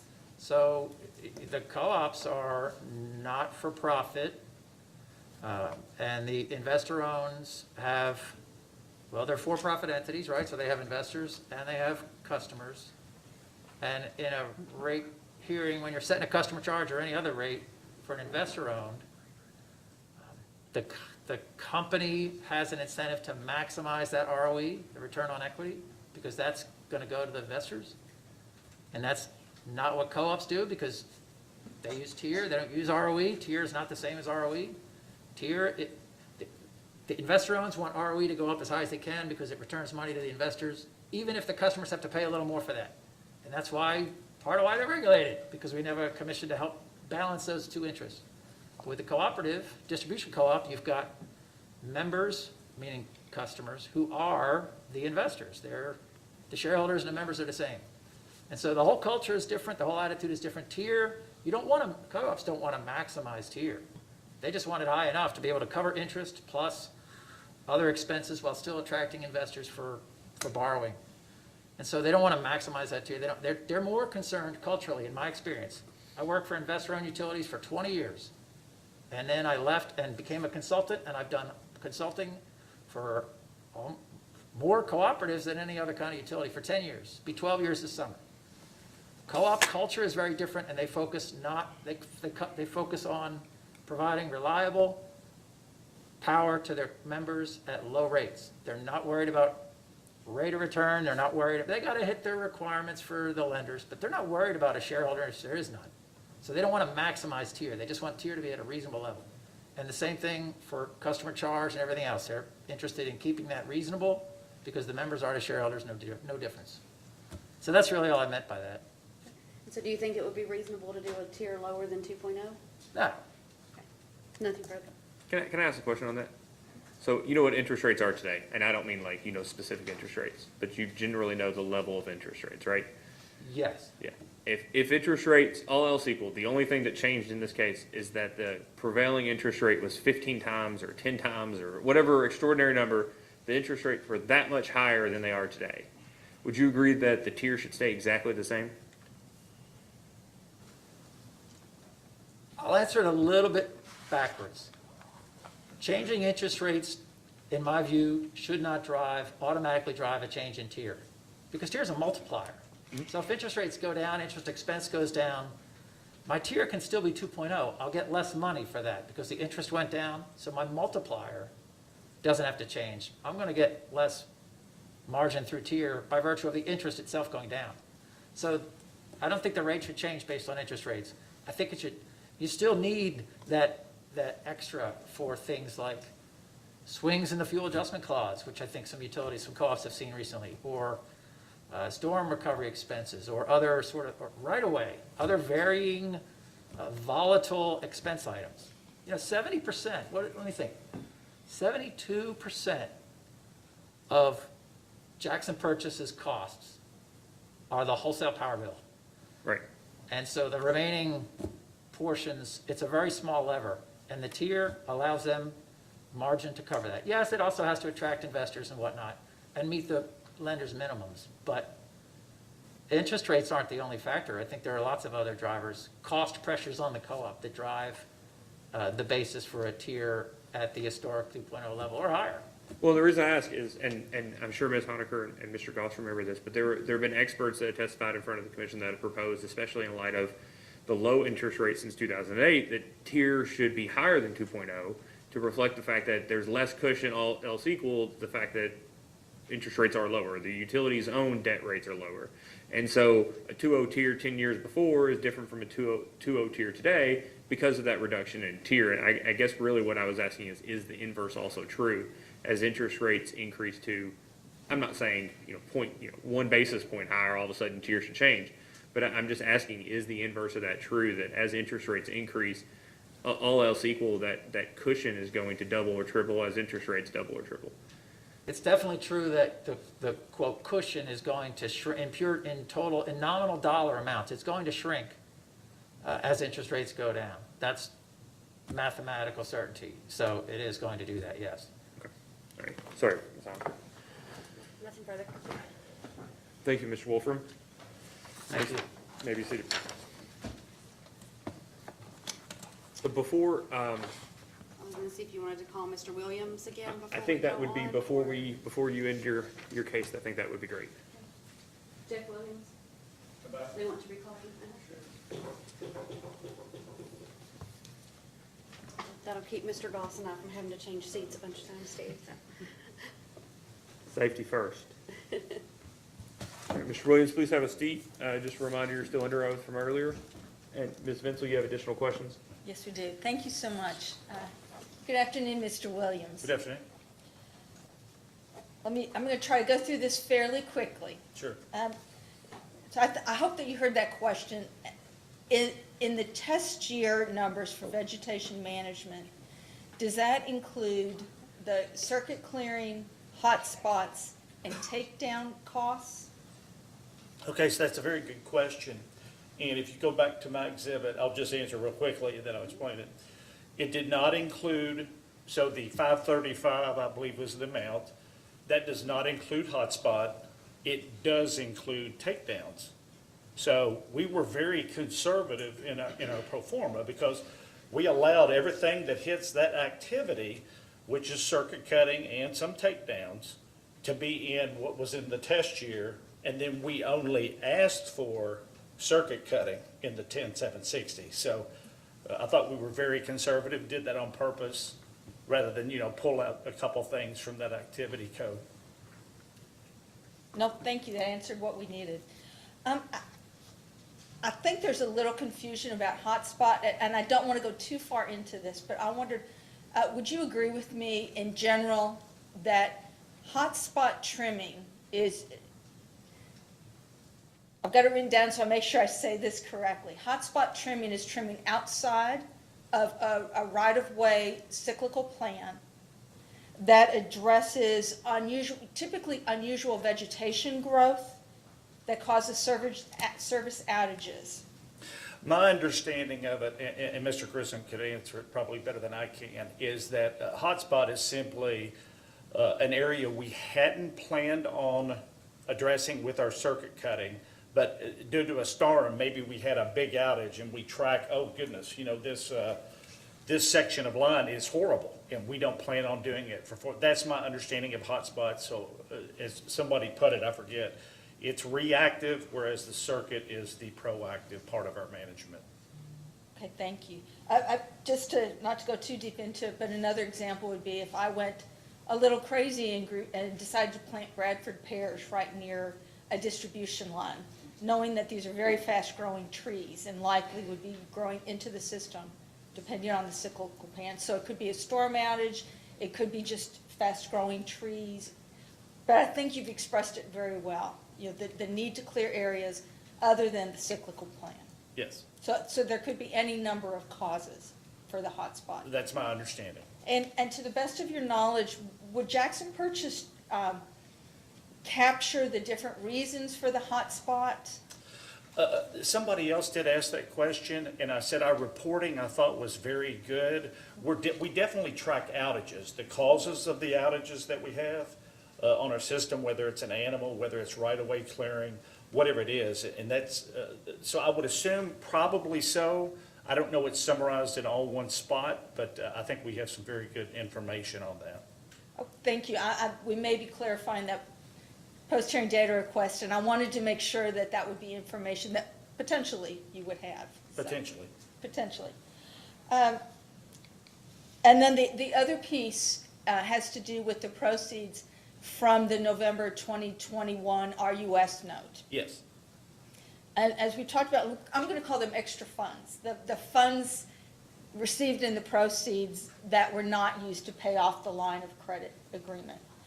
Do you know, or could you confirm, subject to check, if that amount of extra funds, I'm gonna call it, is roughly 2.153 million? I would say that's not right, but I would be happy to check.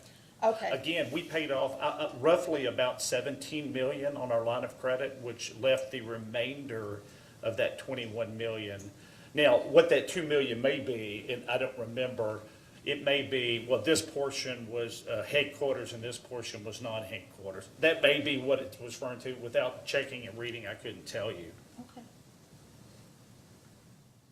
And to the best of your knowledge, is there any particular, other than any network, headquarters plans, are there specific projects that are being considered that these funds might be used towards?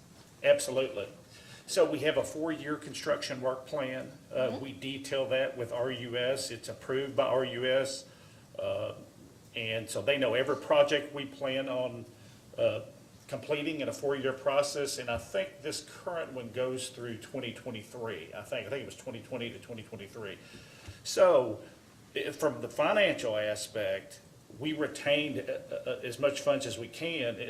We've borrowed 3 times since I've been there, 34-year notes. I've got that at 1.5%, 1.5%, and 1.98%. That is by far the lowest interest ever achieved that I know of at Jackson Purchase. So your question's good. I just want to say that absolutely, as long as we maintain our proper equity, which is, in our case, is 30 to 50%, that's where we want to be, equity to assets, we want to utilize borrowing from RUS as much as possible on construction work plan, especially right now, interest rates are lower, you're locking in things that our kids, our grandkids, they'll be, when they're looking at tier 20 years from now, to Mr. Chairman's point, hopefully there's continued lower interest loans that it doesn't require as much margin to achieve those objectives, so.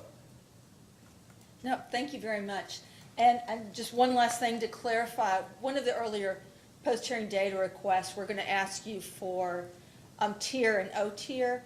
What we're actually going to ask you now for is to revise, there's an exhibit you filed to your direct testimony that gave us similar financial information.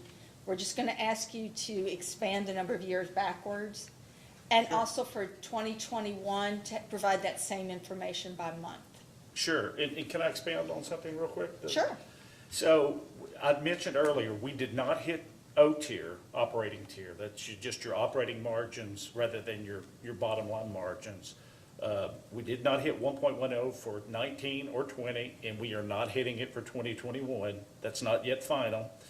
We did hit tier for those 2 years, but let me tell you, if you look at 19, had we not had the FEMA adjustment for 700,000, had we not had the unclaimed capital credits for 900,000, we would not have hit tier. It would not have been close. This past year, we had a loan forgiven through the Federal Payroll Protection Program. And, last year was just an anomaly for everybody. I mean, and our members and everything. But without that being forgiven, we do not hit tier that year. So really, if you factor those two things out, we've been up against it pretty hard the last couple of years. Thank you for that clarification. Okay. Staff has nothing further. Okay. Thank you. Vice Chair. No excuse, Mr. Chairman. Nothing. Just very quickly, I want to ask about tier for a second. Sure. Well, let me ask this: what do you know what your weighted average cost of debt is right now? Right now, with the new notes, I think we're around 2.7% interest. Okay, and do you have anything coming up for expiration or renewal in the next few years? I apologize, I didn't hear you, sir. Do you have any of your notes, or do you have any other debt that's coming up soon that is set to expire or need to be renewed in the next few years? No, we have some debt from CFC. We have some debt that's in AG 1.4, in which we're providing ongoing. We have some debt from CoBank, and then we have some debt from RUS. I believe it's the CFC debt is kind of bullet maturities where there's so many notes, but each one comes due the next one comes due the next year, so only one comes due. So if you're ever looking at that chart, that's kind of what comes due.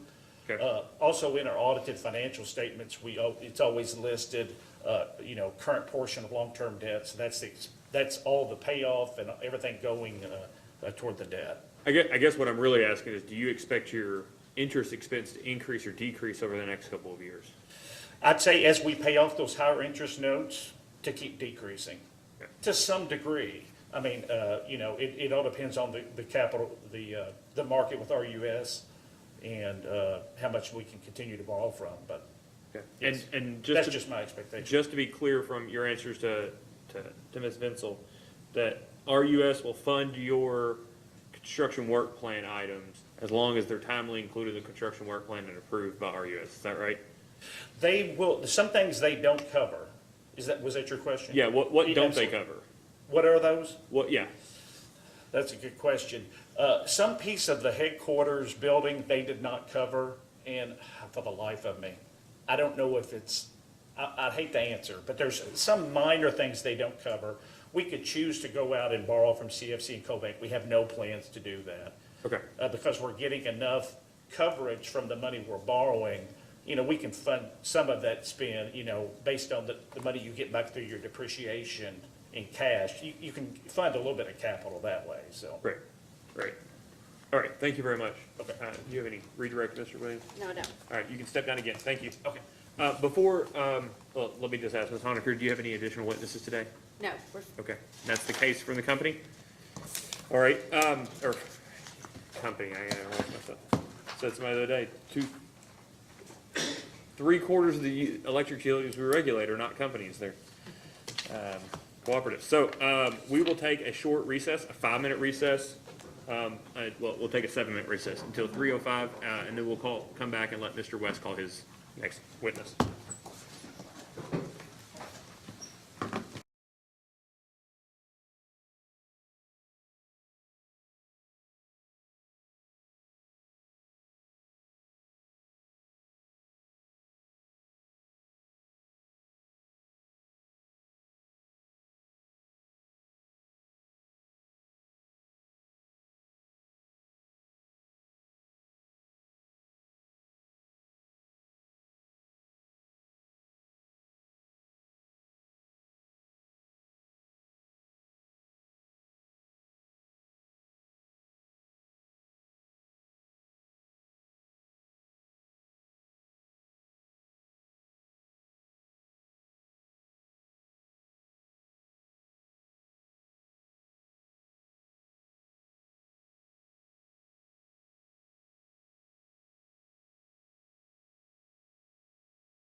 It looks like we're on. Do you have your wheel? Okay. Great. We're back on the record in case number 2021-00358. Mr. West, would you like to call your witness? Yes, Chairman, the Attorney General calls Lane Collin. All right, Mr. Collins, please raise your right hand. Do you swear or affirm that the testimony you're about to give is true and correct under penalty of perjury? I do. All right, please have a seat. State your name and work address for the record, please. My name is Lane Collin. My work address is J. Kennedy and Associates Incorporated, 350, prior address, 570 Colonial Park Drive, Suite 305, Roswell, Georgia, 30075. And Mr. West, you may ask the mustacheless. I just realized it, the mustacheless, Mr. Collin. Totally change in appearance. You're here incognito. This is great. Go ahead, Mr. West. It's actually my twin brother. Mr. Collin, what's your occupation? I'm a rate and planning consultant in the electric and gas, water and sewer regulated utility industry. Did you cause direct testimony to be filed in this case? I did, yes. Do you have any additions or corrections to that testimony? I have some corrections, all that stem from an incorrect date with respect to the calculation of the hypothetical payroll cost. I referred to it as June 2021 in my testimony. It actually is April 2021, and so we filed errata, I think on Tuesday of this week. So all of those corrections are captured in that errata? I believe that's correct, and we had previously indicated that in response to the company's discovery to the AG. Well, that leads me to my next question. Did you sponsor any responses to data requests from the company and/or the staff? Yes, both. If you were asked the same questions today, would your answers to those questions be the same? Yes. Is it your intention to adopt the direct written testimony as your testimony in this matter? Yes. Chairman, the witness is available. Mr. Goss, do you have any questions for Mr. Collin? Yes, I do, Mr. Chairman. A Please few. proceed. Good afternoon, Mr. Collin. Nice to see you again. Good to see It's been you. a while. I'll try to get through these as fast as I can, but there's several things I want to ask you about, sir, if I may. Looking at your resume here, and of course have knowledge of you when I was at the commission, and it appears that you've been rate consultant for about 36 years, since 1986. Is that correct? That's correct.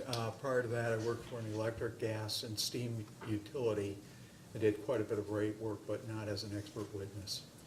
And a review of the list of the clients served on your resume shows a number of industrial companies and groups and 23 public utilities, if I'm looking at that correctly. And of the utility clients you represented, virtually all have been IOUs with a smattering of municipal clients. Is that correct? I think with respect to the non-government agencies, generally that is correct. I would say this, that with respect to the Louisiana Public Service Commission, I personally and my firm have done work on dozens of cooperative cases, including management audits, rate cases, primarily formula rate plans. For example, we developed a formula rate plan template for the distribution cooperatives in Louisiana. And in most of those cases, that didn't involve testimony because we ended up with settlements. So they're not listed on my expert appearances. But we have done, and I personally have done, probably 24 or more proceedings involving the distribution cooperatives in Louisiana. All right. You do not list, however, any distribution cooperatives or generation transmission cooperatives, for that matter, as current or former utility clients, do you? That's correct. We typically work for state government agencies, other local government agencies, and large users of utility products and Did services. the work that you performed for the Louisiana Public Service Commission include any base rate cases? In distribution, electric distribution cooperatives? Yes, in the form of formula rate plans, because that is generally the preferred approach in Louisiana. But leading into the formula rate plans, many of them were dual types of cases, where there was first a determination of the revenue deficiency, base revenue deficiency, and then once those base rates were reset, a formula rate plan was adopted for maybe a 3 to 5 year period following. So is that different from a contested base rate case as we're seeing currently with this commission in this case? Well, first of all, there's very few states that regulate the rates or the service of distribution cooperatives. Kentucky, of course, is one, and Louisiana is another one. And the distribution rate cases are considered to be contested cases in Louisiana. But I believe that in the dozens of cases that I have done or supervised for our firm in Louisiana, the distribution cooperative cases, I believe that they have all resulted in settlements. And when you say they're contested cases, who are the parties? The parties are, well, the staff is always a party to a case, and we generally work for the staff. We are retained by the staff, and they are essentially the technical experts for the commission. Then there are other interveners in Louisiana as well, some industrials, if the particular cooperatives have industrial customers. Generally, lower income groups will intervene. There may be some commercial groups, like Schweigman's grocery store chain or something like that. It depends on the particular cooperative. So the interveners are private entities as opposed to the procedure in Kentucky where the Kentucky Attorney General, constitutional officer, is considered an intervener by statute. Yeah, it's a little bit different in Louisiana. The staff serves that function in Louisiana. Is this your first base rate case involving a distribution cooperative in the Commonwealth of Kentucky? I'm not 100% sure of that, but Well, that I may didn't see it anywhere on Yeah, there. that may very well be the case. Okay.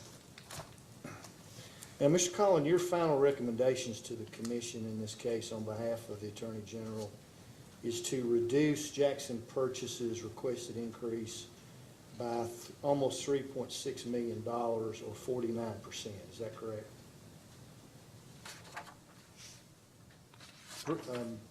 3.579 million to be exact.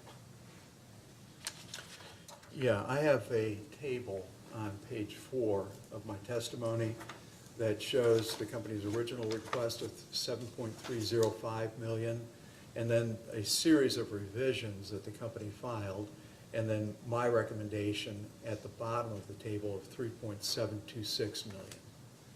And of that $3.5 million or so decrease, the vast majority, by my count, close to $3 million of that is contained in two adjustments. The right-of-way maintenance adjustment of $1.824 million and the tier reduction from 2.0 to 1.50 of $1,076,000. Is that correct? Yes. Now, at page 7 of your testimony, if you would go there, please, you recommend that the commission limit any pro forma adjustment to the 12 months ending 12/31/20, which equates to the 12 months following the end of the test year in this case. Is that right? Generally, yes. I had one significant exception, and that was for the new headquarters building. You know, I kind of highlighted that throughout the testimony because of the sheer magnitude of the adjustment. But the reason for that, and without spending a lot of time reiterating it, is that the company's case represents really a a variety of different test years where the costs are pro-formed for different 12-month periods, and there's kind of a mixture there that isn't really consistent. And I know, for example, that in the Big Rivers case, 2011-00036, the commission was adamant on that it wasn't going to go out 4 years beyond the end of a historic test year to make an adjustment to operation and maintenance expense as proposed by Mr. Wolfram. And it said, we will look in the very near term to pass the historic test year for something that actually is known and measurable within a short period of time after that test year, but not 4 years, 3 years after the fact. Well, in fact, in that case, sir, did you not, on behalf of KIUC, also suggest a pro forma adjustment that would extend 4 years into the future? Yeah, I'm really glad you asked me that. I had wanted Mr. West to ask Mr. Wolfram about it, but to put that into context, and perhaps the commissioners are interested in this, I'm not sure, but in any event, Mr. Wolfram proposed on behalf of Big Rivers a pro forma adjustment to increase operation and maintenance expense based upon 4 years of projected costs into the future. I opposed that in the case, but I said, Commission, if you go with that, then I would propose an adjustment that goes in the opposite direction. And so Mr. Wolfram's testimony I felt was somewhat misleading here about who proposed what. But my proposal for a post-test year adjustment in that Big Rivers case was to contrary to what Mr. Wolfram proposed, and only in the alternative. I would normally not propose something like that. Well, I mean, I can show you the order from that case that clearly says that KIUC made such a pro forma adjustment request. Do I need to pull it out? Oh, you can pull that out. I'd love if you would, Well, but because here's what the commission actually said in that order. First of all, it said, we're not going to go 4 years out into the future. That is not acceptable. And so we're going to reject the company's proposal. And then it gave a one-sentence response to that, to the KIUC proposal, and said, accordingly, Mr. Collins' adjustment is moot, because my adjustment was in the alternative in the event that the commission adopted Big River's pro forma adjustment, which it did not. So I think there's if I could go so far as to say a mischaracterization in Mr. Wolfram's testimony. Well, okay.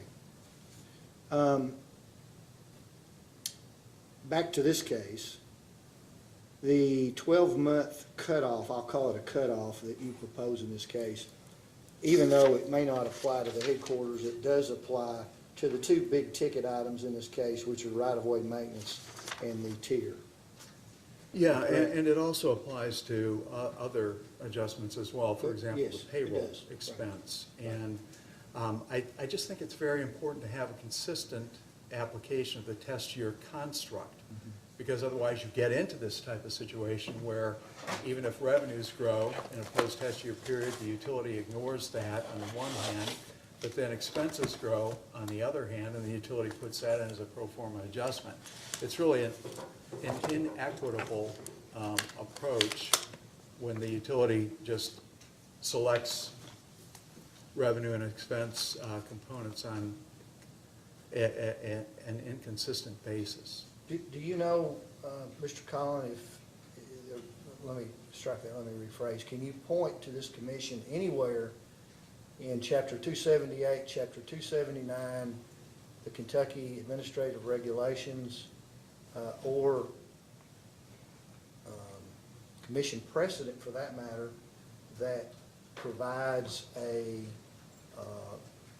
hard and fast 12-month past the test year cutoff for pro forma adjustments? I cannot, but that doesn't mean that it doesn't have merit. I mean, basically, the company is in a position of persuading the commission that it should be allowed to pick and choose its test year components. And what particularly disturbs me in this case is that there's like a rolling update of the company's case for interest expense and potentially payroll and other components. At what point do you draw the line and say, the case is fixed, this is the case. Do we get to keep updating, to even perhaps into 2022 or even 2023? A test year is important because everything is interrelated. And, as I pointed out in my testimony, one of the issues with respect to the new debt issue in November of 2021 is it didn't only result in an update in the interest rate for the company's new headquarters building pro forma adjustment, but they added additional debt with the additional interest and then put that into the company's ask, essentially increasing it. And I just, this rolling update of the test year I think is problematic, and I would really encourage the commission not to embrace. So that cutoff is your opinion only? It's not based on anything really other than your opinion? Oh, no. Is that It's correct? based. No, that's not correct. It's based on the prior commission orders, and in fact, What prior commission Well, orders? the commission order in 2011-00036. Which the is Big Rivers 4 case. years, correct? Well, but there was a very definitive statement of principle that the commission set forth in that order. And it said, we're not going to go beyond the historic test year, except for the near term, shortly beyond the test year, where the pro forma adjustments actually are known and measurable.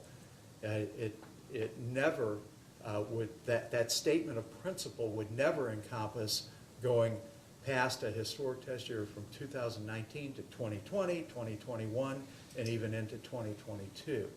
If So- you go back and read that, there's a very clear statement of principle and the importance of adhering to a test year construct.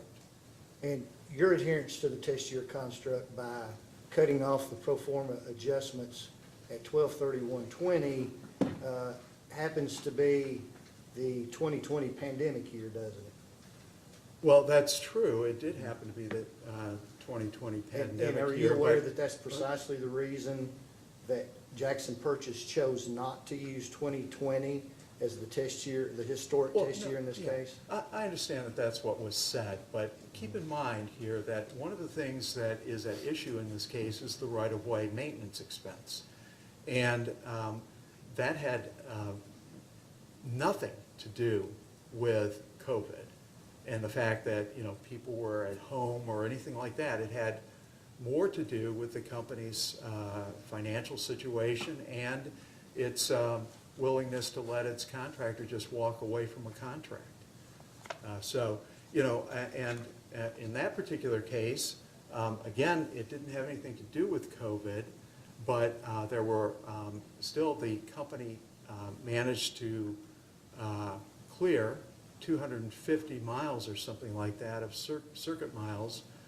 And there was a mixture of the costs from the contractor for those circuits that didn't require as much clearing and those that had more clearing. And So the you're company's saying- pro forma adjustment based upon bids for 2021 were limited to 3 circuits that had a high level of clearing requirement.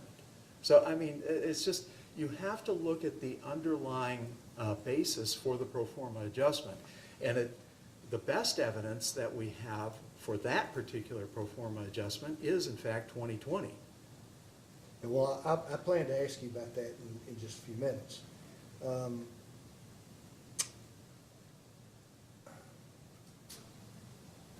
Are you aware that 2020, from the RUS's perspective, was such an aberration that they RUS, waived the responsibility or the obligation of distribution co-ops to meet their tier and other lender requirements? I'm aware there was some effect of So that. that's the very year that you are telling the commission they should use as the cutoff for the test year. Listen. I'm sorry, for pro forma adjustments. Yeah, listen, the historic test year was selected by the company as 2019. There were certain costs that increased in 2020, including right-of-way maintenance. And I said, this is known and measurable. This should be reflected in rates. And then what the company wasn't satisfied with that, they wanted to go into 2021 and even into 2022 on a selective basis. Where have they chosen, point me to anywhere in the record where their right-of-way pro forma adjustment is based on 2022? Well, it's based upon the bids for clearing 3 circuits in 2021. Yes, sir, you just said 2022. Well, I said that in conjunction with a number of other expenses. And, for example, the depreciation expense on the new office building and the interest expense on the November 2021 debt issuance. That all is annualized through some period in 2022. Well, I mean, you are aware, I'm sure, that at least under Kentucky law, pro forma adjustments, the validity of them and consideration by the commission's pro forma adjustments have to be based on known and measurable data, correct? Right, and as I pointed out on several of the issues, including the payroll cost adjustment and the right-of-way adjustment, they are not known and measurable. They're somebody's assessment, somebody's judgment of what those costs will be in some future period. Are you And saying the that a starting- bid, I'm sorry, but are you saying that a bid received by a utility such as Jackson Purchase in 2021 that was given as a result of a request for proposal is not known and measurable? Well, that's not the standard. The standard is known and measurable for the expense, not known and measurable for a bid. And in particular, when you have a bid for 3 circuits that require extensive clearing and are very high dollars per circuit mile, that doesn't make it known and measurable. Well, it is known and measurable in this case because that's, you just heard testimony, you were here all day. I assume, sir, you heard testimony that the 3 circuits in question for 2021, the invoices that were actually paid matched the bids that were solicited and obtained. So aren't those known and measurable by your very definition? Listen, what the company, no. I mean, no, that's a yes or no. No. Okay, now, go ahead Yeah, and explain. no. The answer is definitely no, because then what the company did was take those bids and per circuit mile that required extensive clearance as opposed to the fields that required virtually no clearance, and then multiplied those times 358 miles, which reflects a 5-year cycle for 1,790 distribution miles. That is not known and measurable. That is the result of a calculation. What is known and measurable is what actually was spent in 2020 per mile on a variety of clearing requirements. Over 250 circuit miles, that's much more conclusive with respect to 358 miles than is 3 circuits for 81 miles that were high-cost circuits. So you do not recognize, as you sit here today, that the money that Jackson Purchase paid to Townsend Tree Service in 2021, based on the 3 circuits, is because they paid the money, that's somehow different from paying the money to the contractors in 2020. I'm trying to understand what the difference is. Okay, well, you asked multiple questions. The answer to the first question is no, and the answer to the second question is that the company created an expense based upon the bids for 3 circuits and then multiplied that times 358 miles. That is not a known and measurable expense because the company has not spent that money. So Mr. Goss, can I interject for a minute? Yes, sir. I know it's not for me to ask permission, but. Yes, it is. You run this place. So I said, I shouldn't even have asked permission. I just said, I'm interjecting, Mr. Goss. So, I want to provide a sort of statement to both of the attorneys on this matter. I'm speaking for myself, but I think I'm speaking from a position of strength on this. An individual testimony on what an appropriate adjustment is has always been very helpful. Have a factual determination so that our orders aren't unreasonable and that they're not supported by substantial evidence. But testimony and cross-examination on what the definition of known and measurable is, or whether each individual proposal is known and measurable, or whether each adjustment proposed is selective or not selective, or too far out or too far. I'll just speak for myself and say it's not particularly persuasive either way, and I don't know that it's particularly helpful in our determination of this case. I appreciate, Mr. Goss, you ask all the questions that you would like, to the extent you would like, as having the burden in this case. But I just want to provide that as a little bit of context, that I don't know that I'm getting a lot from, I don't know that I got a lot from any of the testimony, direct or rebuttal, on what each individual person's position is on what the commission's legal standard is regarding known and measurable. I think that each adjustment was supported by evidence and testimony evidence based off each individual's respective expertise. But the back and forth on what is known and measurable and what isn't known and measurable, I'll just say it may not be taking very much. I just want to provide that perspective and allow you, Mr. Goss, to continue your questioning however you would like. I understand, Mr. Chairman, and I appreciate that. I think the commission, through a number of cases and for a number of years, has defined what known and measurable is and has tried to tell litigants and parties and utilities what the phrase known and measurable is. And I think all we're trying to do is, get to that point and try to address what we think the proper definition is. But I understand what you're saying, and I'll move on. You ask whatever questions you like, but I'll just tell you, we're not going to stop. We'll keep telling folks what known and measurable means. So don't take our fight up for us, but please continue with whatever questions you'd like to ask. Thank you.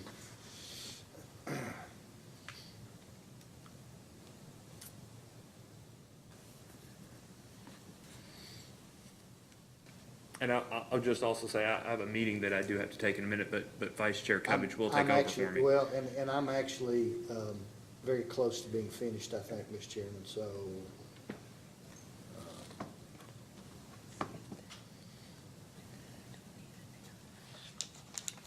I do want to ask a couple of questions about tier, if I may. Certainly. As you know, Mr. Collin, Jackson Purchase proposes that it be allowed to earn revenue sufficient to meet a 2.0 tier. And I understand in a nutshell your testimony to be that you think that is too much and it's more appropriate for the commission to consider earning based upon a 1.50 tier. Is that correct? Yes, that's correct.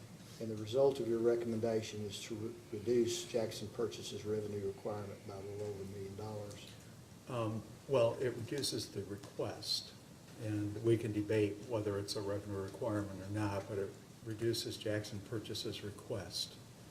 All right. Is it your position or the Attorney General's position that there is a direct relationship or equivalence between what a distribution co-op should be allowed to earn in order to have sufficient financial resources to run its business and the minimum below which the lender will place the cooperative in default if certain financial metrics are not met?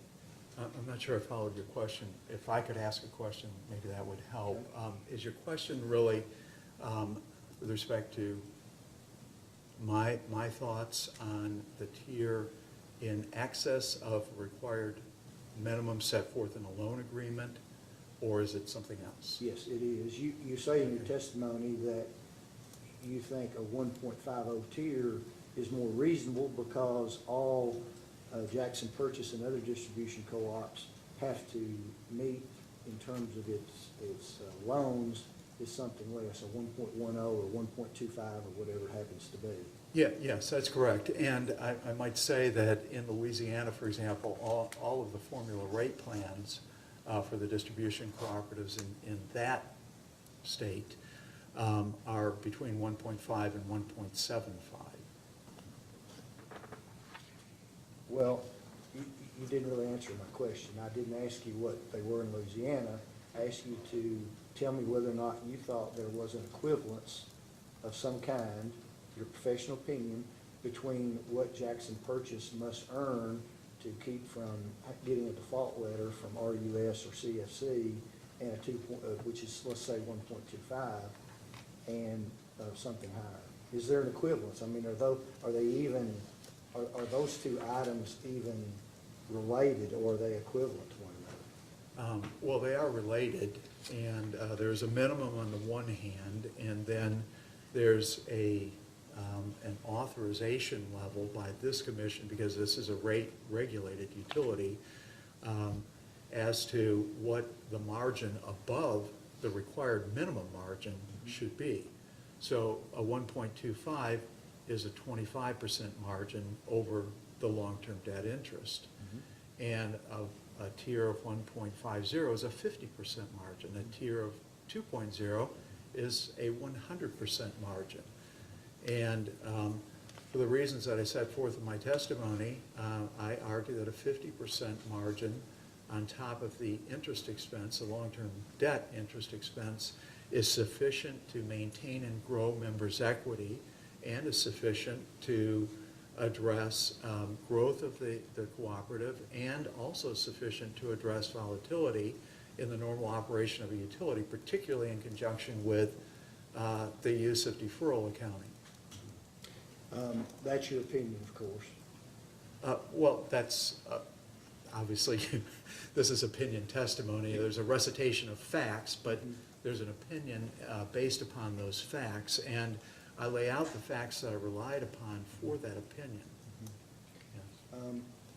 Do you have any idea, do you know why this commission for decades has allowed a 2.0 tier as opposed to the 1.5 that you recommend in this case? And frankly, I've looked at some of your other testimony you've recommended previously.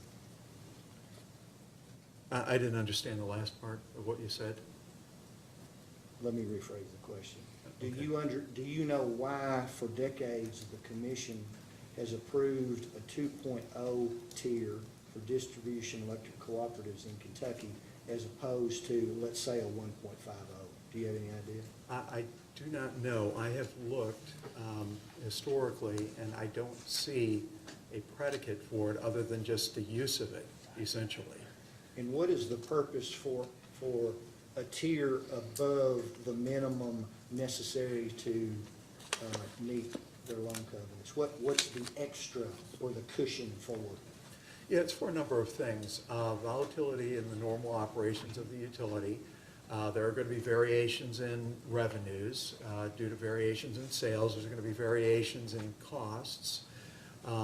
The other reasons are to build members' equity, and these are recited in a number of the commission orders, as far as reasons for having a tier in excess of the minimum required by the loan covenants in the different loan agreements. Is it? But to limit the volatility of earnings and to provide for growth in members' equity and financial stability. Do you understand that if the commission were to accept your recommendation and only allow a 1.50 tier in this case, that it would result in Jackson Purchase having the lowest tier that I know of among distribution cooperatives in Kentucky, and frankly, one of the lowest tiers in the United States? Well, if I could, I'd like to disaggregate that question. Well, I mean, that's a yes or no. Well, no, it really isn't. You haven't answered to my question. Well, I can't answer yes or no, because you have, on the one hand, unregulated distribution cooperatives, and those were the basis for the comparison included in Mr. Wolfram's testimony. He took the actual earned tiers throughout the country, and then he compared that to what would be an authorized return here in this jurisdiction. And there are a number of variations. First of all, most of the distribution cooperatives in the nation are not rate regulated. And even for those who are, the authorized tier is different. It's generally more or less than what the distribution utility actually earns for a tier. And then there are other factors as well. For example, capital credits that are included, the G&T capital credits if the distribution cooperative is a member of a G&T cooperative. the capital credits, accrued capital credits, these are not cash capital credits, but accrued capital credits are included in the tier. And so that gooses up the average for the nation and included in Mr. Wolfram's rebuttal testimony. So it's a misleading comparison, and that's why I couldn't answer it yes or no, because basically what Mr. Wolfram was comparing was the earned tiers to what would be an authorized tier in this case, and the earned tiers for unregulated distribution cooperatives, not just rate-regulated cooperatives, and tiers that include capital credits, which this cooperative does not have from its G&T. One final question, I want to go back to right-of-way, and then I'll be done. If the commission were to take your recommendation and allow pro forma adjustment based on $5,600 per circuit mile, which you say is more appropriate from 2020, considering what they had to pay for right-of-way in 2021, do you admit that you would be asking the commission to essentially extend Jackson Purchase's right-of-way cycle from 5 years to 9 or 10 years? No, absolutely not.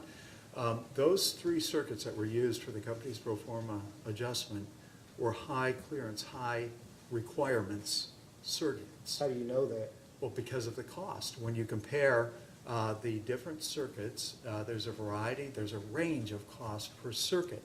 And these were the ones, as Mr. Grissom said, that definitely needed attention.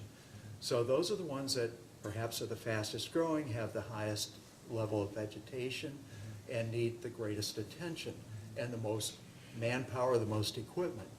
But, and if you have other areas of your service territory that are primarily fields, there's very little attention that is necessary for those. Okay. And so basically, in 2020, you had a variety of circuits that were cleared.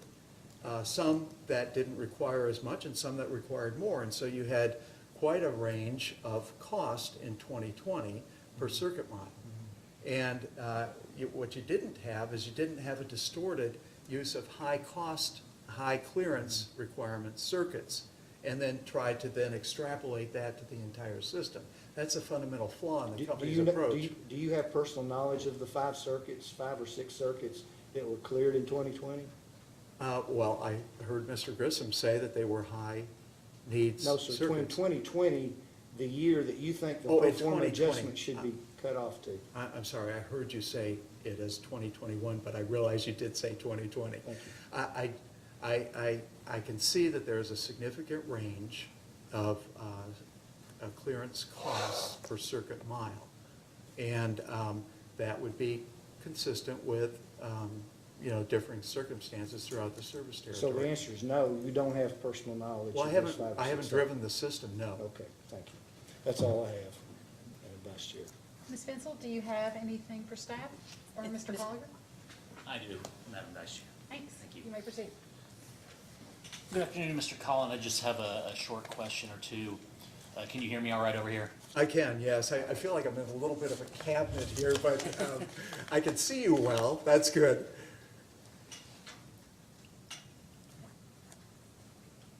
During Mr. Williams' testimony earlier, he indicated that there had been some difficulty meeting tier or O-tier. Do your recommendations change at all based on his testimony? No, we were aware of that. And there are various reasons for that in the historic test year. But in any event, we were already aware of that.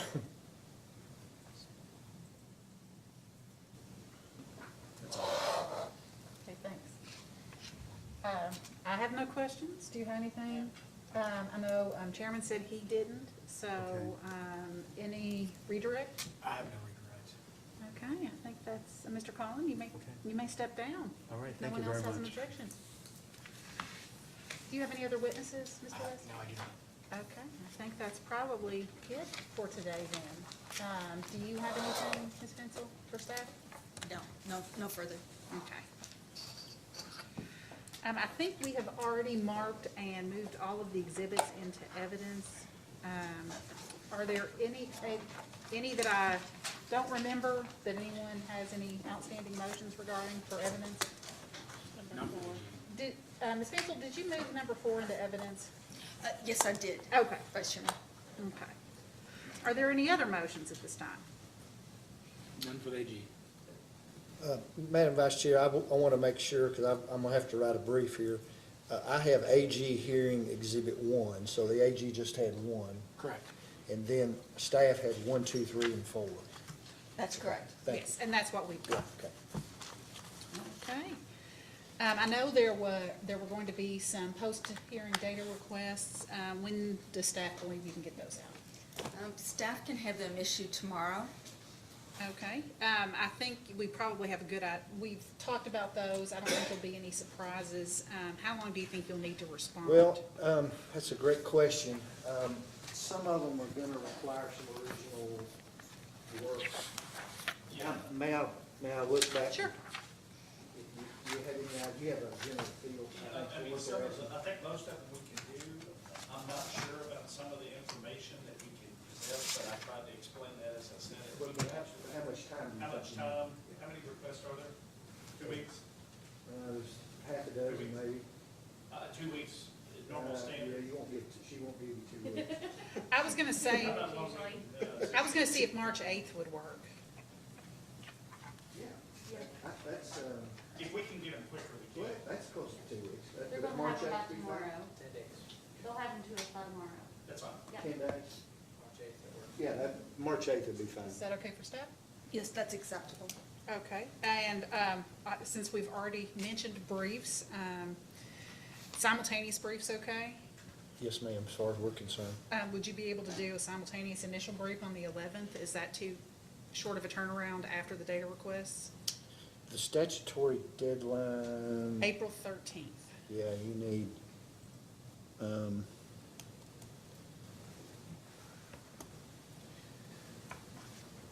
could we maybe have to the 15th? I hate to ask for more time, but let's see what day of the week that is. 15th is a Tuesday.